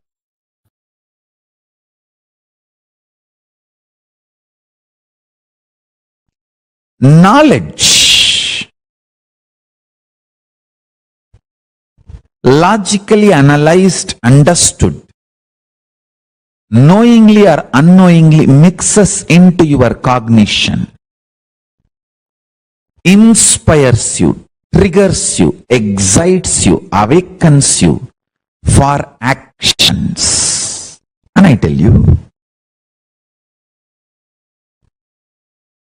knowledge about the Brahman, Parabrahman, existence, reality, ultimate reality, universe, cosmos, multiple words I can use. All these words are small, short, but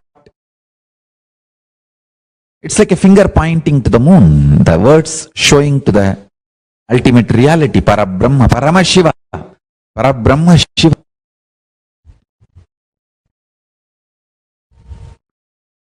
Listening to these great revelations, truths, internalizing,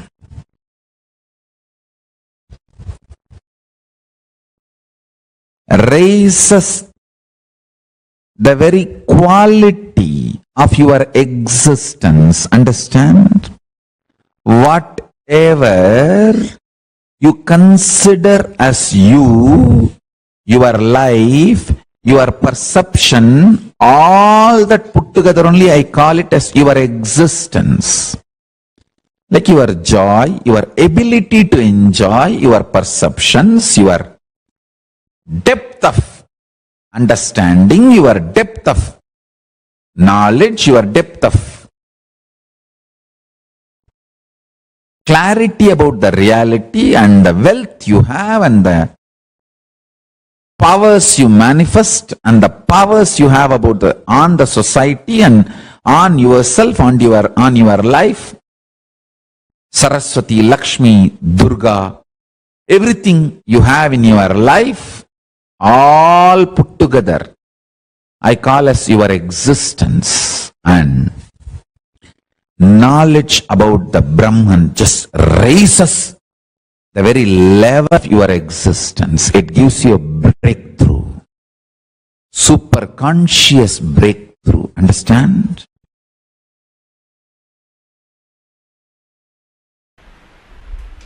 Brahma Sutras, first chapter, first section, 18th Sutra. Kamacha Nanumanapeksha Peksha. Kamacha Nanumanapeksha. Swami Gambhirananda translates this sutra as: there can be no reliance on inference arriving at pradhana owing to the mention of desire. Swami Veereshwarananda translates as: and on account of the word bliss, literally desire, referring to Brahman, you cannot infer Anandamaya is also Brahman, since the suffix mayat is used to denote modification.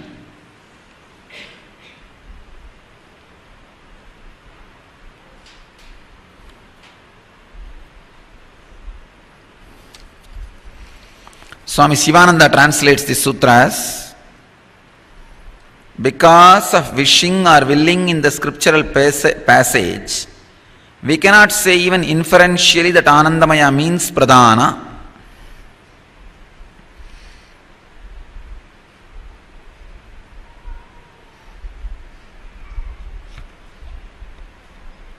Source, bliss, cannot have desires. Matter, dead, inert, cannot have desires. Desire is wrong cognizance you take while matter moves towards the energy by its very nature.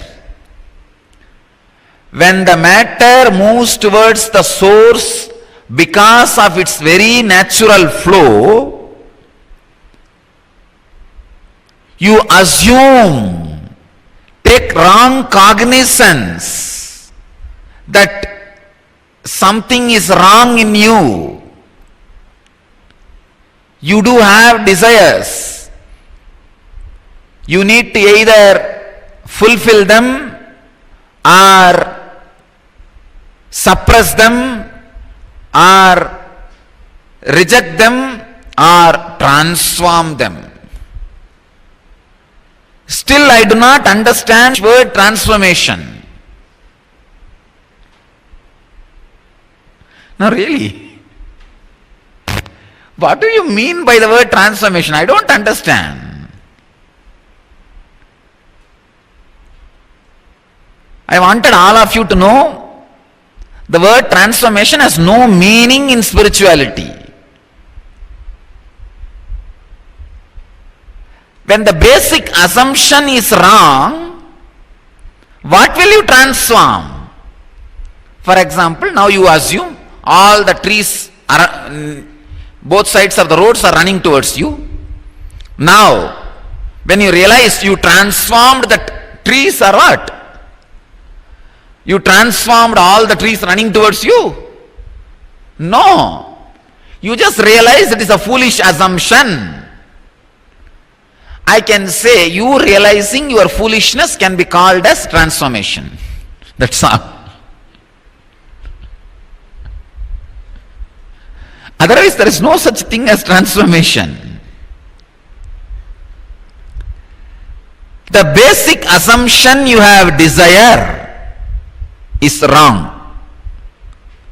I can say this right sutra exactly for today. After the Kama Dahana, Manmada Dahana, you can open your third eye now. Opening third eye means just realizing, oh God, I am bliss. How can I desire anything? No.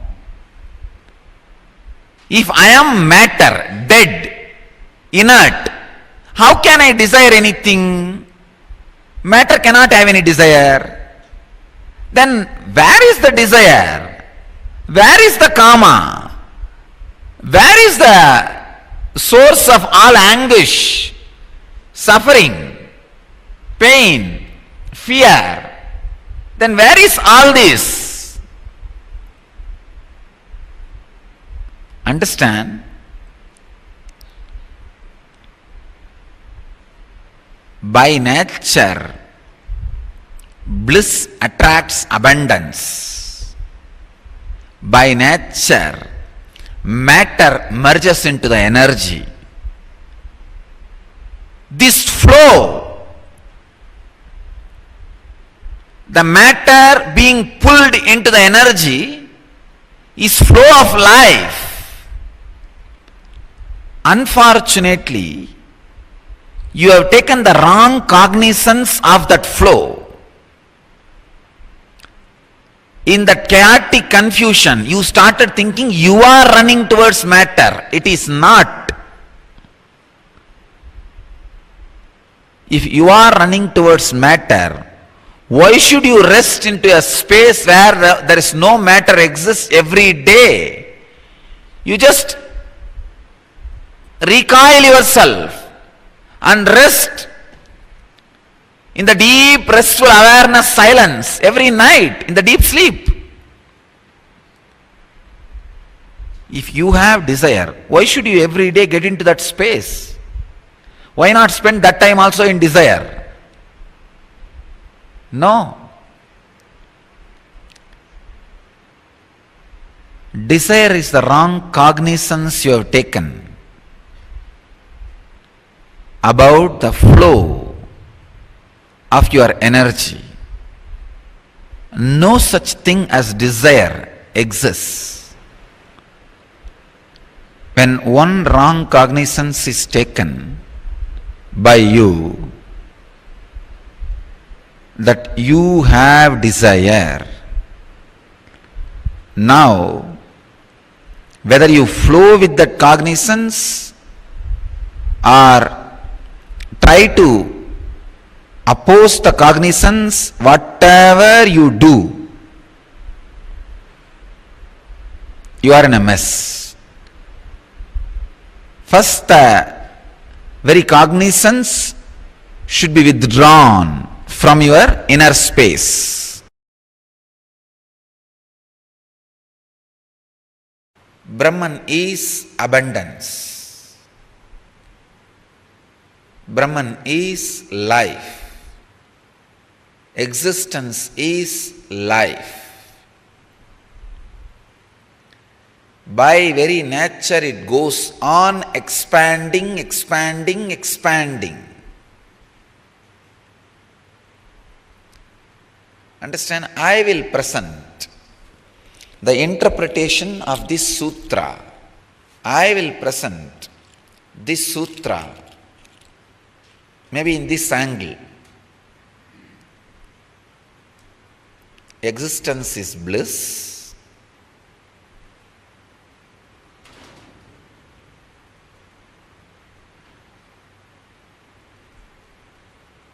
Existence is constant expansion. Please understand. Bliss constantly expands in all dimensions.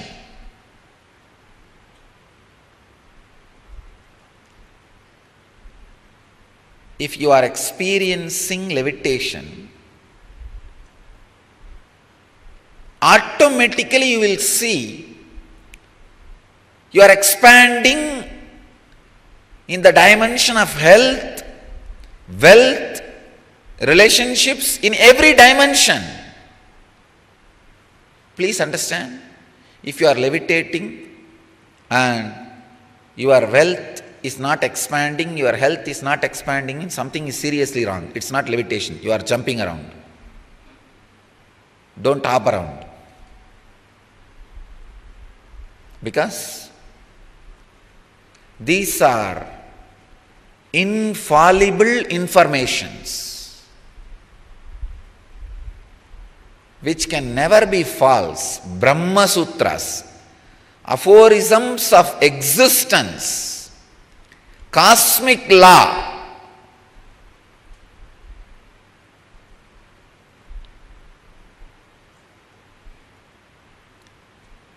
Existence is abundance, constant expansion. Whether it is in the level of understanding, in the level of love, in the level of life, in the level of health, in the level of wealth, whatever may be, but the truth of existence is expansion. Very essence of existence is expansion.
Lingamurti. This whole universe, even NASA says now, they are very clear, the whole universe in the form of Linga. Trillions and trillions and trillions of Brahmanda as manifested as Linga.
This session, Samji revealed to all of us about not just how the cosmos reflects in us, not just the truth that the cosmos reflects in us, but also how the cosmos reflects in us as the five fundamental forces of existence. And Swami also revealed to all of us about why knowing about the cosmos is so important. Like Swamiji said, just by knowing about the cosmos, you become the cosmos. Brahmavid Brahmaiva Bhavati.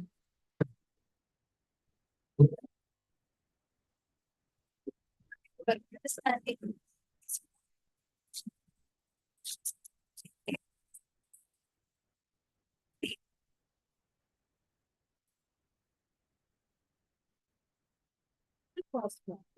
You become the cosmos. Just the knowledge that you have about the cosmos, you become the cosmos. Are all of you able to hear us clearly? If you're all able to see us and hear us, please put yes in the chat.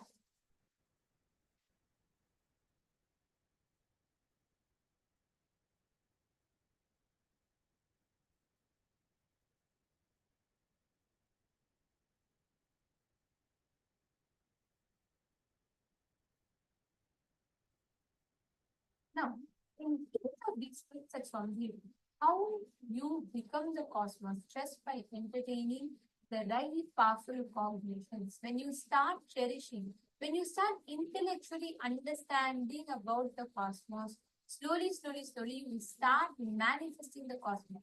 You will become the cosmos. You will manifest the cosmos.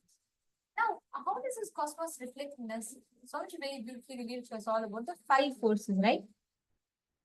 How gravity reflects as greed, electromagnetic force reflects as fear, strong weak nuclear force reflects as initiation, powerful cognitions, and strong nuclear force reflects as initiation. The fifth force, the power of consciousness, is a consciousness-based force which establishes from within and pushes you to explore your peak potential, your peak possibility. Now, these five forces put together, they influence the permutation combinations of all these five forces. They influence our day-to-day decisions making, day-to-day attributes, every single thing of it. And that is why knowing about how these five forces exist, how they influence our life, is very, very important. Now, first and foremost, the cognition you carry about you from morning. We have been learning about how the cognitions that you carry inside you, about you, matters a lot. How many of you are understanding it? So far, how many of you with us? How many of you are clearly understanding what you have or how you cognize about see, your cognitions about you, the cognitions about God, the cognitions about world. All three are directly related to each other. Ma, Soumya, Prabal, are you there? Can I request all the participants to come on camera and settle down?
Lingamurti. This whole universe, even NASA says now, they are very clear, the whole universe in the form of Linga. Trillions and trillions and trillions of Brahmanda as manifested as Linga.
Lingamurti. This whole universe, even NASA says now, they are very clear, the whole universe in the form of Linga. Trillions and trillions and trillions of Brahmanda as manifested as Linga.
Lingamurti.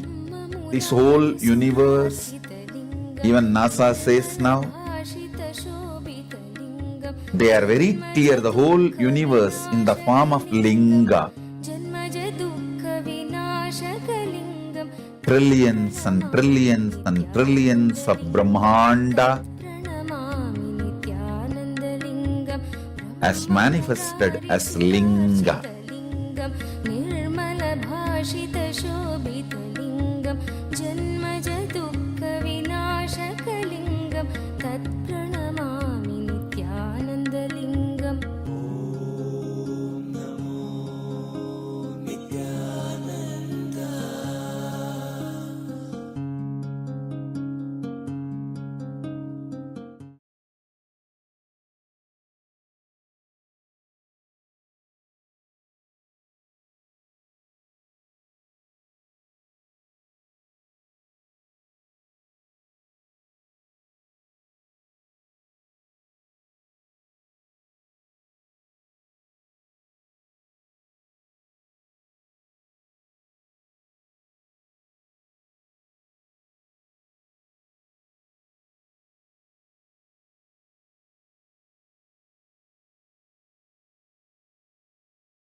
Lingamurti. This whole universe, even NASA says now, they are very clear, the whole universe in the form of Linga. Trillions and trillions and trillions of Brahmanda as manifested as Linga.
Lingamurti. This whole universe, even NASA says now, they are very clear, the whole universe in the form of Linga. Trillions and trillions and trillions of Brahmanda as manifested as Linga.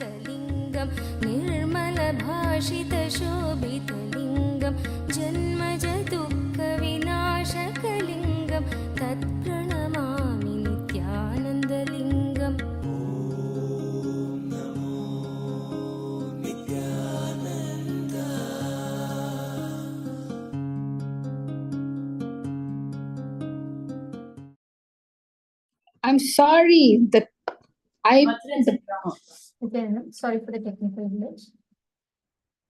Like all of us, we just listened.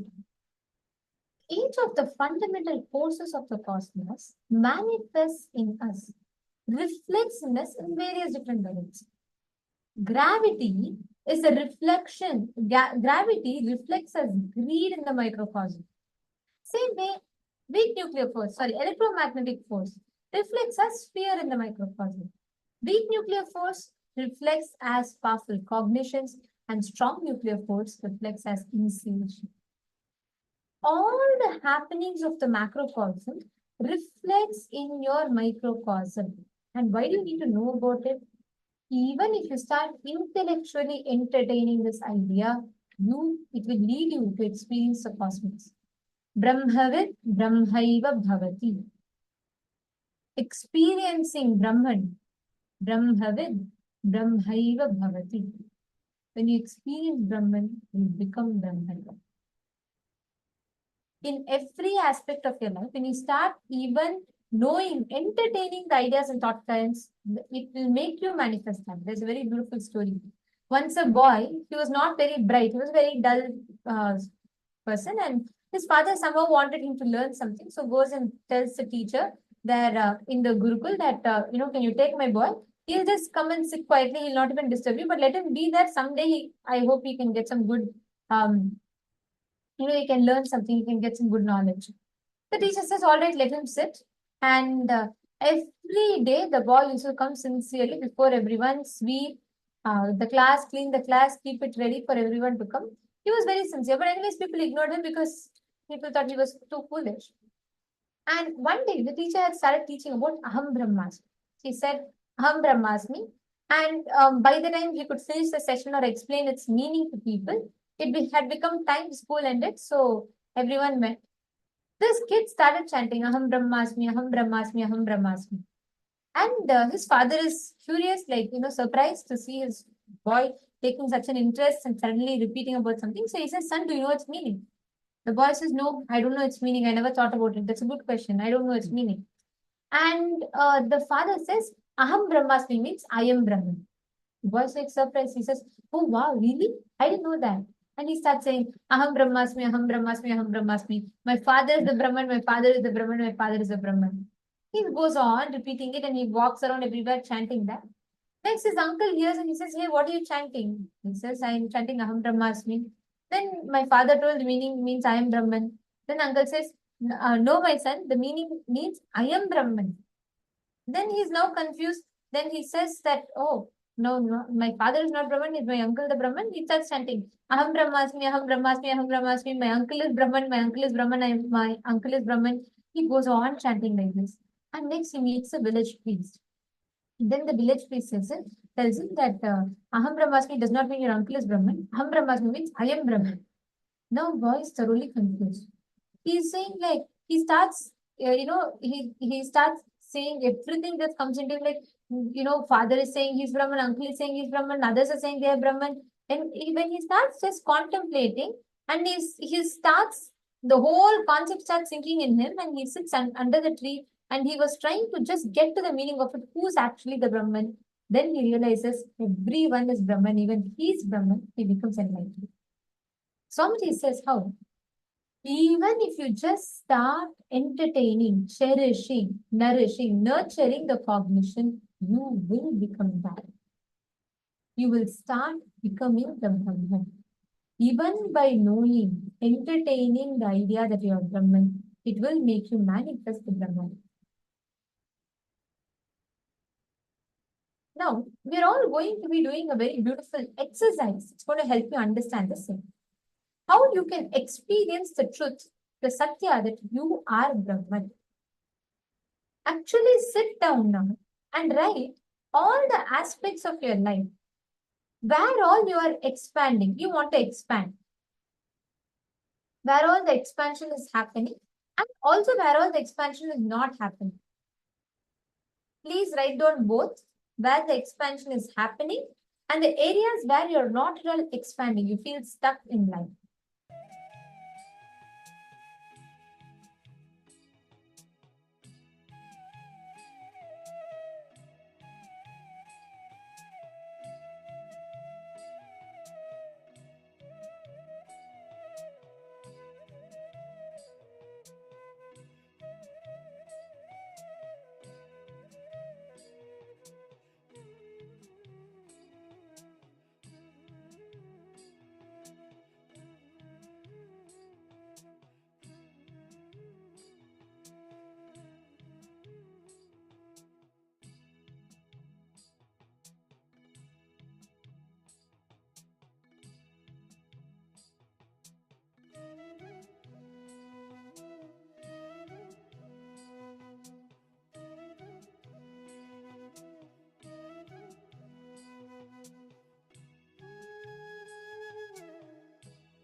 peaceful.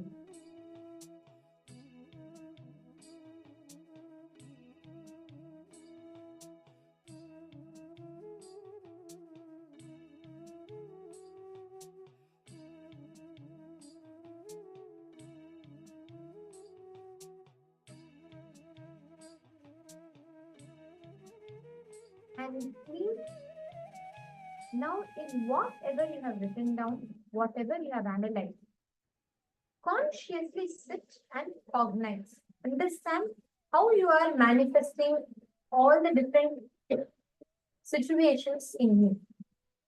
And consciously sit and complete with them. You will start having a breakthrough in the way how you understand, how you manifest the reality, how you experience your reality reflects in your lifetime. Now we're all going to be doing a very beautiful kriya, which will help you break free from this and make you manifest a life which is redundant and irrelevant of any kind of anxiety. Means a life which is devoid of any anxiety. This is a very, very powerful kriya that Swamiji has given. And I would like to request all the participants. Now, what you have written down, right? Whatever you wrote down, your understanding about the Brahman, you being the cosmos. Sit and thoroughly analyze it and consciously sit and complete. You will have an amazing breakthrough. Understand, when you start cognizing yourself, when you start observing, how does the cosmos reflect in you? How does the cosmos manifest in you? When you start understanding this, when you start analyzing this, you will start seeing how you start having amazing breakthroughs. The anxiety starts leaving you. And you will be aware of what all ways the macrocosm reflects in you. So now we are going to be entering into the kriya. Let's all do the Nitya kriya. And if you have any kind of mental health issues or physical health issues, please check with your physicians and make sure that you are allowed to do such and such a kriya, and please do the kriya.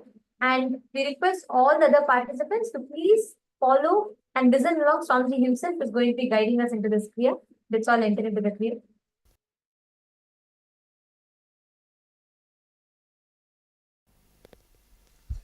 Please understand, this kriya, cure for anxiety, this kriya will intensely release the dopamine chemicals in you, pleasure chemicals in you. Two things.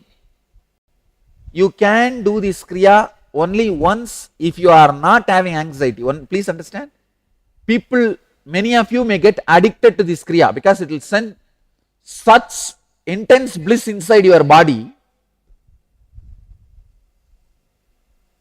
If you don't have anxiety, if your anxiety has come down, you should do only once. If you are filled with anxiety, do it twice a day. Even people who don't have anxiety can do, but only once, because it is creating such joy and bliss mood inside the body. You should not be doing it again and again, because if you are doing it again and again, it will lead to kind of that stupor mood, jada samadhi mood, where without intelligence only your internal joy is increasing. If the internal joy is increasing without intelligence, again it will make you dull. Don't do it. It's very powerful kriya. It will just intensely send bliss chemicals, bliss hormones all over the world, all over the body, all over your body. Of course, your body is your world. All over your body. So anxiety will disappear in just 1 week. 1 week this kriya is enough, anxiety will completely disappear. Only thing, after anxiety disappears, you should not do it more than once. With people with anxiety, I may recommend twice. First step, Varahasana. It's a Yogasana Mala Sachitra book. In that scripture, 76th verse. I'll give you the technique. sit on the floor in squatting position. Keep the feet together and place the heels at the buttocks. Spread the toes apart. Raise the knees and press the abdomen with thighs. Join the palms together and take them to the back. Fix the gaze at the tip of the nose. This is Varahasana.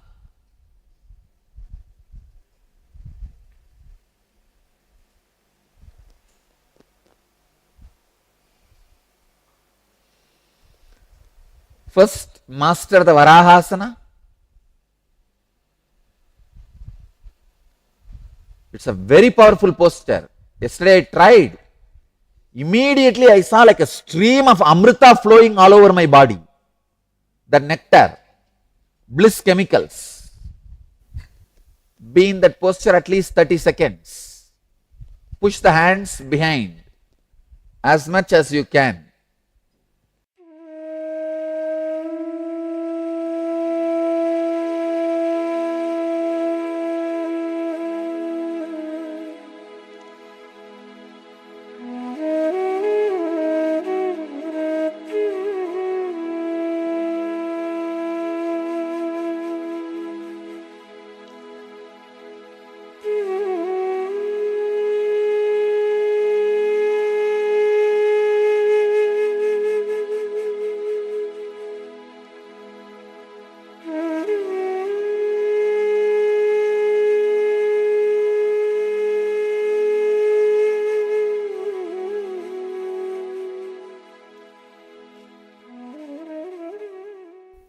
Relax. In the same posture, you are going to do the pranayamas. First, Trishula Kumbhaka. In Kumbhaka Patati, 193rd verse. Inhale through the nostrils and mouth together at a time. This is called Trishula Kumbhaka. Please understand, I will show you.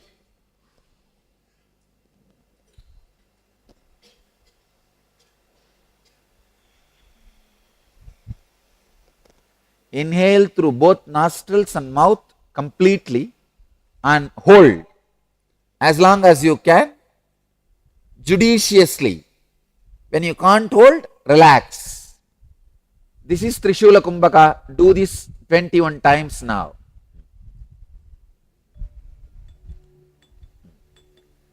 Hands can be removed. You can remove the hands and do the Trishula Kumbhaka. Yes. Usually during this Kumbhaka, close your eyes also, because even through eyes, prana leaves your body.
Next step,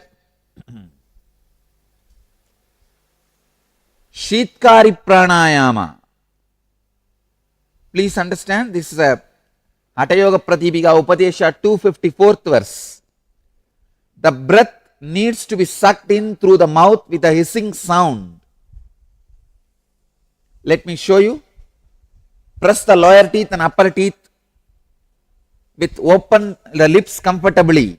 Like suck the air through the gaps in between the teeth. Be aware of the sound produced. After inhaling, close the mouth and exhale through the nose. Don't hold. Let me show you.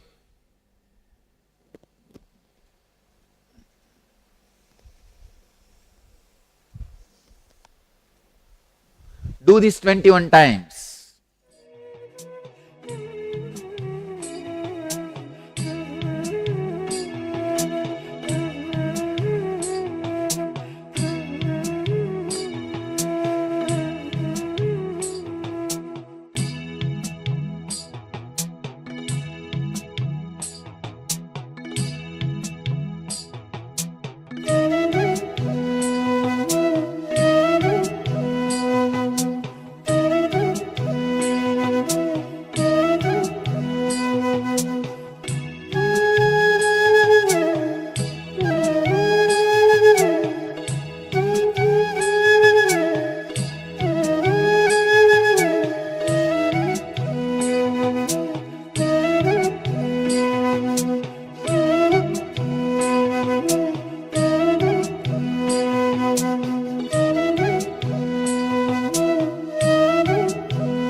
Sit comfortably.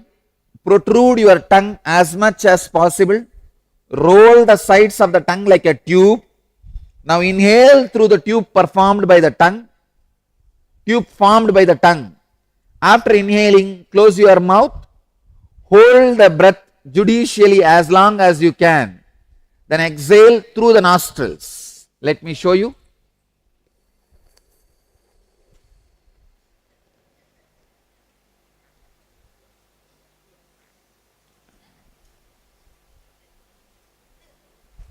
Do it 21 times.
Trinetra Kumbhaka.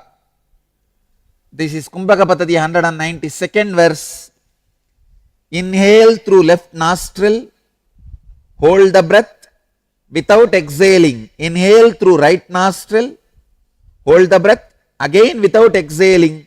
Inhale through both the nostrils, hold the breath.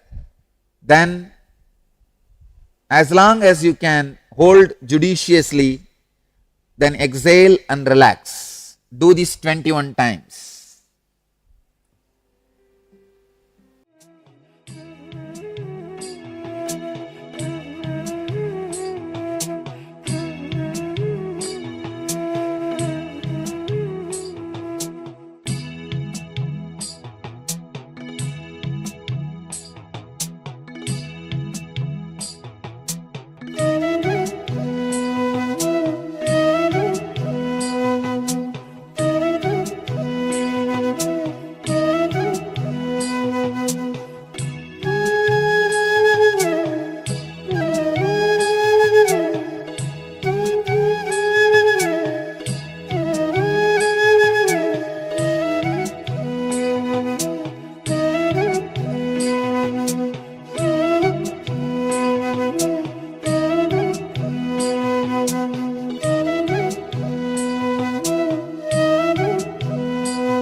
let you all achieve, experience, live, express, radiate and share the eternal bliss. Nityananda. Thank you.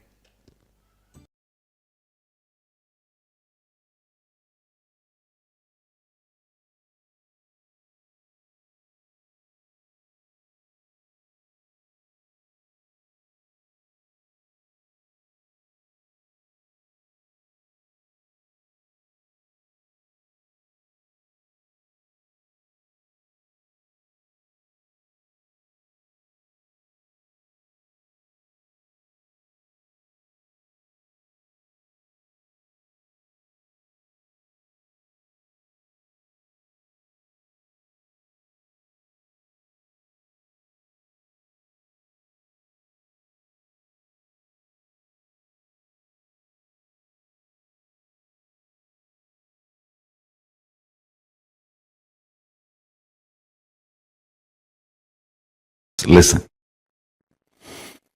The moment I utter the word planets, I remember how my Guru, Paramashiva, taught and made me realize about the grahas in Pratyaksha Pramana. My Guru Arunagiri Yogeshwara, how he taught me this whole science as Pratyaksha Pramana. Still now I don't think I have spoken about it in public. First time I am going to talk. Understand? One day, I was sitting at the feet of Arunagiri Yogeshwara and he was talking about so many things, and suddenly the conversation turned into grahas. He spoke about Navagrahas. I was looking at him so deeply. Literally everything he was revealing was getting into my system. So deep, like if he utters one word, like a condensed 1 petabyte material, information will be transformed into my system, transferred into my system. Listen. The number of words spoken, the quantity and quality of the knowledge transmitted was not matching. That is why I am saying Paramashiva teaches in silence. Listen carefully. When we say Dakshinamurti teaches in silence, it is not that he never utters a word, but the number of words uttered and the quantity and quality of the knowledge, information transmitted, the wisdom transmitted, does not logically connect or equate, rationally inexplicable. Just by a word, he will transmit almost 1 petabyte information. Every word he was uttering, petabytes of information was getting transmitted into my system. The system was getting loaded. What was happening between Arunagiri Yogeshwara and me? What Paramashiva shared with me, that very methodology I am adopting and transmitting. That is why even though you spend only half an hour listening to the satsang, whole day you are in that same mood, because time spent is only half an hour, but the amount of information, quantity and quality of the knowledge transmitted is disproportionate. It's not proportionate. Understand? It was like intense cosmic downloading happening from him to my system, like from his body to my body.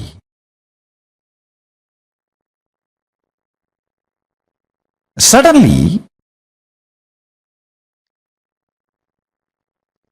maybe the reasons known only to him, he decided to teach the whole science of Navagrahas, showing directly the grahas to me.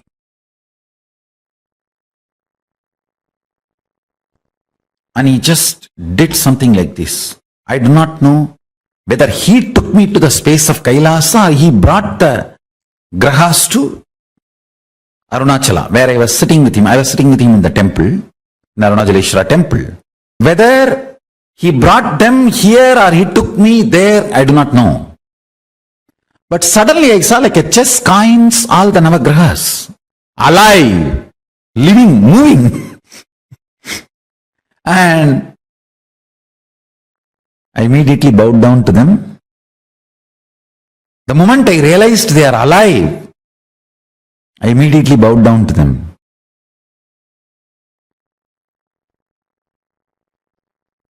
Because I bowed down, I remember very clearly that they were alive, not stone replica or a small toy. No.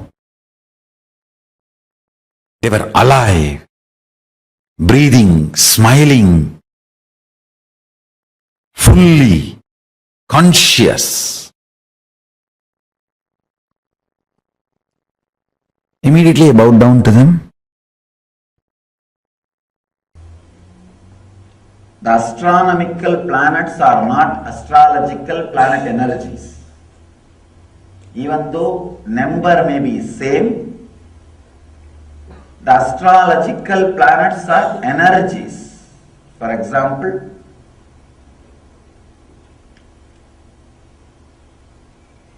planet Earth is here. Maybe I can use the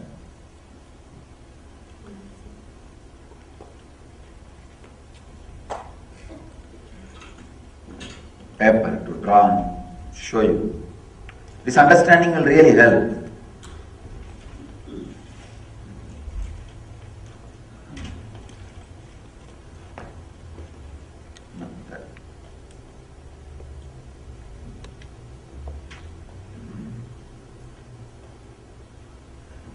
Planet Earth is here.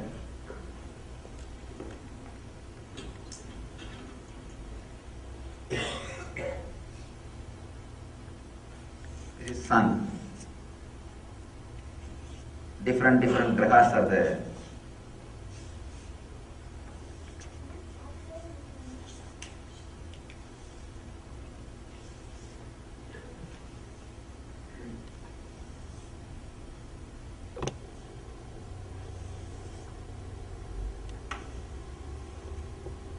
Please visualize this as eccentric circuits and this as some planets. Okay.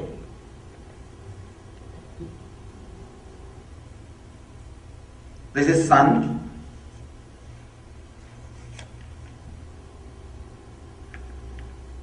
When we say here in our temple, if you see, there will be 9 planetary energies. Statue deities will be there. They will be worshipping. When we say Sani Graha, that is not exactly Saturn. Consider this as a Saturn. A particular energy of pull and push is there always between the grahas. The energy which comes out of the Saturn does not completely come and influence the planet Earth. In between, something will be added, something will be deleted. Different energy clash will be there. For example, 100 unit push energy comes from the Saturn, and if 20 unit pulling energy comes from the Buddha, naturally it will be neutralized. It will become 80. And suddenly here you will see Shukra may add 30 unit, then it will become 110. When it reaches, by the time it reaches the planet Earth, it may get deviated for some time.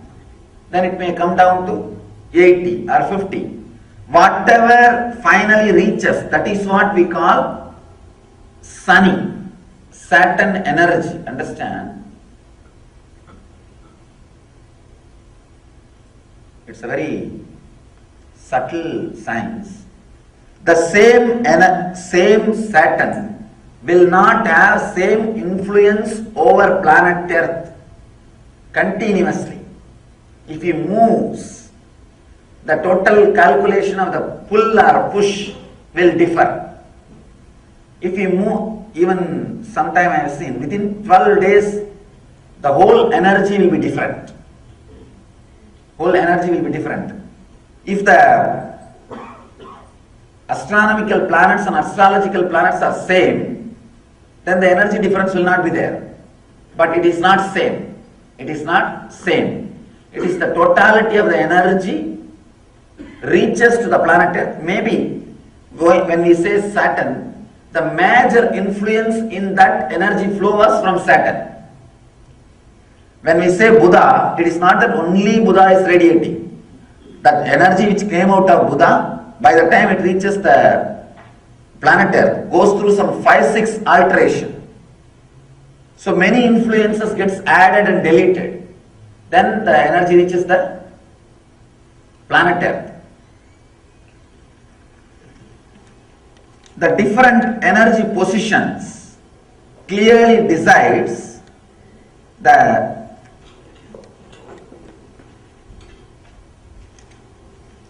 cosmic energy level during your birth, during the time of the birth. Based on that, we will be able to easily predict the course of your life.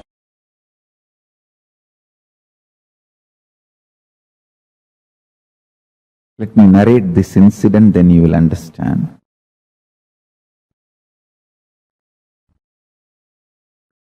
Once my guru was trying to teach me the Surya Siddhanta, means how the Panchanga can be predicted and penned down.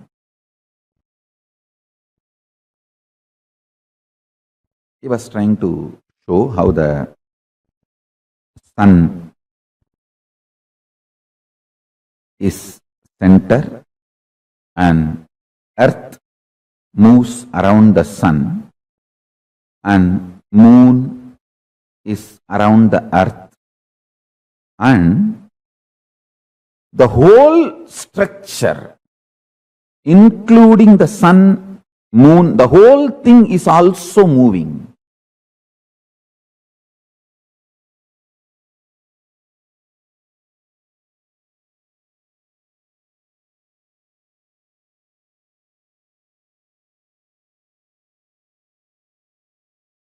He described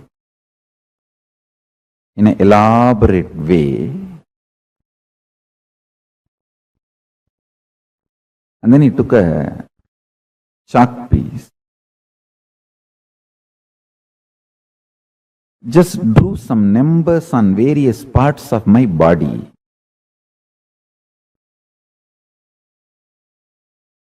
The numbers belong to each graha, is directly connected to our internal organs. Each graha influences one of our internal organ heavily. And he drew that numbers on my body, and he drew that same numbers on external, on the floor.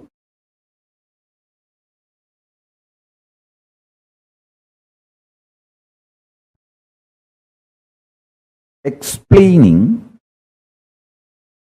how when those grahas change, when those stars move,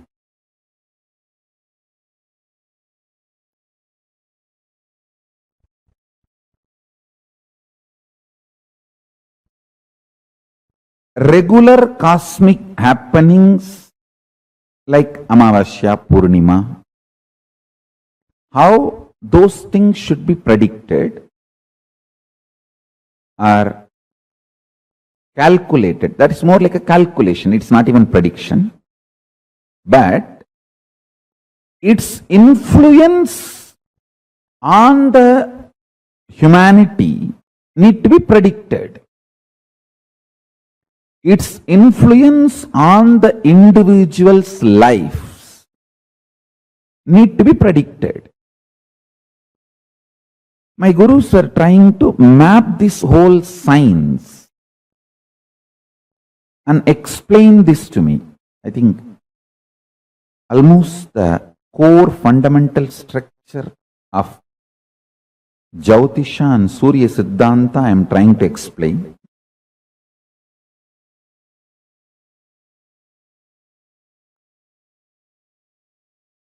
Chandaha padautu vedasya astau kalpoda patyate jyotishamayanam chakshur niruttam shrotramuchyate siksha kranam tu vedasya mukam vyakaranam smrutam. This is a very traditional verse.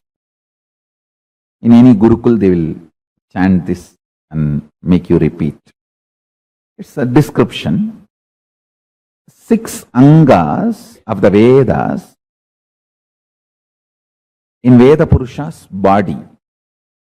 Jyotisham ayanam chakshu, meaning Jyotish Sastra is considered as eyes of the Veda Purusha.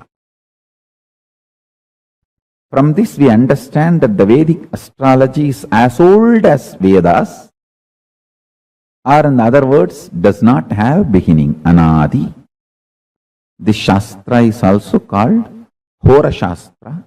Hora is an abbreviation of Ahoratram, meaning day and night.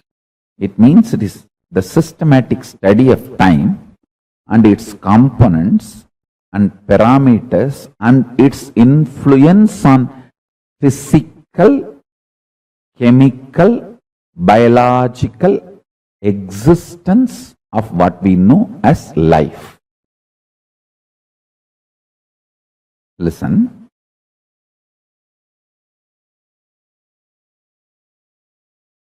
One very funny incident happened when he was teaching me. I was so intensely immersed in his teachings. He was showing me, hey, this is Surya. This influences your brain thinking system. This is Rahu. He influences your liver. The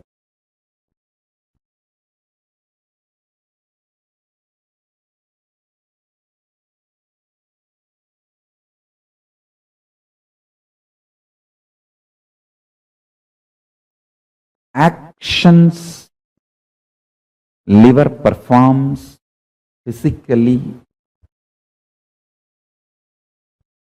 its influence on your thinking system,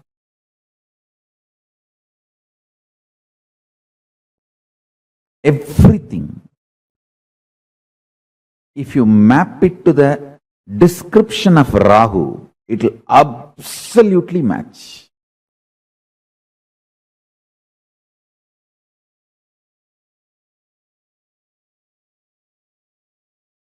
Guru, Brihaspati, is the decision-making mechanism which influences your will persistence, Agnya Chakra. Pituitary glands and its impact on your existence is directly Guru.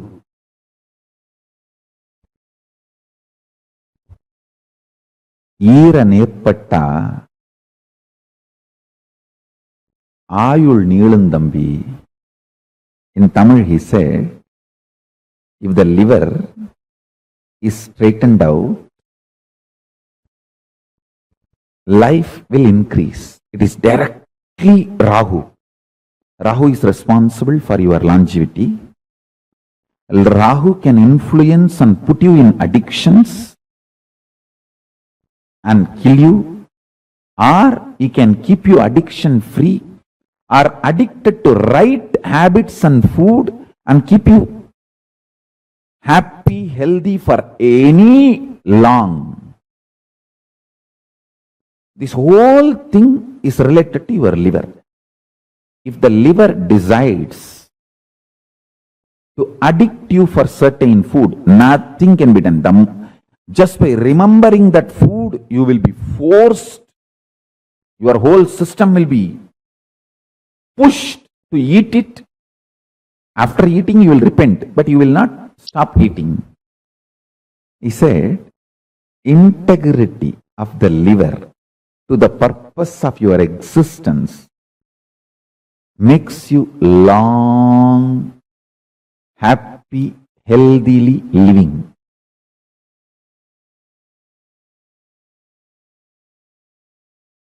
Because liver sends the signals about hunger and what kind of food you like, the taste, everything. The memories of the food and its taste flashing in your system and you being influenced to eat that same kind of food, timing, rhythm, everything is liver.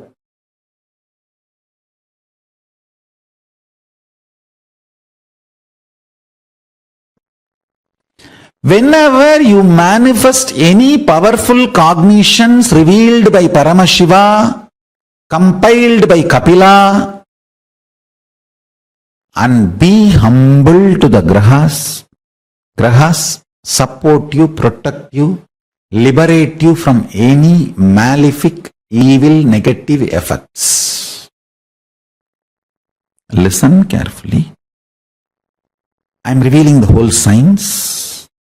There are multiple powerful cognitions.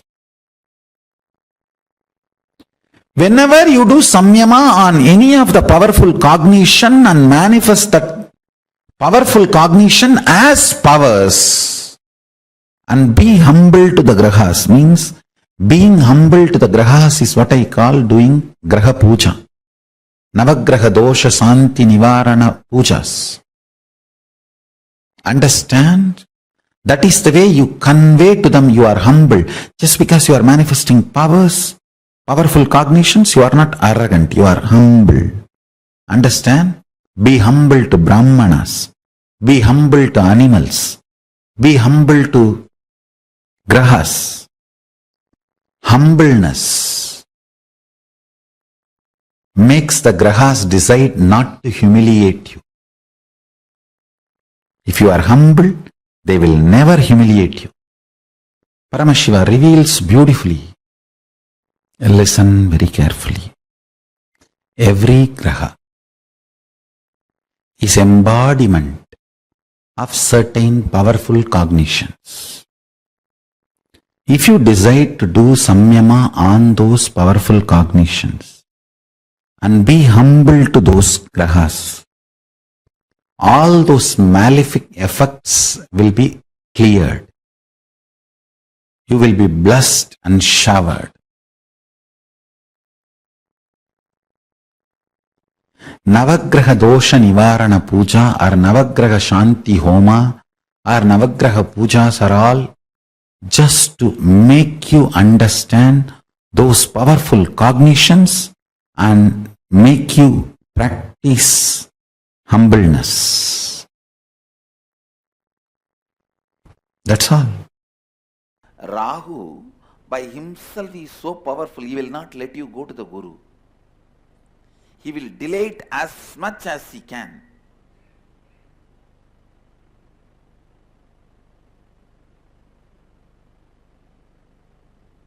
Only if the Surya helps or Chandra helps, you can go to Guru. Especially if there's a Rahu, bad Rahu, only with the Surya or Chandra's help you can go to Guru. Otherwise, Rahu is so powerful, he will do all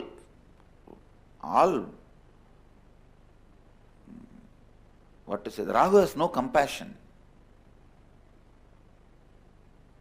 I have seen he will even break people's legs and hands so that they will not be able to travel and come to me.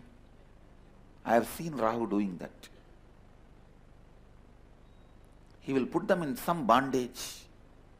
He will break their legs and hands. But I have always seen, in spite of all these problems, somehow if they reach the master, they are liberated. Because Rahu cannot stand in front of Guru. He just has to disappear. Understand, most of your Rahu is identity crisis. Related to your identity you want to play with. Actually, your own blind spots related to your identity. That's the right word I will use. Even the identity crisis has some meaning which you can give on your own. There are some unsaid concepts in the word identity crisis. So it is not the definite definitions of Nityananda standard. So I will use the word blind spots in your identity. Blind spots in your identity is Rahu. Exposing yourself to your identity completely and completing is Ketu. That is why Ketu always leads to enlightenment.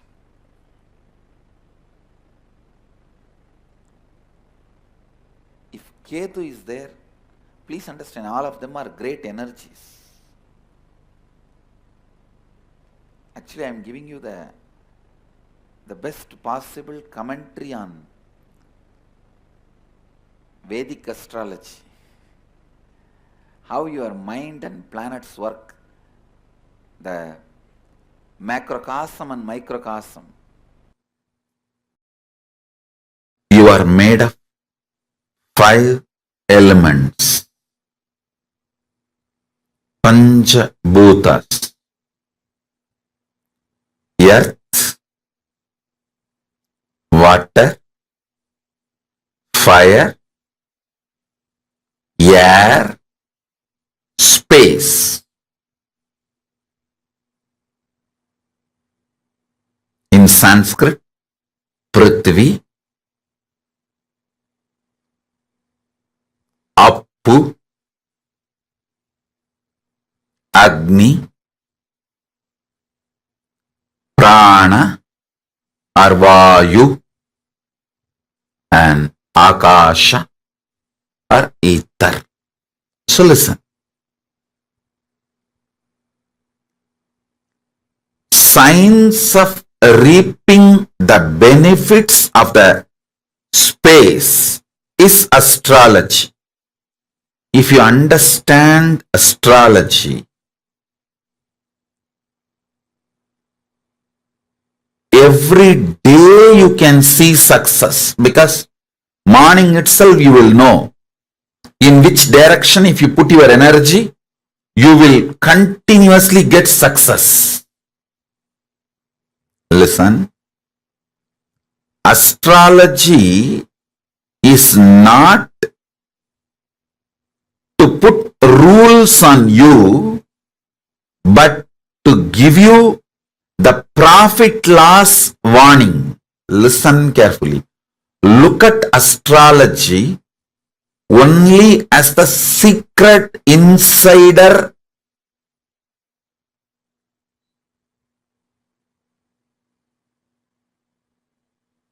tips. I'll tell you one thing. Understand this one example. In Wall Street Journal, what is going to happen tomorrow? Which stock is going to go up? Which is going to collapse? If you get the tip tonight itself, like an insider trading, what will happen? You will become billionaire in 24 hours. Same way, astrology is insider secrets of cosmos. do not look at astrology as restrictive. The 5 elements. Knowing about the astrology empowers you in your space. Akasha Tattva. Next, listen very carefully. Knowing about the Vastu empowers you in your Vayu Tattva, Prana, the air energy. Vastu is all about the air energy inside the house you live, inside the place you live. I'll give you the deepest secrets about the Vastu.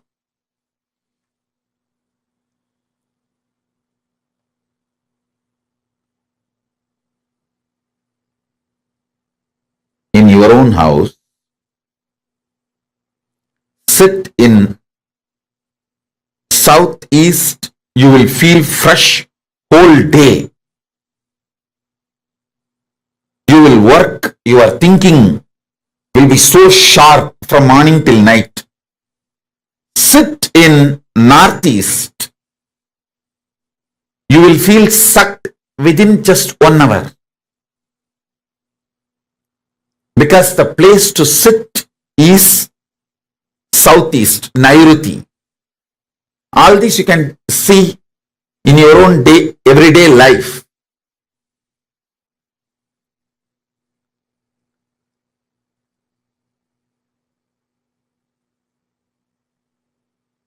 I'll give you more detailed secrets about the Vastu. Understand the fundamental. Vastu is all about the air, Vayu Tattva.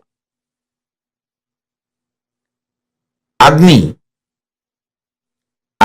in you, the fire element in you can be mastered by the proper havans, yajnas, homas.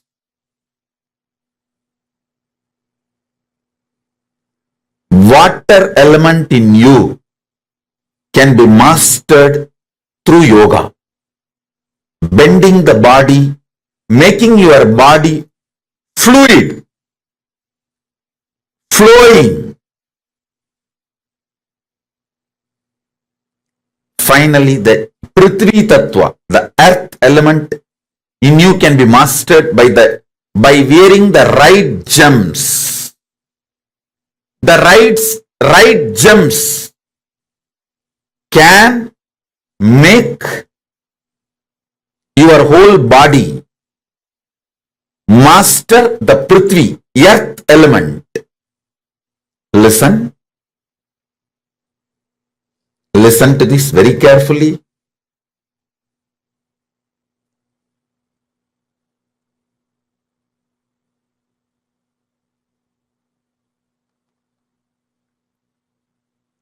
Astrology will empower you from Akasha. I'll give you some of the basic understanding. The sun. Let me bow down to Navagrahas. Receive their grace by praying to them, offering ourselves to them, requesting them to reveal themselves to us.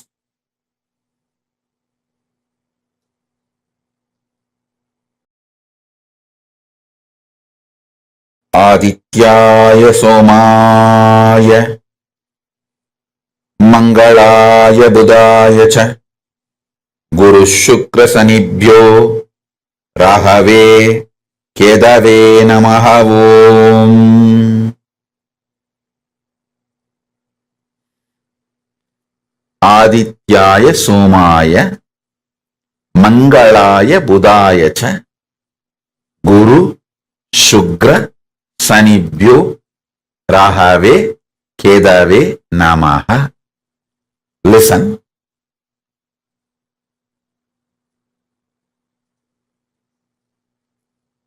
The truths I am revealing to you now is not only just words, it is an experience. It will enter into your system.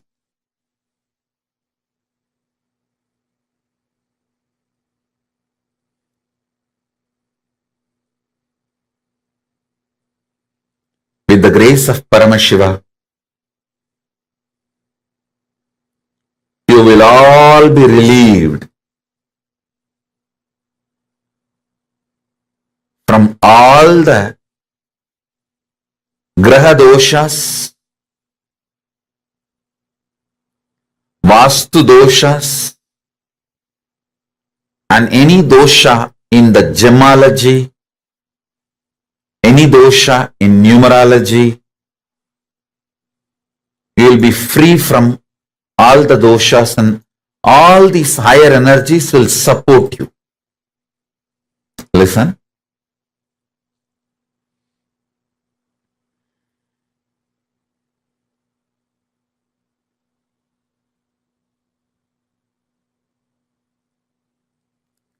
Sun, Aditya, sun energy is an enlightening energy.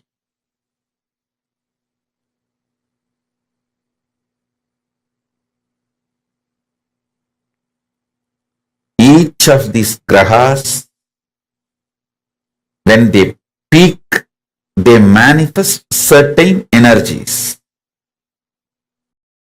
And it is not actually restricting, it is empowering. When you know your sun energy is in peak, spend your time towards unclutching and enlightenment.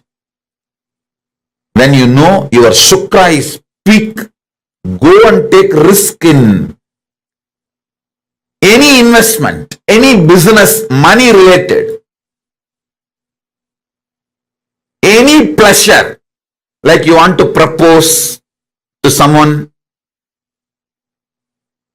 any pleasure related activity, money, luxury, vacation, sexual pleasure, any pleasure. When Shukra is high, simply will manifest it.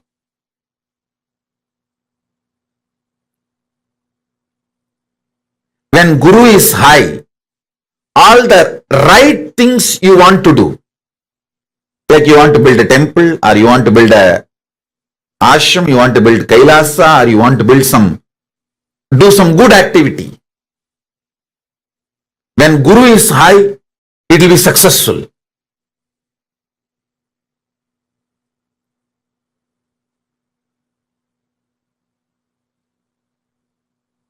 Having even basic little bit knowledge about grahas. I am not asking you to become an astrologer, but basic little knowledge, introduction, will empower you so much in your life.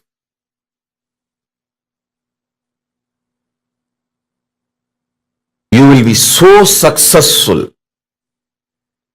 Your efforts will not be wasted. You will have the maximum productivity in your life. Your whole day will be absolutely productive. Absolutely productive. I'm telling you,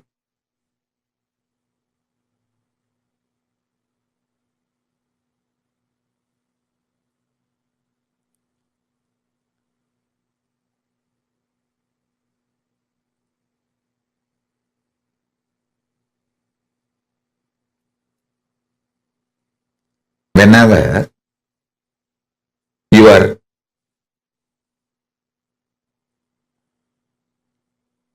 Pingala, means right side breathing, is stronger than left side. Right nostril is more active than the left nostril. Sit and do planning, visualization, unclutching, all the creative things.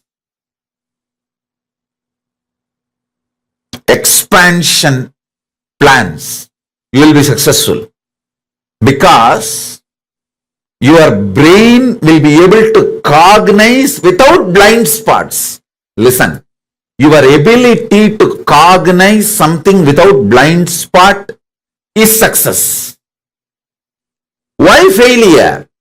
Because your brain forgets to cognize the blind spots. I have seen so many people so deluded. When I give them some advice, hey, do this, don't do that, they think, it's okay. When it comes, I will face it. Actually, when it comes, you won't be able to face it. But they don't listen.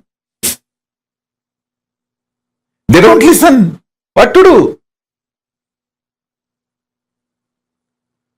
10 years of their hard work, they will destroy it in 1 year. Or one decision, not even 1 year. One decision, the whole thing goes down the drain.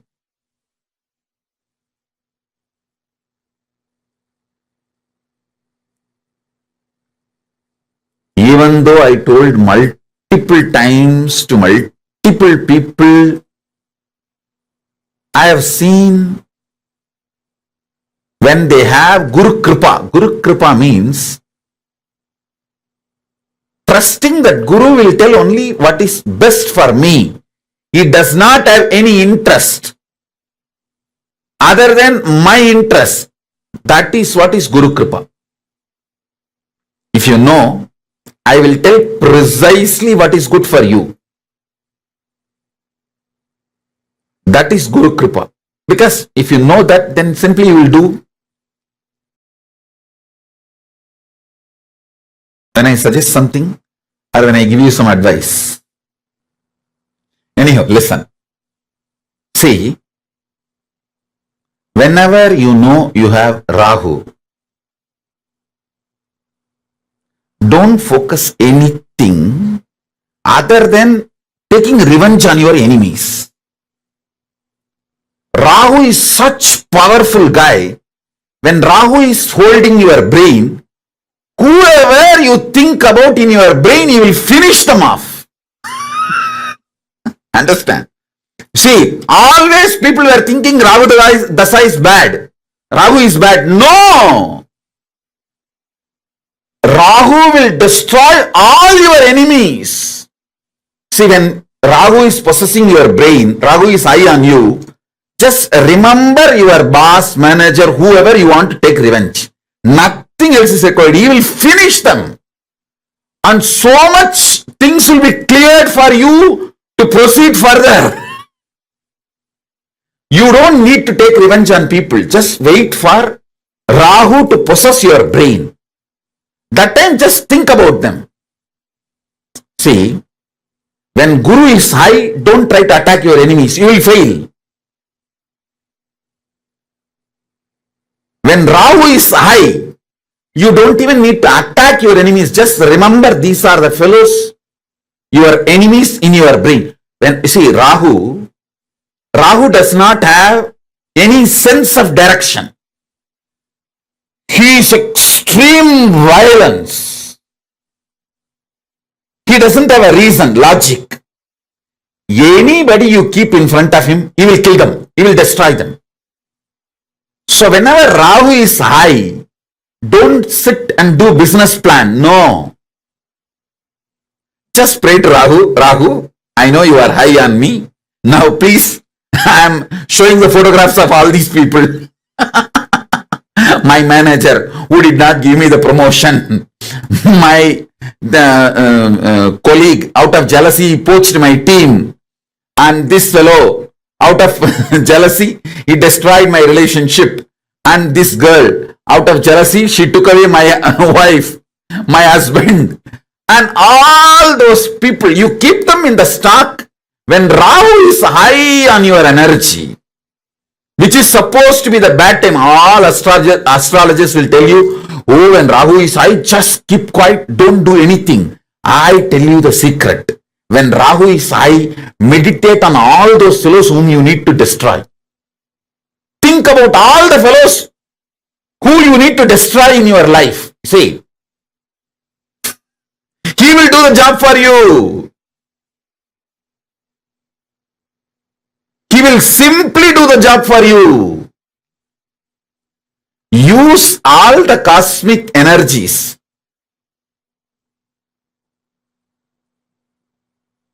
Use all the cosmic energies for your success. That's all.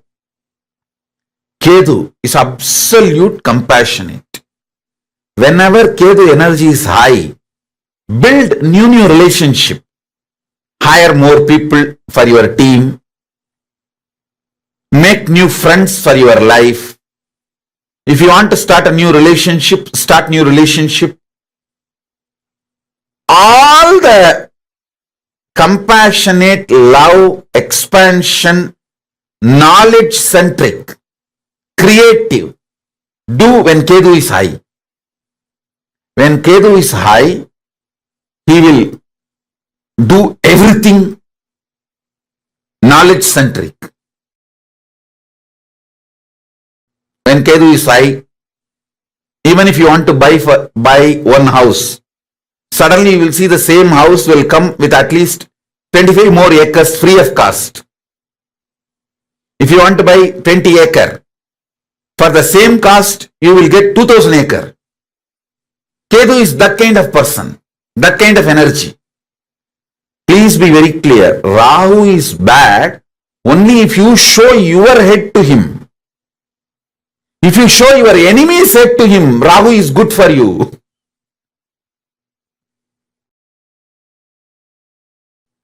So learn how to use Rahu. Buddha is the pure intuition. Whenever the Buddha is high, go do what your intuition reveals.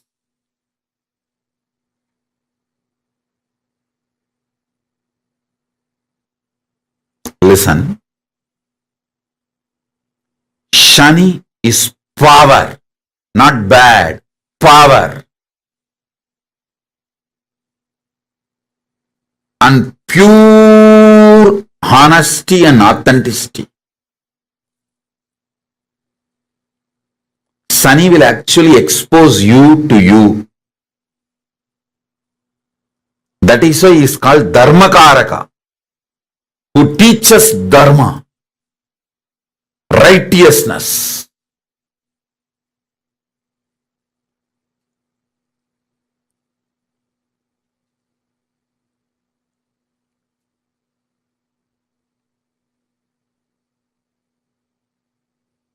Meditate on each one of these revelations. You can easily use the powers of grihas. Powers of grihas. You can easily use the astrology in your day-to-day life. See, most graceful, protective, managing everyone and making the whole thing happen is Guru. Ultimately, if you connect with the Guru Graha, he is considered as a Subhagraha, most powerful Subhagraha. He will somehow plan and make it happen. That is the beauty of Guru. Even if you have messed up 100 times with the 200 things, he will somehow do the best for you in the given situation. That's Guru. That is Guru.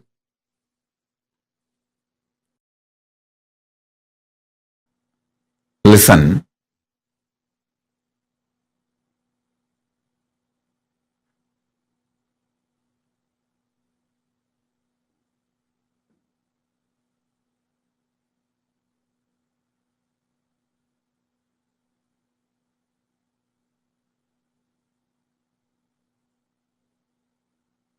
See, all 9 planets have They are points inside your body.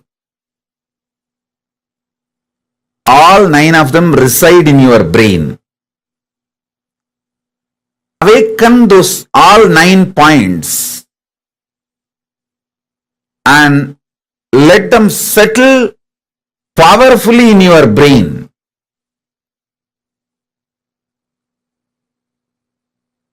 Not only they will all give you grace, powers, they will also tell you how to use them for your life in a best way.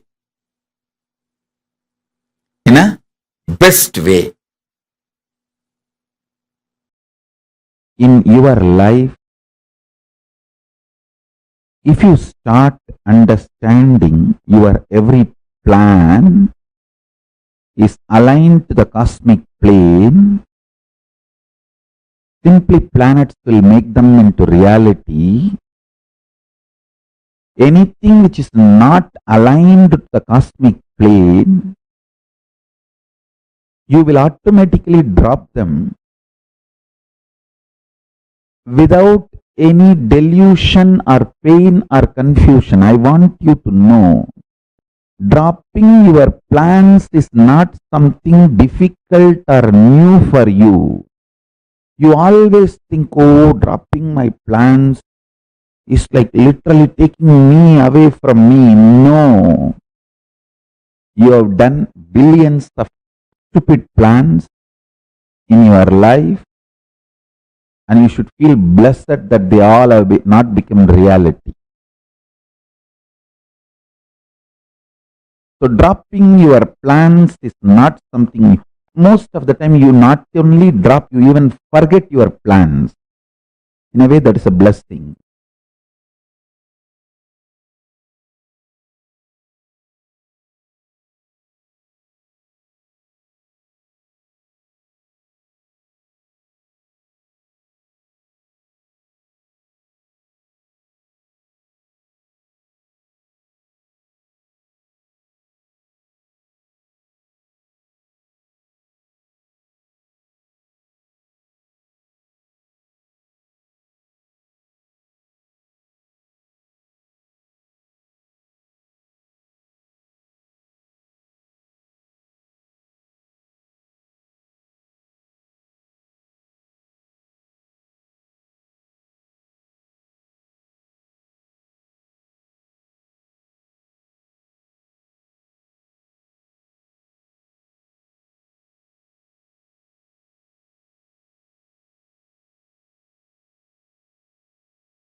This was such an amazing session on how the planetary positions influence us.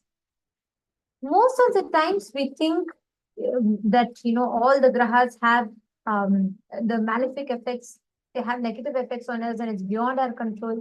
But here very, very beautifully Swamiji revealed an important truth. How the grahas influence you is not independent, or it's not like you're incapable of knowing and resolving it. No. Swamiji revealed very beautifully here, in every aspect of your life, how the grahas have influence over you is largely you can either get influenced by them where you can become powerless, or you can start harnessing the powers, the availability, and that energy of those grahas to manifest what you want. Each grahas, when they happen, they have a different impact. They have a different influence over you. And if you know the knack of what grahas have what influence, you will have the ability to deal with them without having to fall into incompletion, without having to fall into that pattern, suffering, or getting affected by the grahas. This is an amazing and a very, very important truth that Swamiji revealed. If you understand how the different forms each of this happens, you will start actually observing, you will start noticing that in every aspect of your life, you will start seeing all the influence of the grahas will actually not affect you. You will instead know if Rahu is high, you will know exactly what to do.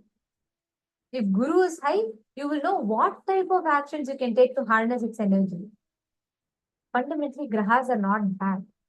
Each of them have different qualities. Each of them have different aspects that they contribute to. See, usually, what is a graha?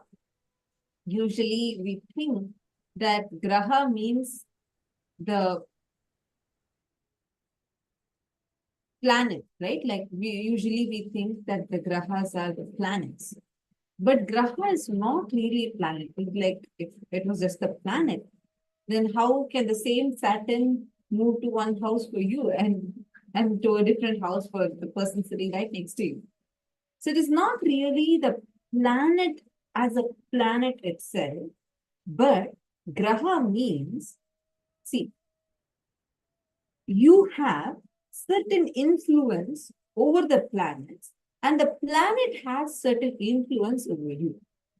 How many of you know when the moon comes closer to Earth, it creates tides, right? It affects the oceans. It affects even the psychology of humans, especially if when the moon comes closer to Earth.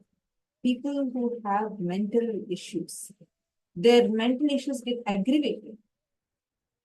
Now, what is actually happening here? It is basically showing that the moon has certain influence over the people, and the person also has certain influence over the moon. We need to understand, like how when we say gravity, what is gravity? Gravity is not just the planet Earth pulling you towards it. That's a very, very, very minimal understanding, very superficial understanding. When gravity acts, it acts from both ways.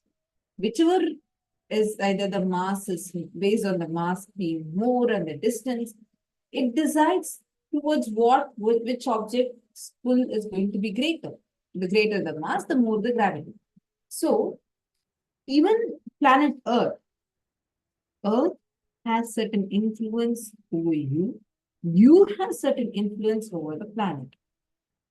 Just in this example of gravity of Earth is way more compared to the force that you are exerting on the planet. Like compared to the gravity you are carrying towards Earth, which is the reason why we are being pulled towards Earth. Now just imagine a scenario. And there is Jupiter and then there is planet Earth, because it's standing in the middle. Where would you be gravitated towards more? Obviously to Jupiter, because the mass is more. how planets have certain influence over you. Similarly, you have certain influence over them. The place where these two meet, that intersection point, is called as the graha. And actually, like how if you have to calculate a map, for example, we use certain coordinates. We use the coordinates of the latitude and longitude, and then we identify the places and so on, right? And we have coordinates. Coordinates are based on the lines. Even in space, we have certain coordinates that we calculate. Now, at the time of your birth, the moment you come out, the moment your consciousness enters your body, the energy level of the cosmos gets imprinted in your consciousness. Your inner space gets the print of the cosmic energy based on the time of the birth and position of the 9 major energy centers, which are called grahas. This print is what we call as your horoscope. When you are having at the time of your birth, let's say Rahu, Ketu, Guru, Shukra, Shani, each of them have a certain influence over you and you have a certain influence over them. Those coordinates, those points gets imprinted, gets recorded into your system as soon as you're born. And that is what we call as Jataka, horoscope. So horoscope does not necessarily predict your future per se, but horoscope is a clear way to determine how your future, which direction your future will go, like which aspect if you head towards in your future is good for you. So this horoscope, it's such an advanced and highly amazing science that has been revealed to us in Hinduism. Actually, you all know we have something called the Surya Siddhanta. Somji was actually referencing to that in the last segment of the session. In Surya Siddhanta, it is so clearly described. We have the science to study, like 5,000 years ago, they have studied and precisely they were able to identify all of the major events that were to happen. They were able to predict it. They were able to clearly see. In fact, our Hindu Panchangam even has a mention about the 2004 tsunami that hit. We have clear mentions of each of them. And this science to be able to access, study the cosmic energies, mapping them onto the planet Earth and its various different happenings is unique to Hinduism. We have this unique science, Jyotisha, where using conscious energy, aligning ourselves with the grahas, planets, and seeing the future flow of the individual's lives or the cosmic happenings, that entire thing is called the Jyotisha. Aligning yourself with the grahas, the planets, and seeing the future course of your individual life, or many times even the cosmic happenings, the big happenings of cosmos. Both of them is called Jyotisha. We have called it Hora Shastra and a lot of other things. But this science is unique to Hinduism and we are adepts at this. We can see what's happening in the future and we are able to tell it exactly in detail. How many of you are clicking with this? How many are telling this?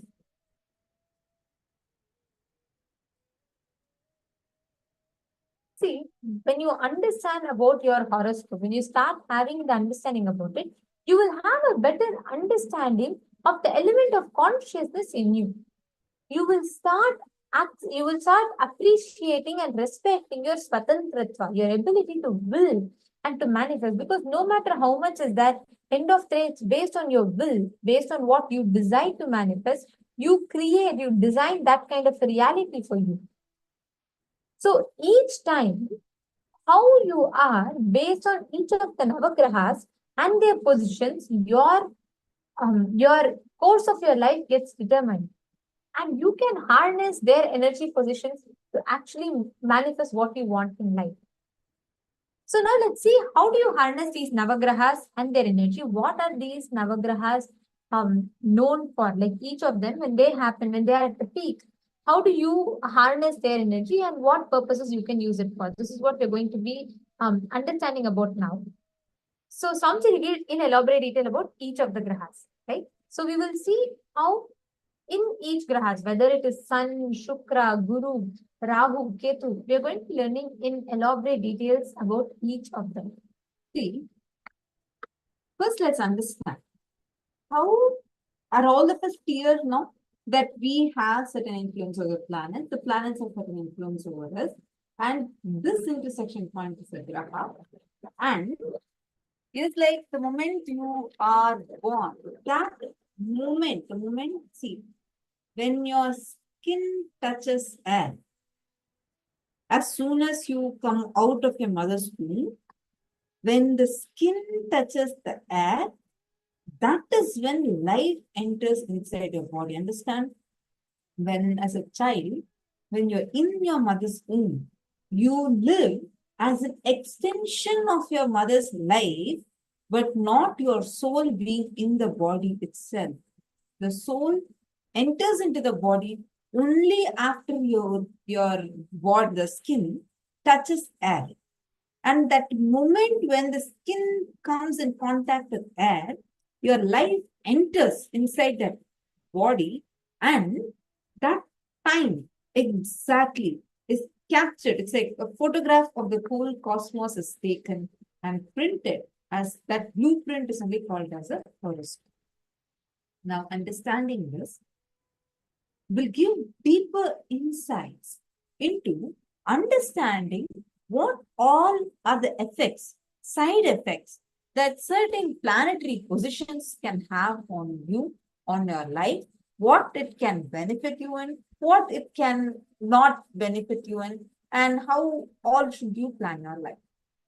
Like for a simple example, Swamiji gives so many powerful revelations. Like one thing Swamiji said, right? When your Rahu is high, usually when Rahu Kala is happening for you, it's very, very inauspicious. We don't travel or we don't even do anything. Exactly. But why do they say that? Because Rahu, that very energy of Rahu, anything you think at that time, he'll just destroy it. Like he'll just go and destroy that person. So if you know the secret, you will instead plan thinking about your enemy when the Rahu is high. Then Rahu will destroy your enemy. Same way, whenever Surya is high, the sun energy is high, focus on doing completion and all the good auspicious things. The fruit of it will be highly beneficial. Actually, that's why Swamiji said, fundamentally, grahas are not bad. Like from young age, even I remember when growing up, I remember hearing constantly they'll say, Rahu is a very bad time. It's not good to go for travel. It's not good for anything. And somehow there's a certain amount of a disconnect that gets embedded into us because we cognize that planets has only a negative influence over us, or we go to a certain extent of disconnect with them, the planetary energies. But actually, you can harness these energies to manifest what you want. You will have the freedom to design, to will what you want and create that as reality. If you just know how to harness these planets and their energies, the whole interaction with planets that you have will change entirely. Because you'll not feel powerless anymore about it. You will instead be able to manifest using their energies, you'll be able to create what you want as reality. So here if you see, first thing is if you connect to Aditya, sun god, when sun energy is at its peak, you should just spend more time in unclutching. Do not try to, go and make some important decisions at that time or trying to do anything else at that time. No, when sun energy is extremely high, you just sit and do unclutching.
Yes.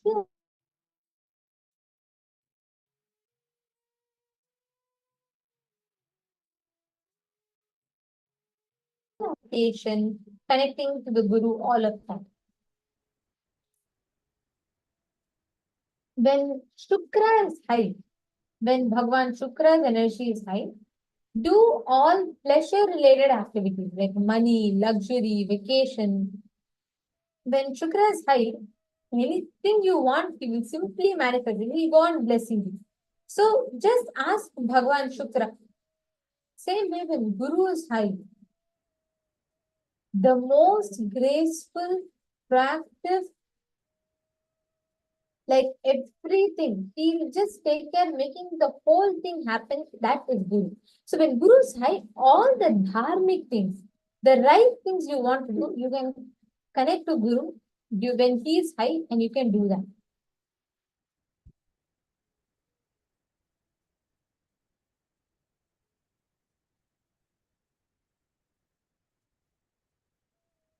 Same way when Rahu is high, if you do completion process, Rahu Kala, during Rahu Kalam, you will be successful. And mostly because Rahu, when the energy of Rahu is at its peak, he destroys any enemies that you have. All the internal, external enemies, Rahu will completely remove them, annihilate them, and destroy them.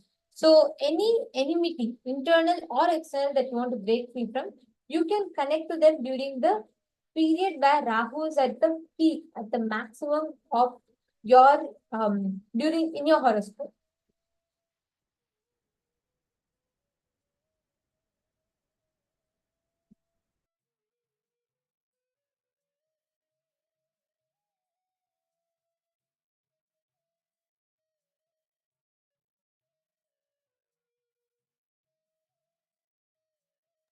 I request every one of you to please write this.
Yes. Now, hope all of you finished. Okay? See, each grahas, Rahu, Ketu, when you connect to Ketu, right? Like for when you connect to Ketu, is absolute compassion. See, understand, whenever Ketu energy is high, build new relationships, hire more people for your team, make new friends in your life. Ketu is extremely high of like compassion. Whenever you want to make any decisions about expansion, do it when Ketu is high. Are all of you catching it so far? Next is Buddha. Buddha is pure intuition. Actually, when if Buddha, the energy of Buddha Graha is high in your horoscope, go ahead with what your intuition is telling you. When Buddha is high, any decision you make based on your intuition, you get the results. So Buddha is pure intuition, and whenever Buddha is high, go whatever your intuition is telling you, go and do that. Next is Shani. Shani is power of pure honesty and authenticity. Actually, whenever Shani happens to you, he will expose your own inauthenticities and non-integrities to you. Shani Bhagavan, Shanishvara, he is the God who holds you accountable. He holds you accountable for what you are supposed to do. And when he is there, when Shani energy is high, literally you will have, because he's a power of pure honesty and authenticity, and anywhere when Shani is high, continuously he'll keep showing you wherever your blind spots are, and he'll hold it accountable to you. Are all of you understanding? I'll give you all a few minutes to write down these two grahas also. Please note this down.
Hope all of you have written this down.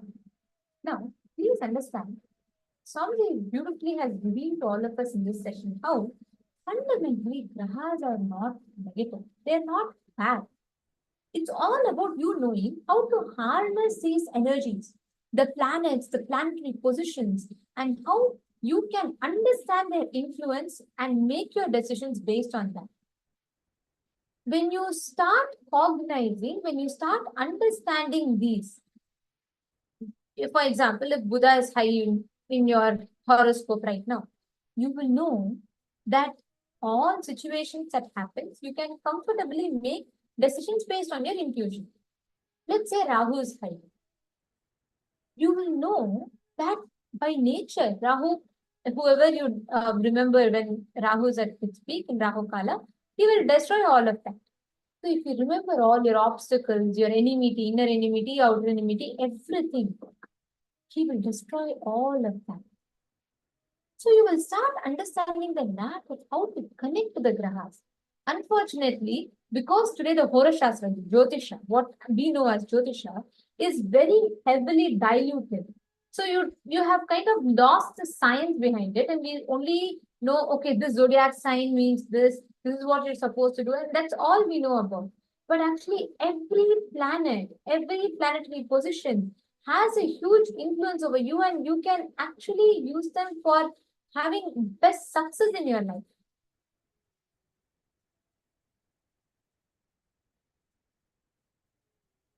Ma Jnana Yogini saying this is super interesting, ma. How souls enters into the body during birth, because many people think that soul is always in the mother's womb for 9 months. Actually, Swamiji has revealed this, ma, very beautifully. The moment the skin touches the air, the first second that the skin touches the air, that's when soul enters into the body. So the soul, the child, when it's inside the mother's womb, does not have soul or the independent life. It functions as an extension of the mother's life. So its muscle memory develops. But the soul enters into the body when the child comes out of the mother's womb. Swamiji is very elaborately revealed about it. It's a very beautiful science, actually. And in that context, Swamiji also revealed how the actual horoscope we see is determined based on the like time of their birth. That's why horoscope, they'll typically take the nakshatra, the rashi, the time of your birth, and to determine the location. Based on all of it, they'll determine the position, the coordinates of the influence that the planet has over you and you have over the planet.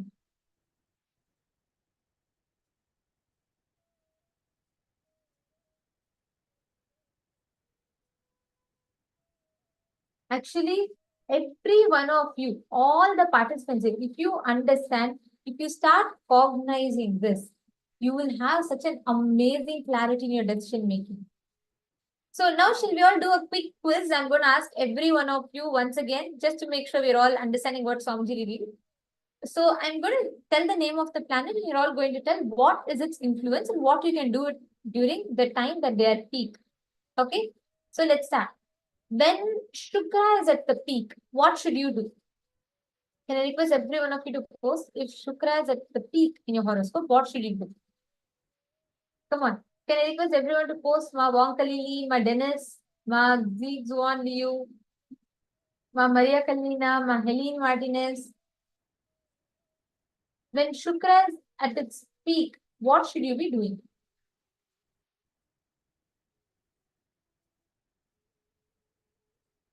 Okay, Ma Yoga Priya has posted.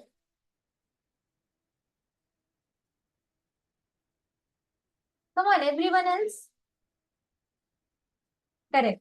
Pleasure-related, money-related decisions you can make when Shukra is at the peak. All pleasure-related, luxuries, money decisions you can make. What is saying? Shukra is enjoyable, pleasure-related activities. Ananda Parmeshwari was saying gambling. Actually, Ma, Swamiji said, all pleasure-related decisions. Like, for example, you want to make a decision to go buy a house. When Shukra is at its peak, go and buy, you will get 25 acres extra free. So Shukra is like that.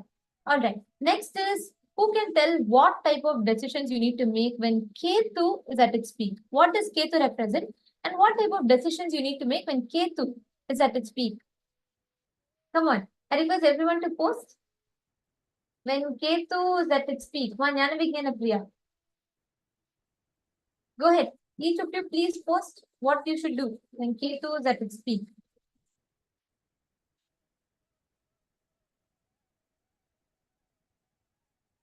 Yes, that's right. I'm seeing some of you posted. Every one of you post. When Ketu is at the peak, what decisions should you be making? Correct? That's right. Ma Yoga Priya and Mananda Parameshwari. That's right. Ma Kalili Wong is saying you're taking notes. Okay. When Ketu is at its peak, Ketu is absolute compassion. So any expansion related activities that you need to do, building new relationships, or even hiring people. Let's say you want to get new employees into your job and you've been looking for a long time. During Ketu, when Ketu is at its peak, go and make all those type of decisions and he will bless you with that. You're all catching it? Next one more. When Buddha is at its peak, who can tell? When Buddha is at energy of Buddha is at its peak, what decision should you make? Come on, quick, everyone. Ma Dennis, Ma Maha, Ma Maria Kalina. So don't worry, it's okay, even if it's wrong. Post whatever you know, whatever you understood.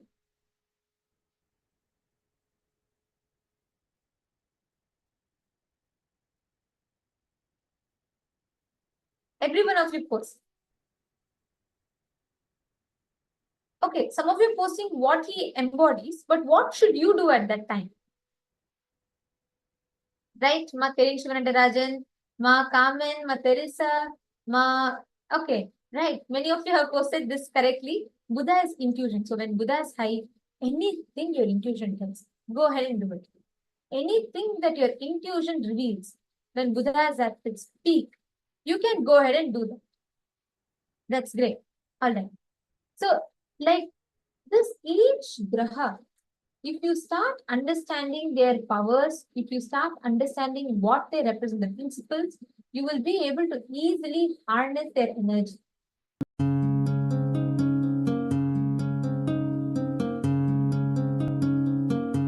Lingamurti.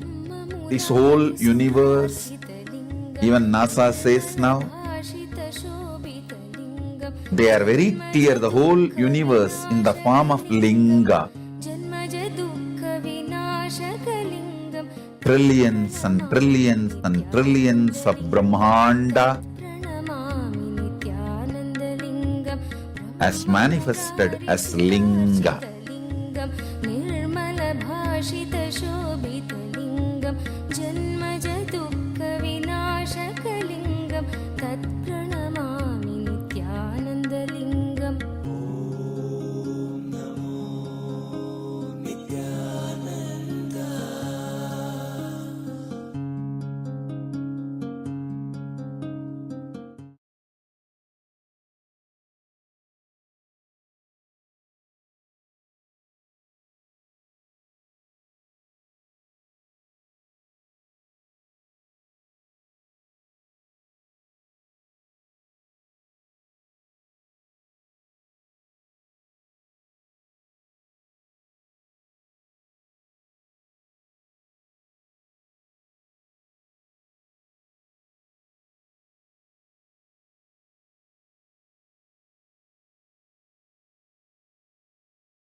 See, now what we just understood about the Navagrahas, how the 9 planets, the planetary position, how it impacts us, how it influences us. This helps you to not just plan your life, but also to see the best benefit of all these Navagrahas. So now what happens is you start understanding, you start realizing, hey, planets are not against me. I don't need to be afraid. First of all, having Paramashiva, Swamiji himself as your guru, you don't need to have fear over planets or planetary positions. Understand, when you have guru in your life, especially avatar as guru in your life, nothing, absolutely nothing can affect you in any manner, because you're having the Guru Kripa, you're having the protection of Guru. And especially if you are a blessed being, having the blessing to experience the Salokya Samadhi, meaning where you're able to experience the Salokya, to be in Kailasa, being in Kailasa and receiving the blessings of Swamiji. You're the best blessed person. You're blessed, and you have the guarantee that none of the planetary positions, the changes in these planetary positions, can even affect you. It cannot even touch you. How many of you are understanding this? See, the moment you start understanding this, you understand what a amazing shower of moon, shower of blessings Swamiji is giving to all of us. Just even being here and understanding these secrets, it is like Swamiji is just showering you. Swamiji is saying that take this is like the essence, the best, what anyone, even after years of studies into the Surya Siddhanta, Hora Shastra, you cannot get this knowledge anywhere else. Swamiji is like literally giving you a crash course and giving the best tips how you can plan your life as per that. So today we are going to be blessed with Swamiji's blessings, where Swamiji is going to be removing any malefic effects that any of your grahas or anything can happen upon you, like any malefic effects that the planetary positions or the planets can have over you. So this is a huge blessing we are going to be having. So during the darshan, you all can post and receive the blessings, where you'll actually, Swamiji will shower you, and you're going to actually see how the sudden, see, many times beyond your control, you will see suddenly some malefic effects have happened. Like, let's say you really started your business hoping that everything is going to go well, but something totally unexpected happened, and what you expected but versus what is happening is like completely opposite. So for all of these kind of situations, you're going to see how after today's initiation, those things would just be eliminated. And you can actually, if you have a horoscope, you can see the blessings you received today, the initiation you received today, how all the effects and side effects that is actually supposed to happen will just be removed. And Swamiji will instead bless you to have the best life, the best experience, and in how in powerful manner you can experience the blessings of all the planets. Actually, that's why in today's darshan, right, especially if you're having many times, you may feel like, your horoscope is negatively influencing your life, or you feel things are not going good for you because of your horoscope and the position stars and things like that. If you receive today's darshan, especially the darshan as Lingamurti form is when the formlessness assumes the form. When the unembodied form becomes the form. Lingamurti exactly happened in Tiruvannamalai, in Swamiji's birthplace. That is where the cosmic formlessness becomes lingodbhava. Lingodbhava settles as linga. This happening of Lingamurti is a source of the entire cosmos. Linga Udbhava means the happening of Linga, where Paramashiva appears as a huge shaft of light. And that huge shaft of light settles in the form as Linga, Arunachaleshwara Linga. And after that salt water, once Lingamurti settles in the form as Linga, that Arunachaleshwara Linga is there in Tiruvannamalai, in Swamiji's very birthplace today. That's exact Nityananda Janma Kshetra is Tiruvannamalai, and that is where the entire cosmos, the Big Bang, happened in that very spot.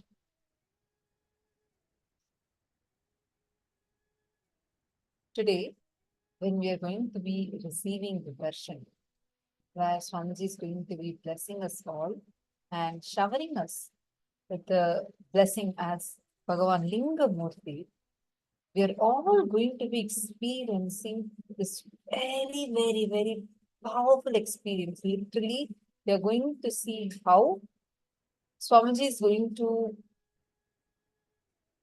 give you that experience of holographic universe, where you experience the Brahmanda and the Pindanda. The Pindanda is there in the Brahmanda. The macrocosm reflecting in the microcosm, and the microcosm having access to the whole of macrocosm. How many of you have heard about how Swamiji descended? See, in Hinduism, for thousands of years, we have been maintaining a detailed record of every happening in the cosmos. So many such happenings, whether it was in the past or happening in the present or going to happen in the future. Many of these have already been calculated and clearly given.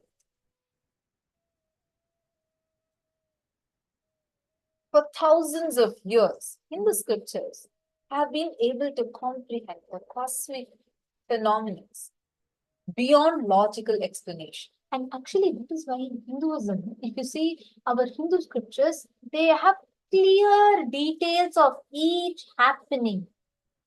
And based on calculating the star positions, the equinoxes, everything, we were able to clearly see.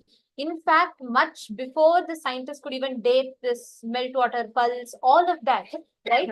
Even before that, if you see the scientists backdating, much more detailed than that in our Hindu scriptures, it is mentioned. And in fact, we have units so precisely to calculate the time, the years, the number of years, and the cycles. Every single thing is very clearly elaborated in Hinduism. And so many major events that are happening are clearly described in our Panchangams, in our Hindu scriptures. That is why if you see the depth at which we were able to see things much before today, we all credit saying, Galileo, it is Galileo who discovered, who took us beyond the horizon that we see, and so many things like that. But even before that, we have temples precisely positioned under exactly where the energy of different planets comes. The Navagraha temples are positioned that way. We had these advanced sciences. We still have, I should say, because Swamiji is now reviving all of them back. This science is unique to Hinduism, especially when incarnations descend and when great beings happen. We were able to study the cosmic happenings. We were able to study these star positions, and we were able to clearly determine when they are happening, when they are coming, everything we were able to clearly see. This science is what we call as the Jyotisha. Being able to see, being able to predict the various cosmological happenings, and being able to determine the future course of events based on that. In fact, even when Swamiji was born, right, this exact thing we could see the exact happening of how cosmos mirrored and reflected Swamiji's happening from the formlessness to form.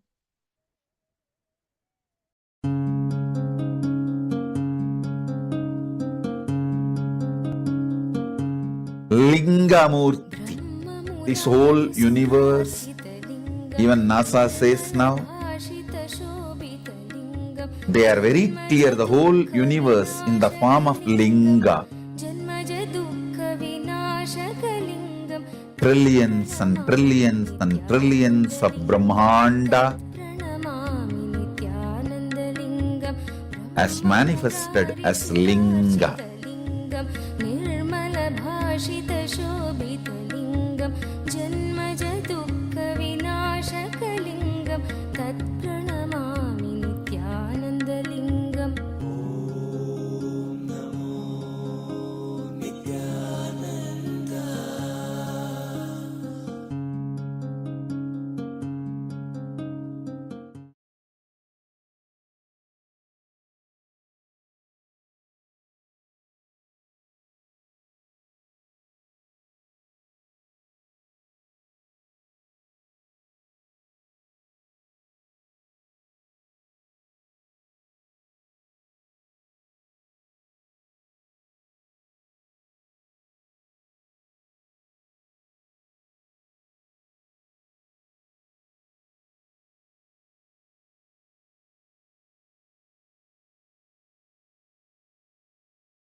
Lingamurti.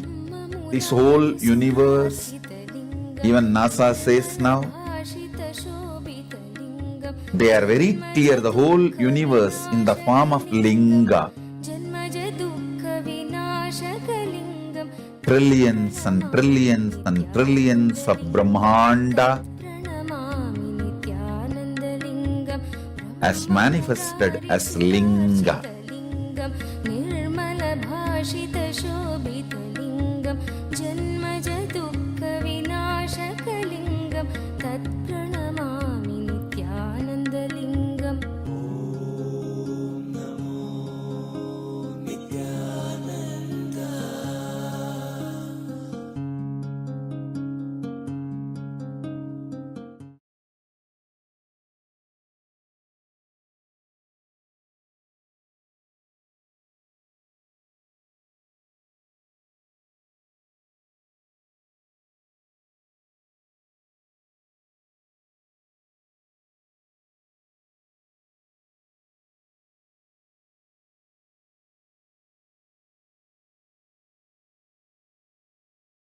Hope all of you are able to see us now and hear us now. Sorry for the technical glitch. So we were sharing how for thousands of years our Hindu scriptures has been able to comprehend cosmic phenomena that is even beyond logical explanation, documenting every single event, whether it is the Big Bang or the black holes, which are manifesting simultaneously, spontaneously, and synergetically. In Skanda Mahapurana, Paramashiva reveals, Lingam sarvamidam vivrittim asti tasmatad sarvam vishwamidam jagat lingam apurnamasti lingam brahma nityam tathapi trividha samarpitaha lingaye tasmad brahmamapi jagat lingamanujñātvā mahat prapancha tatmam. It says so beautifully, Parameshwara reveals in Skanda Mahapurana, how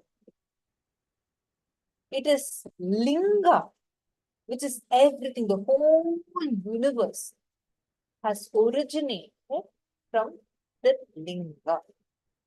Linga is without a beginning, without an end. And the linga supports the three worlds and holds them up. This is the literal translation.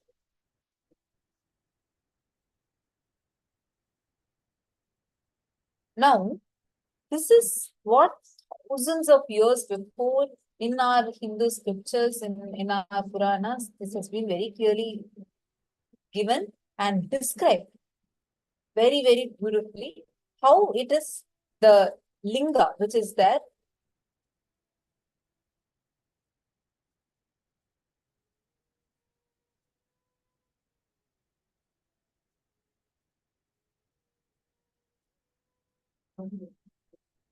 The linga is the one that is holding the whole world up. And now, when the scientists are discovering whether it is how the whole Big Bang has been constructed, how it has happened, and the whole time phase, they very clearly see how the whole world is actually in the shape of a Shivalinga. If you see the structure, right, it reflects how the age of the universe is and how the whole happening goes to that Big Bang. That Big Bang is that formlessness happening in form, which is Lingodbhava. Lingodbhava means Linga Udbhava. And that formlessness, when that form of Lingodbhava happens, it settles down as Linga. It becomes Linga. So that is exactly what is depicted. The Lingodbhava becoming Linga.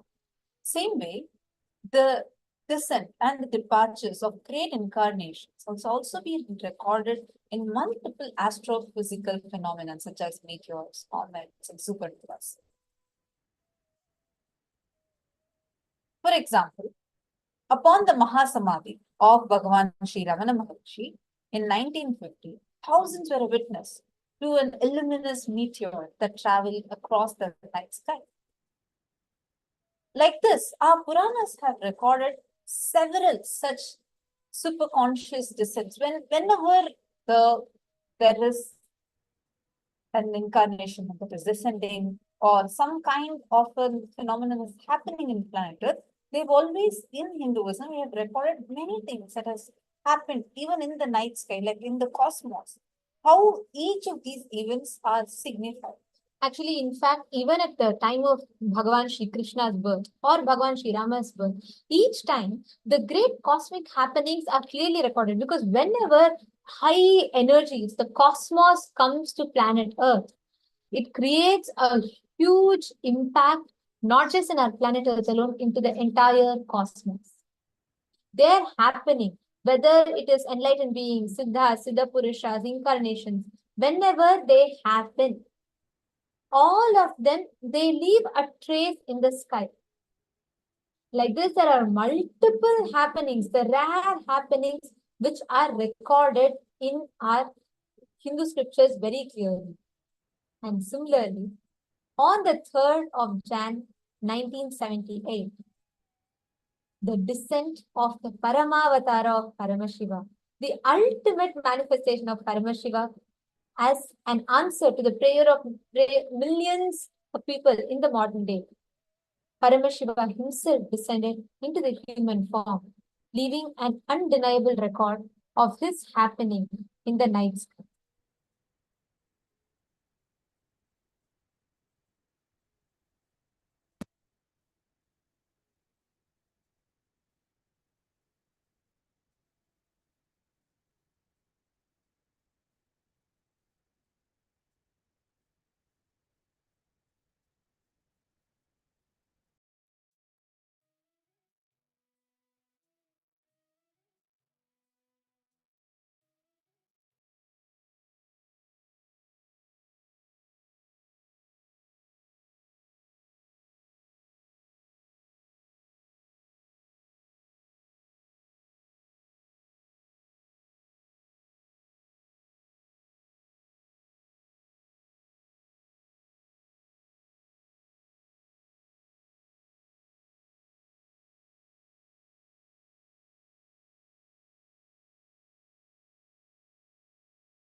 me describe exactly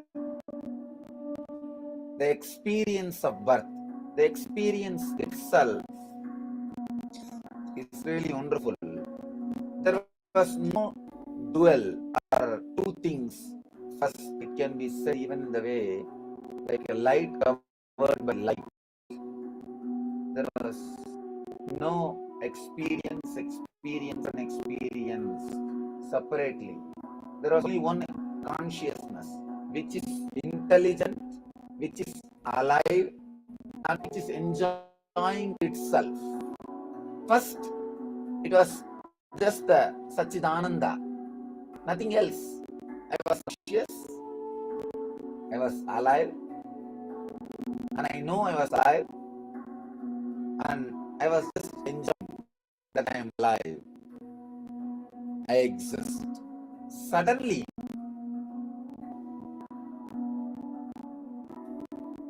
in a very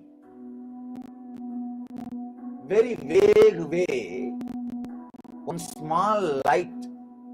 Please understand, I am explaining frame by frame what happened during my birth.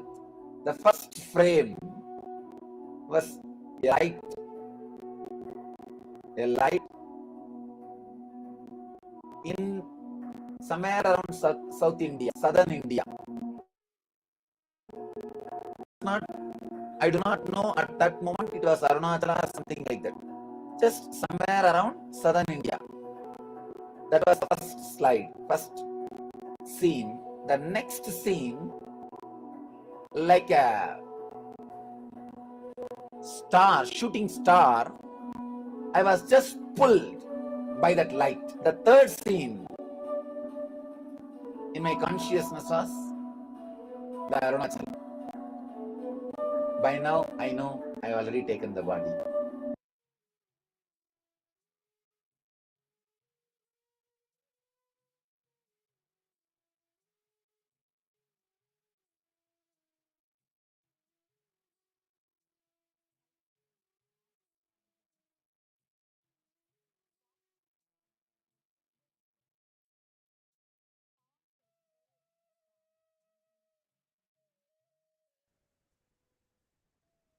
Exactly as Swamiji revealed in this clip. Swamiji described his birth exactly as it happened and precisely as Swamiji revealed on the 3rd of Jan 1978. Something happened that was very clearly seen in the night sky. SN 1978. In the night sky appeared in the constellation Aquila approximately around 12:50 a.m. Indian Standard Time, exact time when Swamiji took birth. He descended. There appeared a supernova in the night sky. In the universe, almost 10 million light years away from Earth, the thermonuclear explosion of a white dwarf star caused one of the brightest supernovas ever observed, with a peak absolute magnitude of minus 19.5. This supernova was visible to the naked eye on planet Earth. And this auspicious time was the time that the avatar Swamiji, Bhagavan Shri Nityananda Paramashivoham, descended on this planet. It was this exact time. And designated the name SN 1978 by the astrophysicist. The supernova was visible in the night sky starting from January 3rd to January 7th. And it took more than 9 months for this particular happening, SN 1978, to reach only its minimum brightness. And its impact, it left a lasting impact. It was visible for several more months after reaching its peak brightness, and this made it one of the longest lasting supernovas as well. And the power of the supernova explosion even reached the Earth through cosmic radiation, it produced a shock wave of rocketing high energy particles that traveled close to the speed of light. And each time when an incarnation, when that highest consciousness descends on planet Earth, the entire cosmos responds to it, responds to the reception of such a grand energy on to planet Earth. And understand, this time though, when the avatar of Paramashiva, our beloved Swamiji, descended, keeping true to his promise, as he said, as Paramashiva, when Godbhava happened, he declared how he is going to be available in 3 forms continuously. One was the Arunachala hill, and second, as the Arunachaleshwara Linga, and third, as a living screen of enlightened masters and incarnations. Keeping his promise, he himself descended in that very place, Tiruvannamalai, which is the Nityananda Janma Bhumi. Swamiji happened, and the whole cosmos celebrated this happening, leaving an undeniable mark in the night sky in the form of this supernova. And the most beautiful thing is this entire happening. Of course, when an incarnation comes down, his very happening is so auspicious.